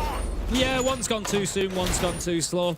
And that's the result that you're going to get. I think they need to make sure that they're sharpening that up from this round onwards. They can't be giving those 1v1 opportunities to Fnatic. They'll happily take them. So a good start from the defenders. Nice and solid, as we'd expect down in the basement there. Not really any point in the round where you thought they were in any kind of trouble. No backs to the wall or anything. Interestingly, they are going to take the second round in open area rather than up on the top floor. So we will see how they get on. They are still going to need to hold a lot of the top floor. If we have a look across the defenders, we can see we've got at least 3 up there at the minute. Deadshot, Crocs, and Hauver are the 3 that are going to be playing up there on the top floor to begin with. Yeah, same thing we spoke about back on there earlier on. You want to try and waste a good bit of time upstairs, or at least for as long as you can. Then eventually fall back and rejoin the team. Try and draw out utility and time and potentially a life or 2 up there as well. But of course, it can go horribly wrong if you lose players up there, so knowing when to fall back is the most critical part. Deepek got himself dug inside of open area with that clash looking out towards Printers. For anyone looking to get in through that angle, can have a pretty rough time, unless they, of course, can get nades tossed in that way. But as we've seen many a time, the Clash can just pick that shield up and get out of danger pretty much immediately. Wizard, the first to fall. Frek making up for past wrongs in the previous round where he was the entry death. This time round, he secured the entry kill. Bandit, not necessarily a big loss. I guess there is the option to trick a little bit if you're playing on the long wall that looks into square. But I don't think it'll be the end of the world. I'd expect the batteries to be down at least already. It would have been a juggling attempt if nothing else. And we can see they know that there's one present inside. They see the gun, but how about that? Crocs has got his man covered. However, just the bait, and Crocs is the killer. Manages to find one, but here come Shifters. P4 Frek getting one apiece. However, taken down. Robbie is downed along the way, but it still leaves us effectively in a 3 versus 2. Deadshot still up above, trying to make the angles work for himself on the Denari. Plant going down. Yeah, it gives him a temporary, I was going to say a temporary 2 versus 3, but now the Deadshot's gone, it's all down to Croxon. Not an awful lot that he unfortunately can do with this.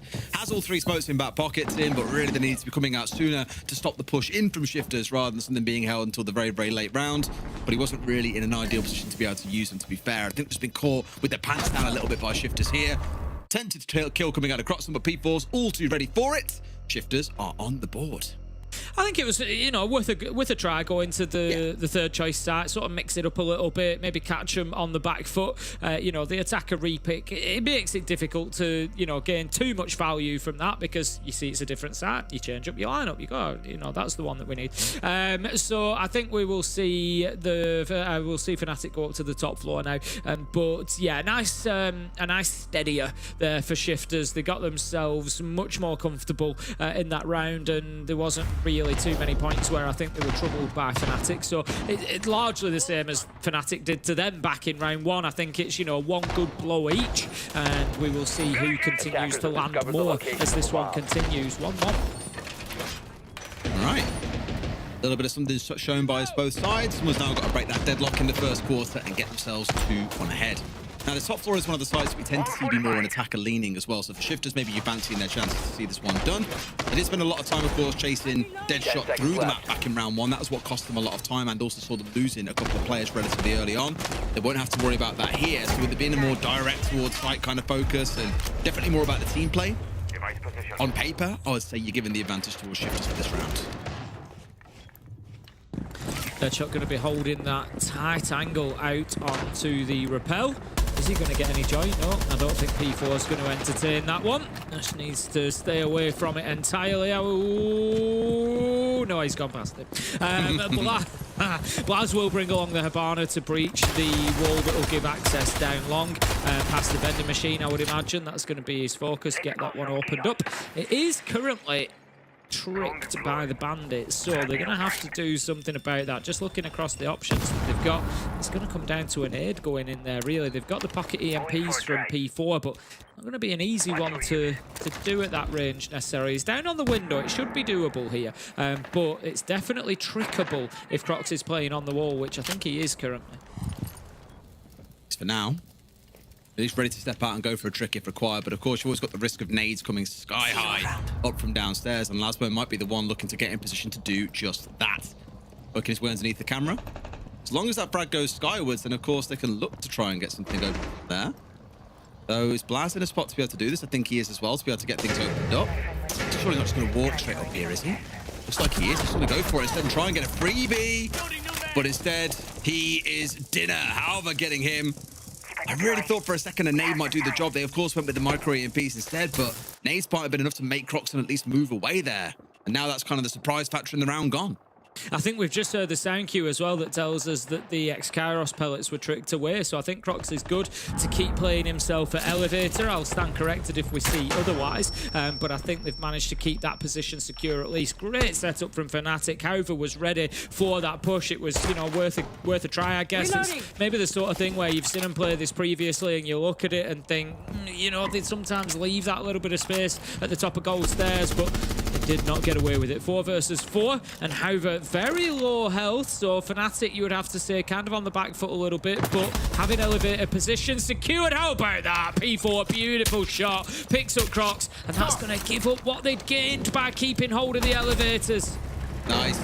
Straight up there from P4 into 1 more 2. Starting to get command here as Wizard gets one back. Deepek into another. Suddenly Fnatic turning a 4v2 into a 2v2. And now Deepek is left all alone. Plant going down. Temporary 1v1 established. Does Deepek know that he's off towards his right? I don't think Timmy's got any idea. Going to try and go for it regardless. Heard that gunshot. Knows it is on that angle. But with them now outside Tim and on the windows, this one looks pretty cooked. Yeah, you would expect so. Defect's going to go in here. Pros don't fake it. He will come off it. I thought he was just going to give it a go. Sometimes jumping on it, you can get away with it. But he knows that he's being challenged from both positions now. Unlikely that Deepek comes away with anything. It's going to be Blaz to pick up that final kill. And that's going to be 2-1 now to Shifters after a pretty solid attack where they had to adapt mid-round. The big plan was around that elevator wall and, you know, maybe getting the kill onto the player up at the top of elevators and trying to work it like that. But ultimately, it didn't work out for them. Yeah, an attempt was made, Tim. An attempt was made. Did for a second look like a comeback, but no, Shifters up 2. And this is where, again, you were quite excited about saying, okay, this could be one of our top 4 teams as things branch out. I think you've seen a bit of promise across those 2 rounds here against Fnatic that have looked all right so far. I've been, you know, quite impressed by them across the 2 rounds as well. Maybe less so in the second round. That third round was okay, and round 1, of course, was great. It does feel like so far it's stacking up to be the kind of contest that we thought it might be at the very, very start of the night. First quarter is down. Our bans have come on through. We've had the Clash and the Capital taken away, Tim. Going to go back down to the basement here for round 4. Yeah, at the minute, Fnatic need to steady the ship now because you just feel that things could start kind of ebbing away from them, and getting it dug down here in the basement is going to be an important part of that. The reason that I say that and bring it up is I'm actually a bit concerned for them in this round. I think that Shifters could come through and take this round. If we remember last time, Fnatic won it comfortably, but it was based on what happened out in the map. Deadshot was able to get a kill, drop away back to site, punish them. They played it really well on the roam, but I can't see Shifters allowing that a second time. So Fnatic could go in for it again. They've got Crocs on the score post. They've got Deadshot out there on the striker. Sorry, on the sentry. You know, they're going for that play again to give them all something to try and clear. Hauver's joined them in Janitor as well, so they spread throughout the entire map here. But I just think Shifters will do a better job of it. They're bringing along the Solid Snake. They didn't do that back in round 1, so that could be the difference maker. Good ball, P4 just carries on being the difference maker with the number of kills that he's racking up. Already sat very comfortably up at 6.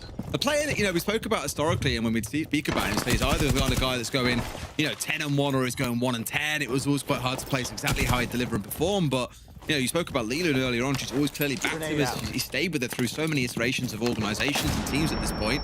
Today's proven to be a pretty good day for him so far. Here he is on the Grim. Deepek challenging right at the top of these stairs, not looking to sit back and be so defensive this time around.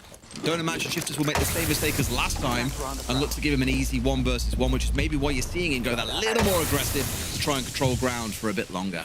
Exactly. This is exactly what I said. Shifters will adapt. They will do things differently. I don't think they're going to give away the same opportunities that they did last time. Much better dealing with Deepek at the bottom of those stairs. Smoke canisters now off the board. No denial over that plant spot is possible. Still using the Solid Snake in the way that I expected to chase down these roamers, supported by the Deimos as well.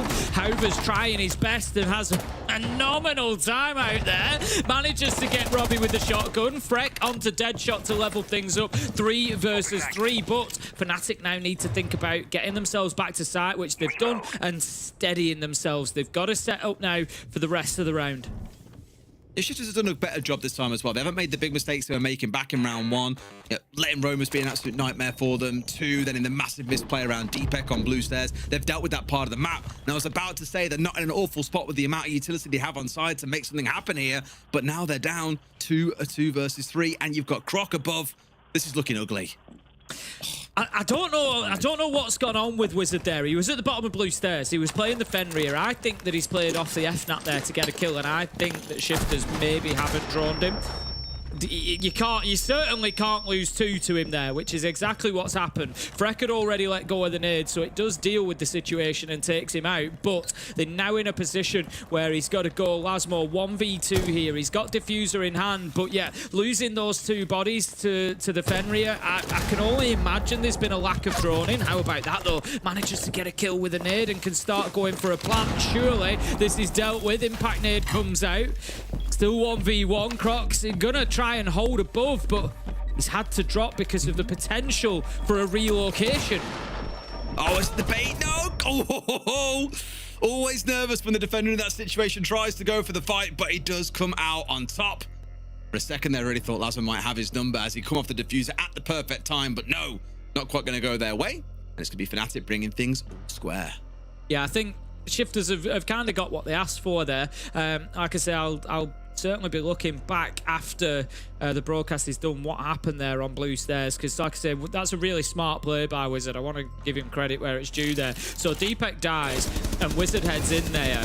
As we can see Deepek dying now. Wizard actually retakes that ground at bottom blue stairs. The diffuser is down just outside of the tunnel now. I don't know exactly what's happened, because I don't know, that was the kill that came at that same time. I don't know if it was from the top of stairs or from the bottom of stairs, but one way or another I'd imagine there might be an FNAT involved, and he's got himself an absolute beauty there. He's really brought his team back into it, so props to Wizard for that one, and it's going to be 2-2 Fnatic.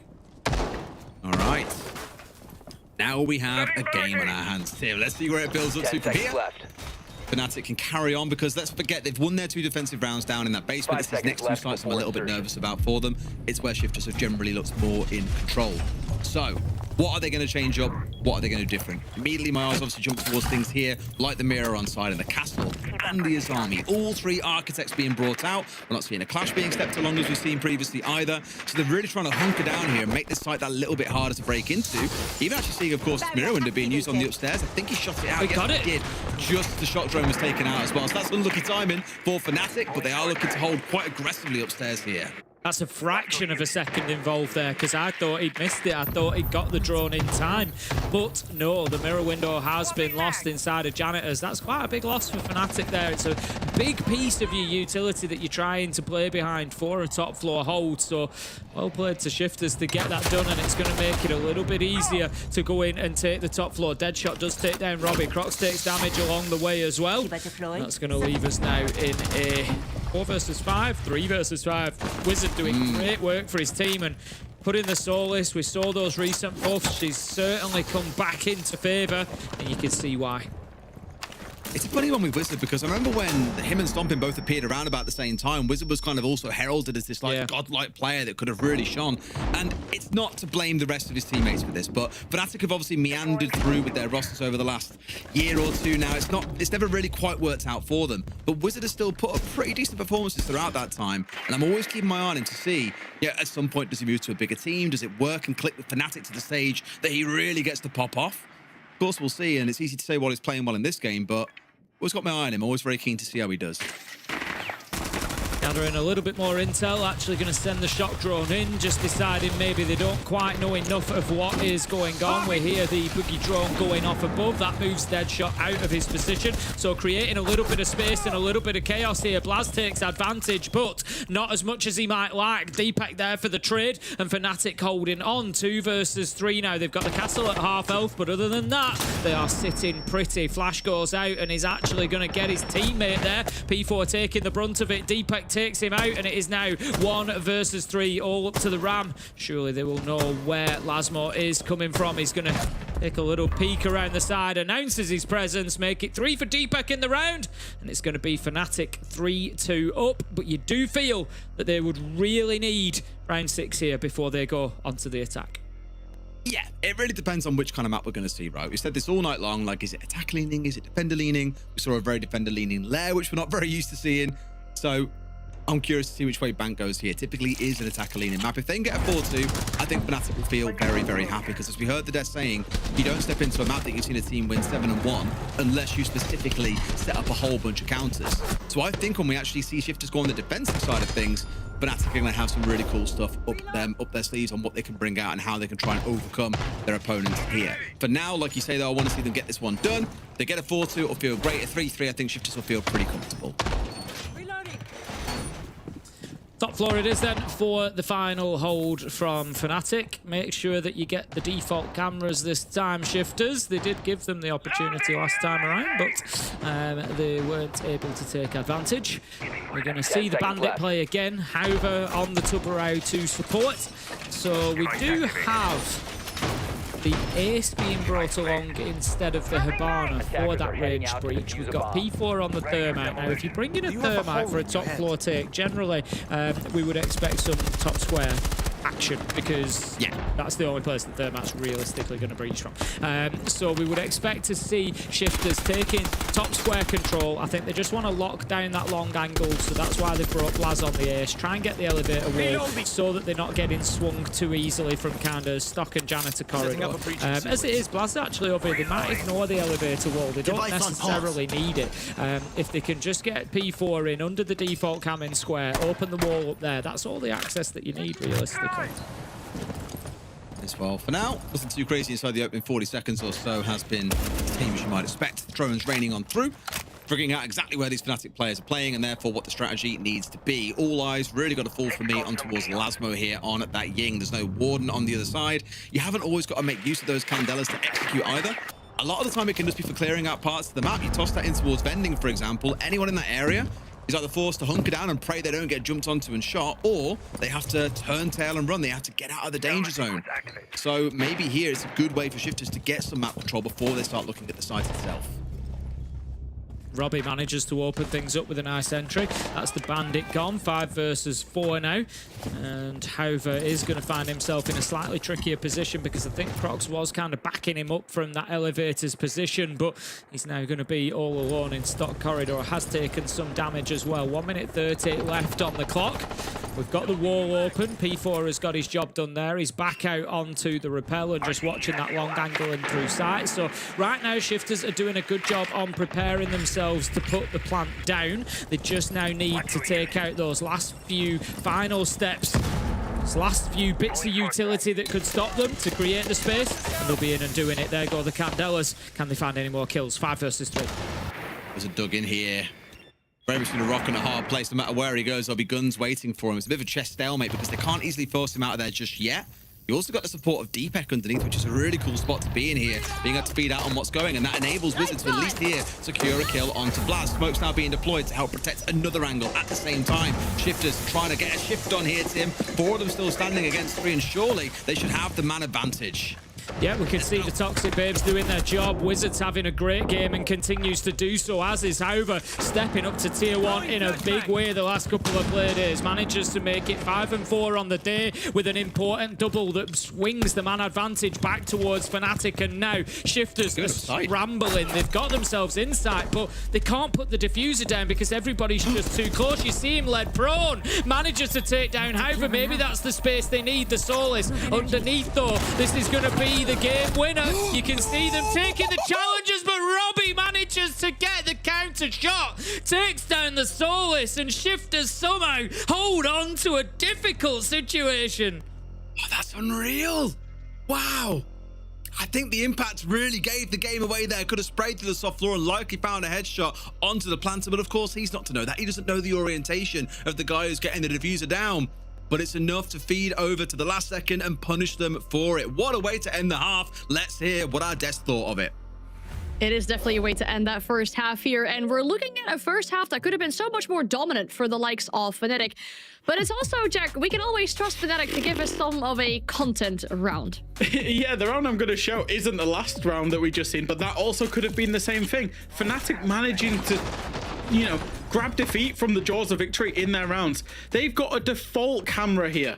A default camera on P4 walking up in terms of this round 3, and he manages to get a double kill to set his team up, and they end up winning that round out. He does get traded out, but that, you know, should never happen. That literally should never happen. The fact that Shifters should have won this whilst Fnatic had full information on P4 walking up the main stairs. And then in that very final round that we've just seen, a 3 versus 2 with a Solace below and 9 seconds left on the clock, and Fnatic have managed to lose that one. For the most part, they've been good, but they're going into this half a 3-3 instead of a 5-1 there. Yeah, it's like they're given rounds. They have information, intel that they should not have. They have a position that they should not have. They have everything to win the round. And in the last final 15-20 seconds, they give away that winning position and they just let Shifters take it away. And like, it's been an issue for Fnatic the entirety of the last season. They changed 2 players and we have the same issue now. They've got to wake up at some point because this should have been, like you said, this should have been a 5-1 for Fnatic. They're on the attack side. Now they are the one that needs to be proactive in attack. I think they have all the right elements. They understand that right now, in terms of theory and strategy, they're dominating Shifters, but they need to be really careful in the late round. Try and abuse that winning position and close off rounds that they should win. Yeah, we can give credits to Shifters as well for kind of, you know, making sure they win these rounds. The Fnatic are kind of delivering to them on a silver plate. We kind of want to see some players on the side of Shifters step up just a little bit more from what we're expecting, though. But the defensive half for Shifters is ready to go. Thank you very much, Anne, and excellent breakdown, guys. Thank you very much for your thoughts, especially on the camera. Always interesting to see.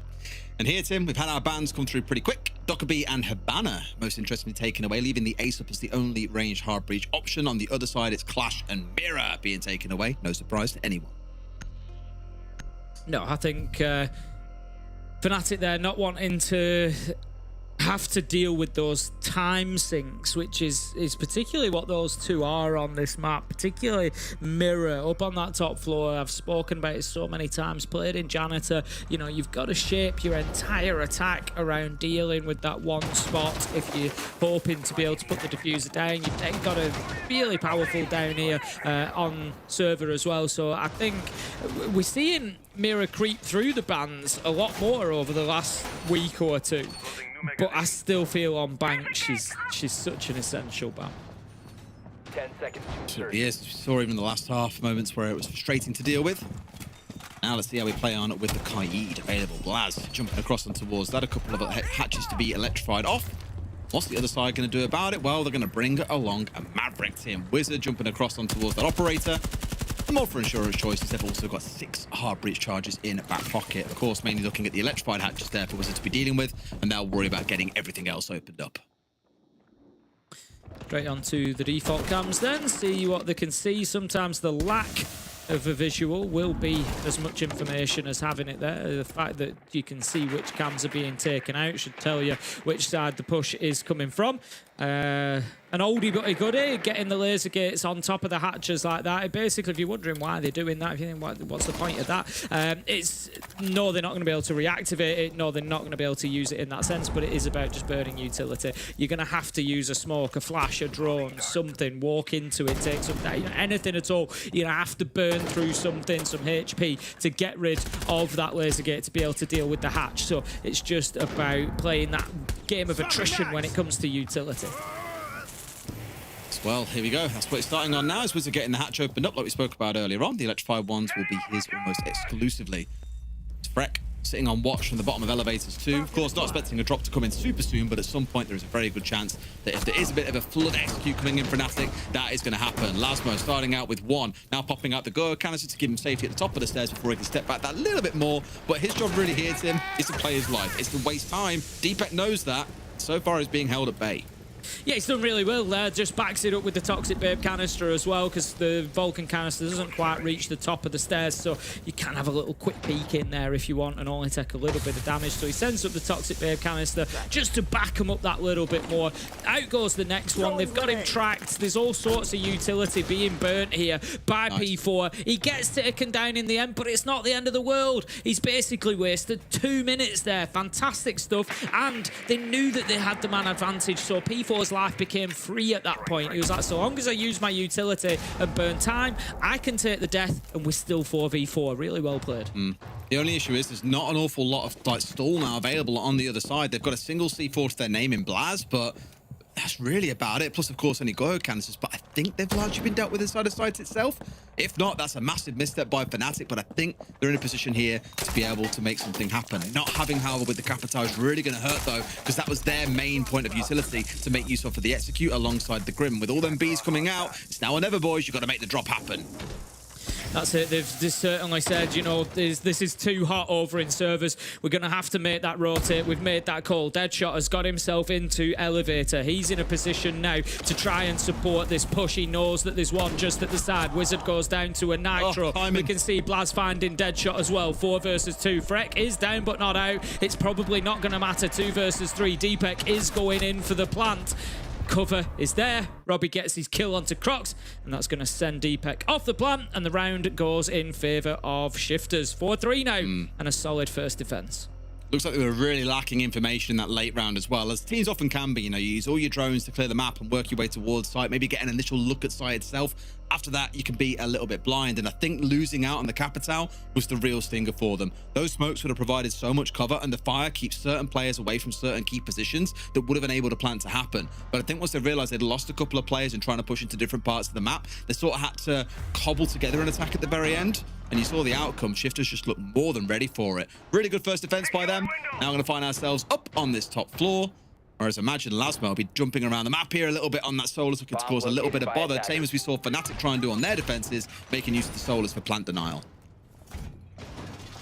See if they can have any more success. It was a close run thing. We saw it last time around. It was all down to Robbie managing to pick up that kill. He couldn't quite cover his teammate, but he could get the trade and win the round.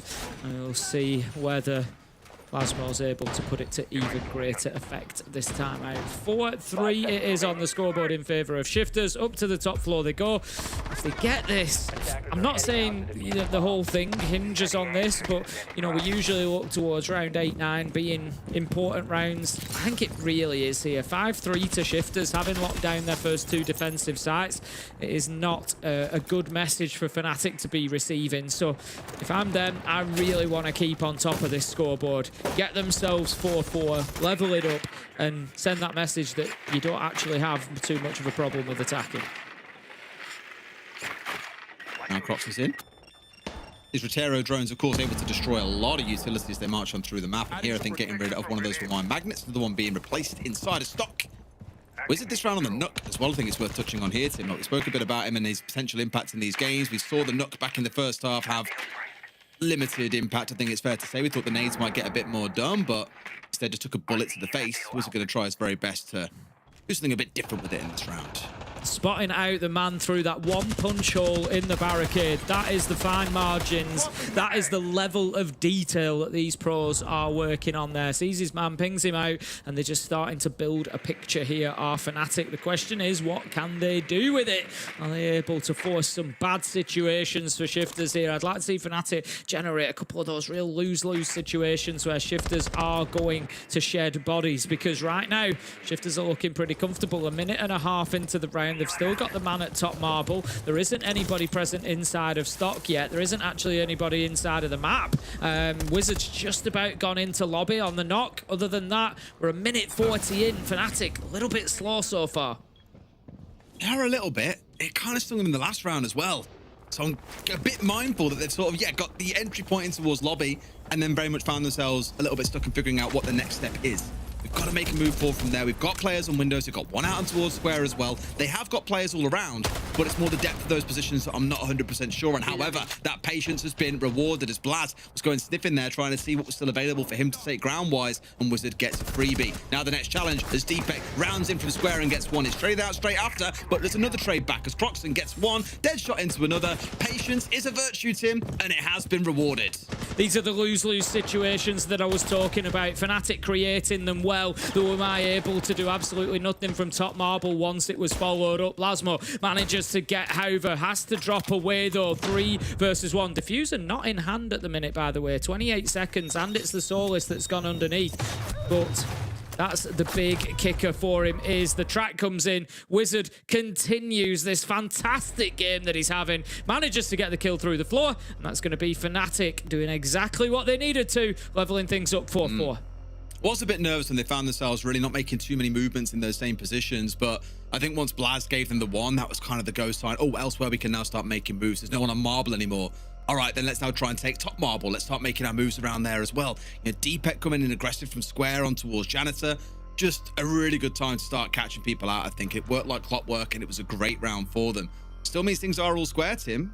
4 more rounds, and we're probably challenging you to actually say the line tonight after you were so rude earlier on and not wanting to say it. Someone was like, you've just did a 6-1 turnaround. How can you not say it? And you know what, Tim? I agree with that person. If we get there, I'll think about it. That's what I will say. Look, it's very possible between these two. This has been exactly the kind of match that we hoped and thought that it might be. And, both teams are delivering here. I think, enjoyable siege in front of us. There's been a couple of mistakes here and there, but they have been... You only ever spot a mistake when it's punished by the opposing team. That's the thing to remember. So both of these teams going out and working hard to make sure that they are dishing out that punishment along the way. Right now, it's very difficult to call who wins this. The one thing that I would say is Fnatic feel a little bit reliant on Wizard at the minute. Everything is going through him. That's not necessarily a bad thing, but if they could just get, a couple of the others activated as well. We're always looking for that difference maker. When it's 4-4 on the scoreboard, you're always looking to say who's going to have that little bit of extra, that little bit of magic that's going to take him over the line.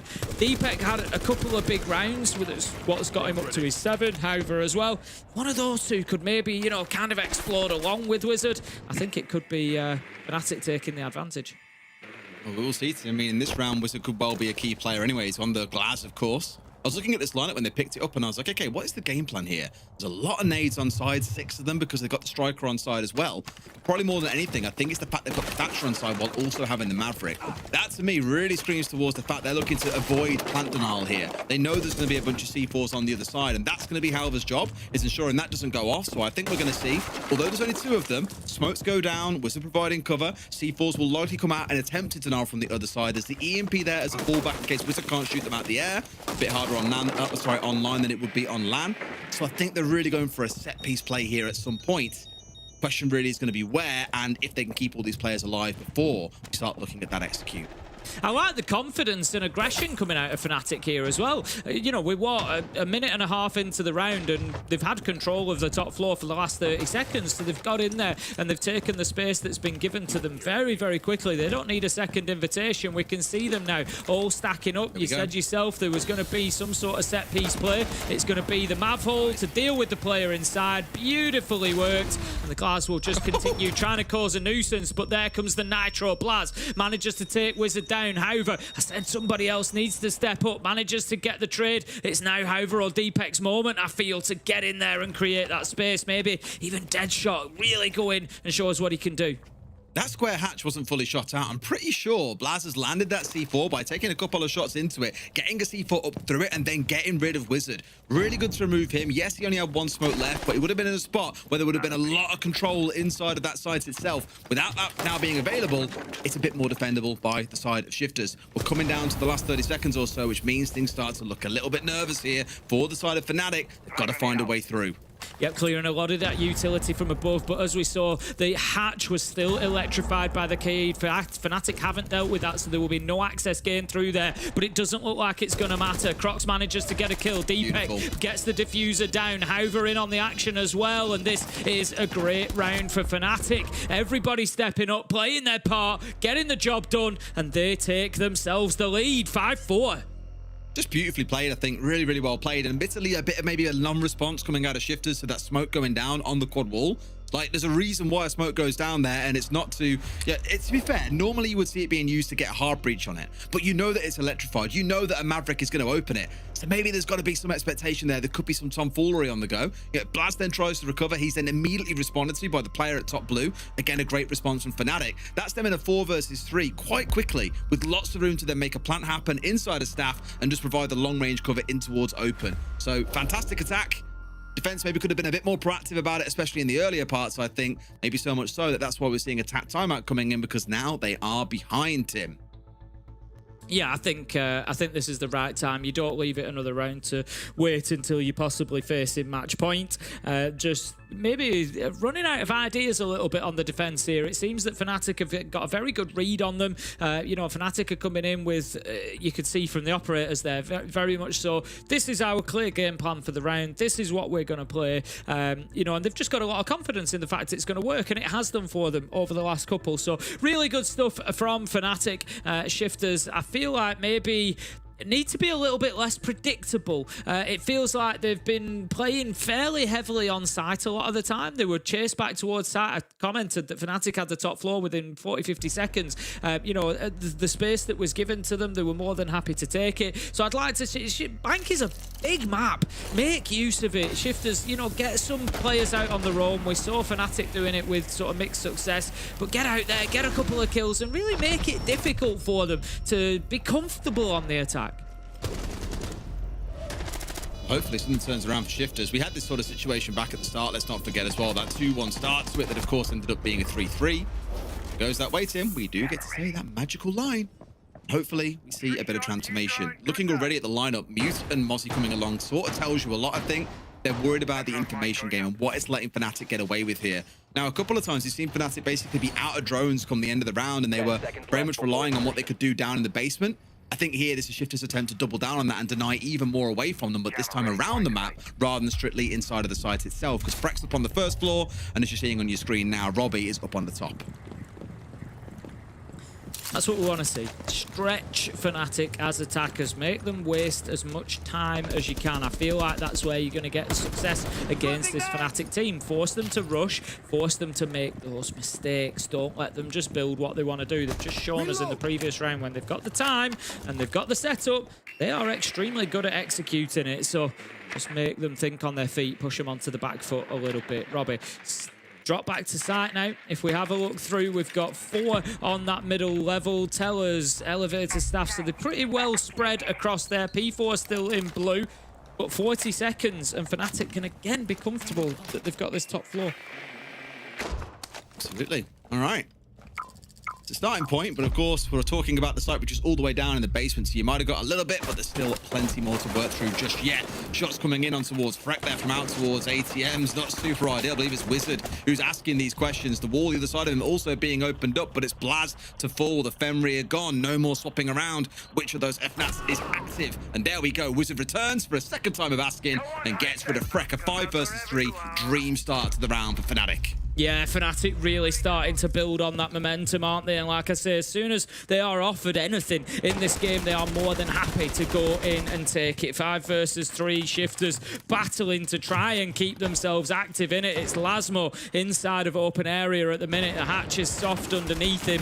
Doesn't have impact nades though, so there's no option for him to open it himself. He is reliant on the Mozzie inside of site, who will do the honours with the shotgun. Damage is taken as P4 gets himself back to site. A minute 15 left to go, and honestly, I'm very, very concerned if I'm a Shifters fan right now, because Fnatic are running all over them. Swapping map. Oh, it's looking good. Looks maybe a 6-4 if they can get this one finishing over the line. We've seen many a man advantage, or even a 2-man, given away tonight by arguably some of our top teams, Tim. So it could still all go wrong as we get towards this last 50. We've still got the 3 smokes in the back pocket of P4 and a C4. Lots to play behind for denial. So a mistake that might come out of Fnatic here is just trying to send everything onto the full plant, but that's exactly what they're going to go for. First smoke comes out. The problem is, though, I guess, Tim, with 3 smokes even here and a C4, you can't deny it for the entire round. There's still too much time to go. No, probably not. That's the big issue here. Shifters need kills. Simple as that. They cannot rely on playing this one out completely through time. 25 seconds left to go. And as you say, 1 Toxic Babe canister left in pocket. But I'm not sure that the positioning is correct anyway, because Hauver is going to find a little gap at the end of that last Toxic Babe to start putting the diffuser down, and that's when Deadshot can take advantage. As soon as they start trying to force their way back in, he picks them up one by one through the glass scope, and that is going to be a flawless round for Fnatic to take them on to match point. And I believe, Des, that also guarantees Fnatic qualification through to the playoffs. They needed, both teams need 1 point. We've had Fresh, big brain on the numbers for us, and both teams needed 1 point in order to qualify through to the playoffs. So by securing a guaranteed overtime, Fnatic have done that for themselves. There is another situation where if we go to overtime, both teams actually secure qualification, and Heretics, given their results earlier, would be confirmed 5th place and not going through to the playoffs. But if it's won in regulation, it would now be by Fnatic, then Shifters would still be in the mix for that 5th place. See, the thing is, and with how things have stood, to clarify how this currently sets up, we've got 2 teams on 3 points, which are Shifters and Fnatic, the 2 playing now. Heretics down on 0 points. Problem is, Shifters and Heretics both have 1 game left after this, and it's against VP. Sorry. Shifters have got 2. They've got G2 and they've got Virtus Pro. Heretics have got 1 game left against Virtus Pro. I don't want to write them off. It's very unlikely they win that. Even if they do, they still then have to find a better round difference than what Shifters will have after their next 2 games. And I know you're going to see maybe Shifters, if they lose this game, taking a -3 to their round diff. It'll be +3 overall for Shifters, -13 for Heretics. They're really going to have to 7-0 VP and then see Shifters get absolutely shafted 2 games in a row to come even close to taking over them, I think. So it's a very unlikely possibility Heretics can qualify. But like you say, mathematically, if we can get to OT, then both of these teams lock in their spot already inside of the playoffs. Yep, and we'll see how that pans out. Honestly, I'm not holding my breath at the minute. And, you know, I came in feeling that Shifters were going to have a good day today, but Fnatic have, I'll hold my hands up, surprised me. They've played very, very well, cohesively on attack, and I'm thoroughly enjoying watching them. It's my kind of Siege. You know, there's those set plays, there's a plan when they're going in. You can see what it is. They're not just rushing in looking for gunfights. They want to create a space. They bring the utility that's aimed at getting that space in their possession, and then they use it to put the diffuser down. Absolutely loving it, really enjoying this, and currently stand 5-5 now in terms of man count. It's 6-4 on the scoreboard, and Fnatic just need to get themselves one more round. The expectation is there the default cam might be taken out, but not so much on the Yokai that is sat in that top corner of the lobby. Wizard, of course, can just evade all this as he's doing now, marching his way forward. They have no idea that he's here, so he doesn't care about any camera. And at the same time, Croc underneath is ready to go. Fire coming out from Halva. This is like a bit of a set-piece play team. They want to try and pinch onto a couple of players. And P4 has zero idea. He's sat on his drone, Tim, and he's picked up for free. And Croc dips away, just up there. A quick stab in the back, drop back down again. It's like he was never there in the first place. The perfect assassination. Beautiful stuff from Croc. I love the little drop away afterwards when the challenge is coming in to try and get the trade. Absolutely love that. 4 versus 3, and this is what I said, wasn't it, Fnatic? They're just playing these beautiful set plays. They brought the Amaru, they had the play in mind, they've gone and executed it, and it's worked brilliantly. Absolutely loving watching this. So 4 versus 3, 50 seconds left to go. The job is not yet done for Fnatic. Robbie, seriously low health. He's the one tasked with holding on to marble stairs as well. If he falls, you feel that the pressure inside is going to become unbearable for the 2 remaining defenders. Can they deal with him? No. He takes the fight to begin with. A lot of damage done. Nade comes in. That will be the end for him. It's Wizard again, getting himself back into the action. 4 versus 2, 20 seconds, Des. Doubling his cup to a KD now as well of 2-1. He's having a great game, and just like that, Croxton is there yet again for another trade. He's been in that spot so many times this game to secure, or at least get a trade back on the death of a teammate. A little crossfire to close things off as well. Fnatic with a fantastic performance on bank, secure all 3 points and ensure that they are a clear 3 points ahead of Shifters in the standings. Great stuff from Fnatic there, just really doing a job, getting themselves qualified through to the playoffs. That's confirmed, and Shifters leave themselves out in the cold and out in the mix for a 5th place. As unlikely as it might be, it's still very much a possibility. It's going to be really interesting when that Fnatic versus G2 game comes around on the last day of the group stage. They could well jump over them and snatch away 2nd place, but that is for another day, Tim. For now, we'll go to a break, and when we come back, our desk will break it down for you. See you in a few.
Fnatic lock in with 3 very welcome points inside the battle with this group, and therefore we get to speak to the victors for the first time in the EML. We get to speak to Hauva. Congratulations on the victory here, Hauva. What was the key to winning this game today?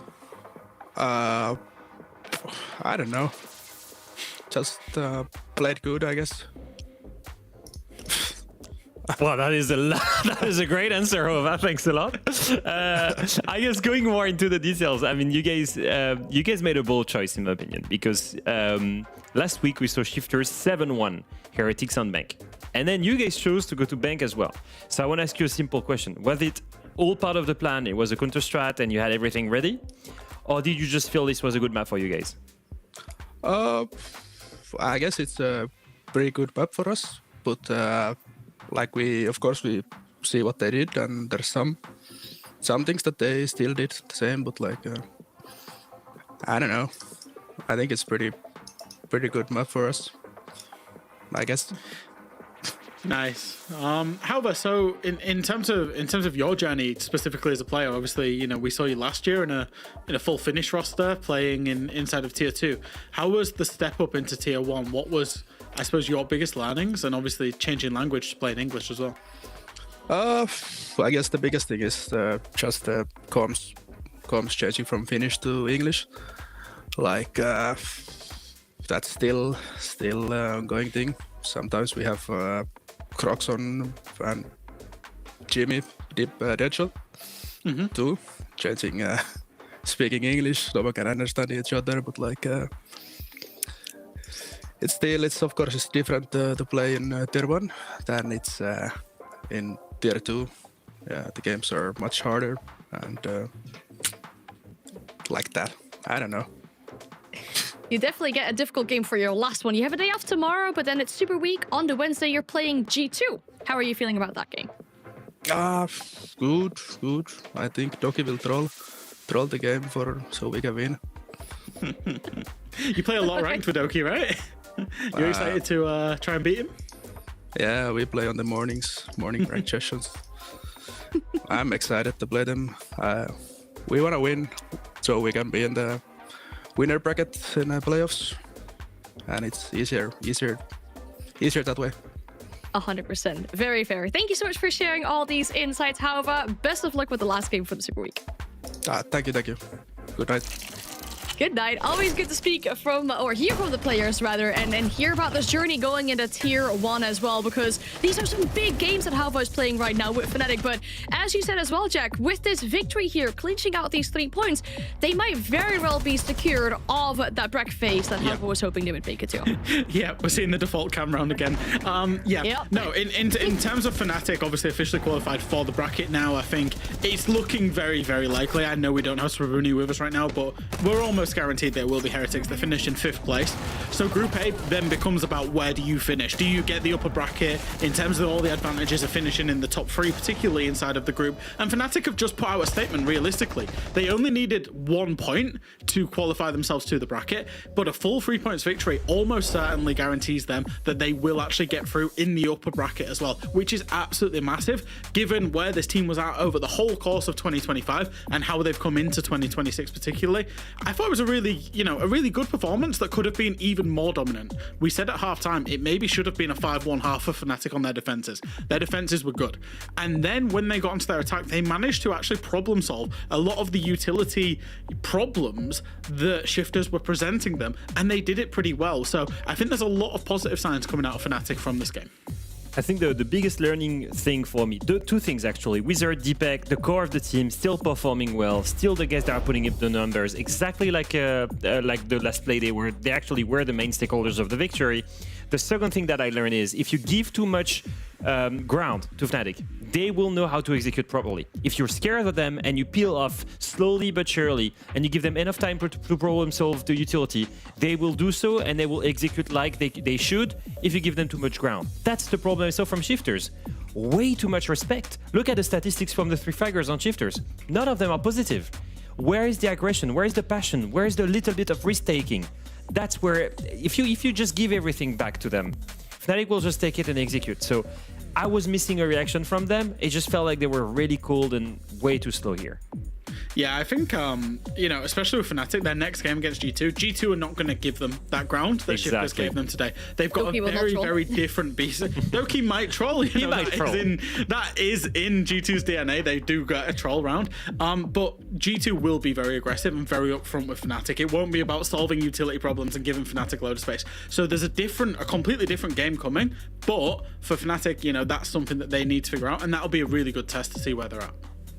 Yeah, we can have a look at our results though for today as we are done with our 4 best of ones. But don't worry, there are still 2 more playdays to come inside this EML Super Week. But speaking in regards of results, this is some really differentiating results today. We had some really fast games. I'm thinking of this game here. I'm thinking of the game earlier today between Falcons and Twisted Minds as well. That 7-2 score. The overtime with Secret winning 7 rounds in a row. In general, looking at this playday though, any big takeaways, Leo, that scream to you when you're looking at these numbers?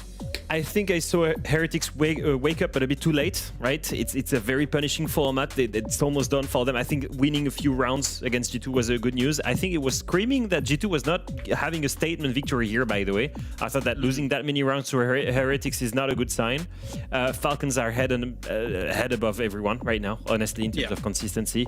And then that comeback story for Secret. Jack, is it a repeat from stage 2 last year?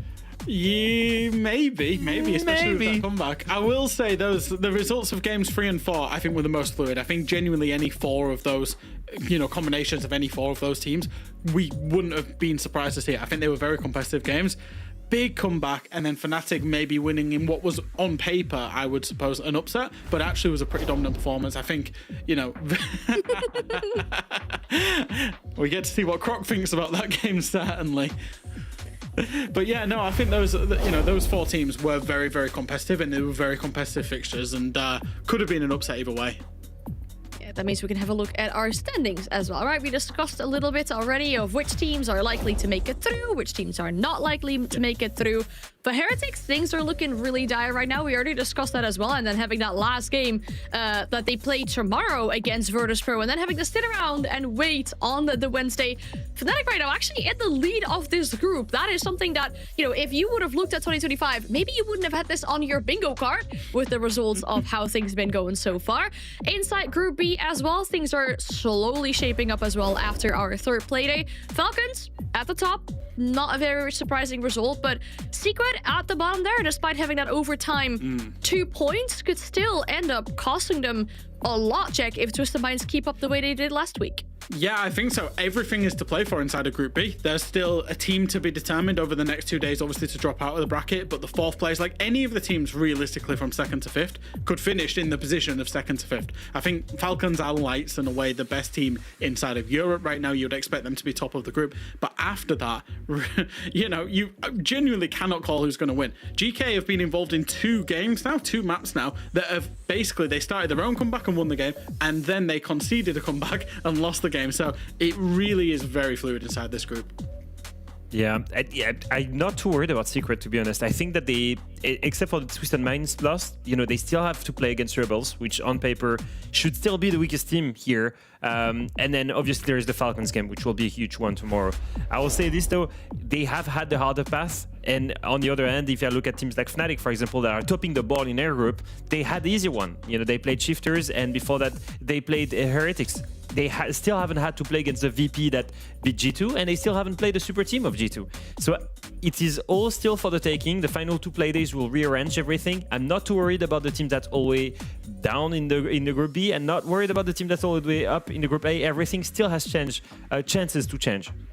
And that is definitely happening potentially tomorrow, at least, with our schedule for the day. Now, there's a lot to take in when we look at these 4 games for tomorrow. The one that really speaks to me is that 2nd game, Falcons versus Secret. June versus his old team with that game there. And then as a 3rd game, we have Shifters with Blast going up against G2. That's also Blast's former org. So I think we talked about that a little bit today with players going up against their former organizations with Twisted Minds and Falcons. But it always is a little bit more of a personal level level check when you're playing against your old org, whether that was because you got an upgrade or whether you got let down from the organization.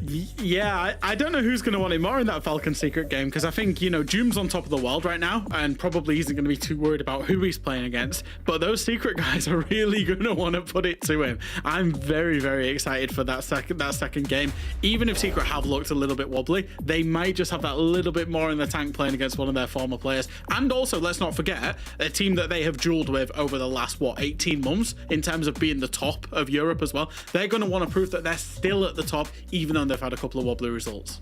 And I was looking at the rest of the schedule and I saw Shifters and I'm like, wow, they lost the game today against Fnatic. This was supposed to be quote unquote the easier game. They have G2 to play, they have VP to play still afterwards. I mean, that is a lot, and it could resemble what happened at the beginning of stage 1 last year when they had a really good beginning and then everything fell off at the last moment and they lost the playoff spot.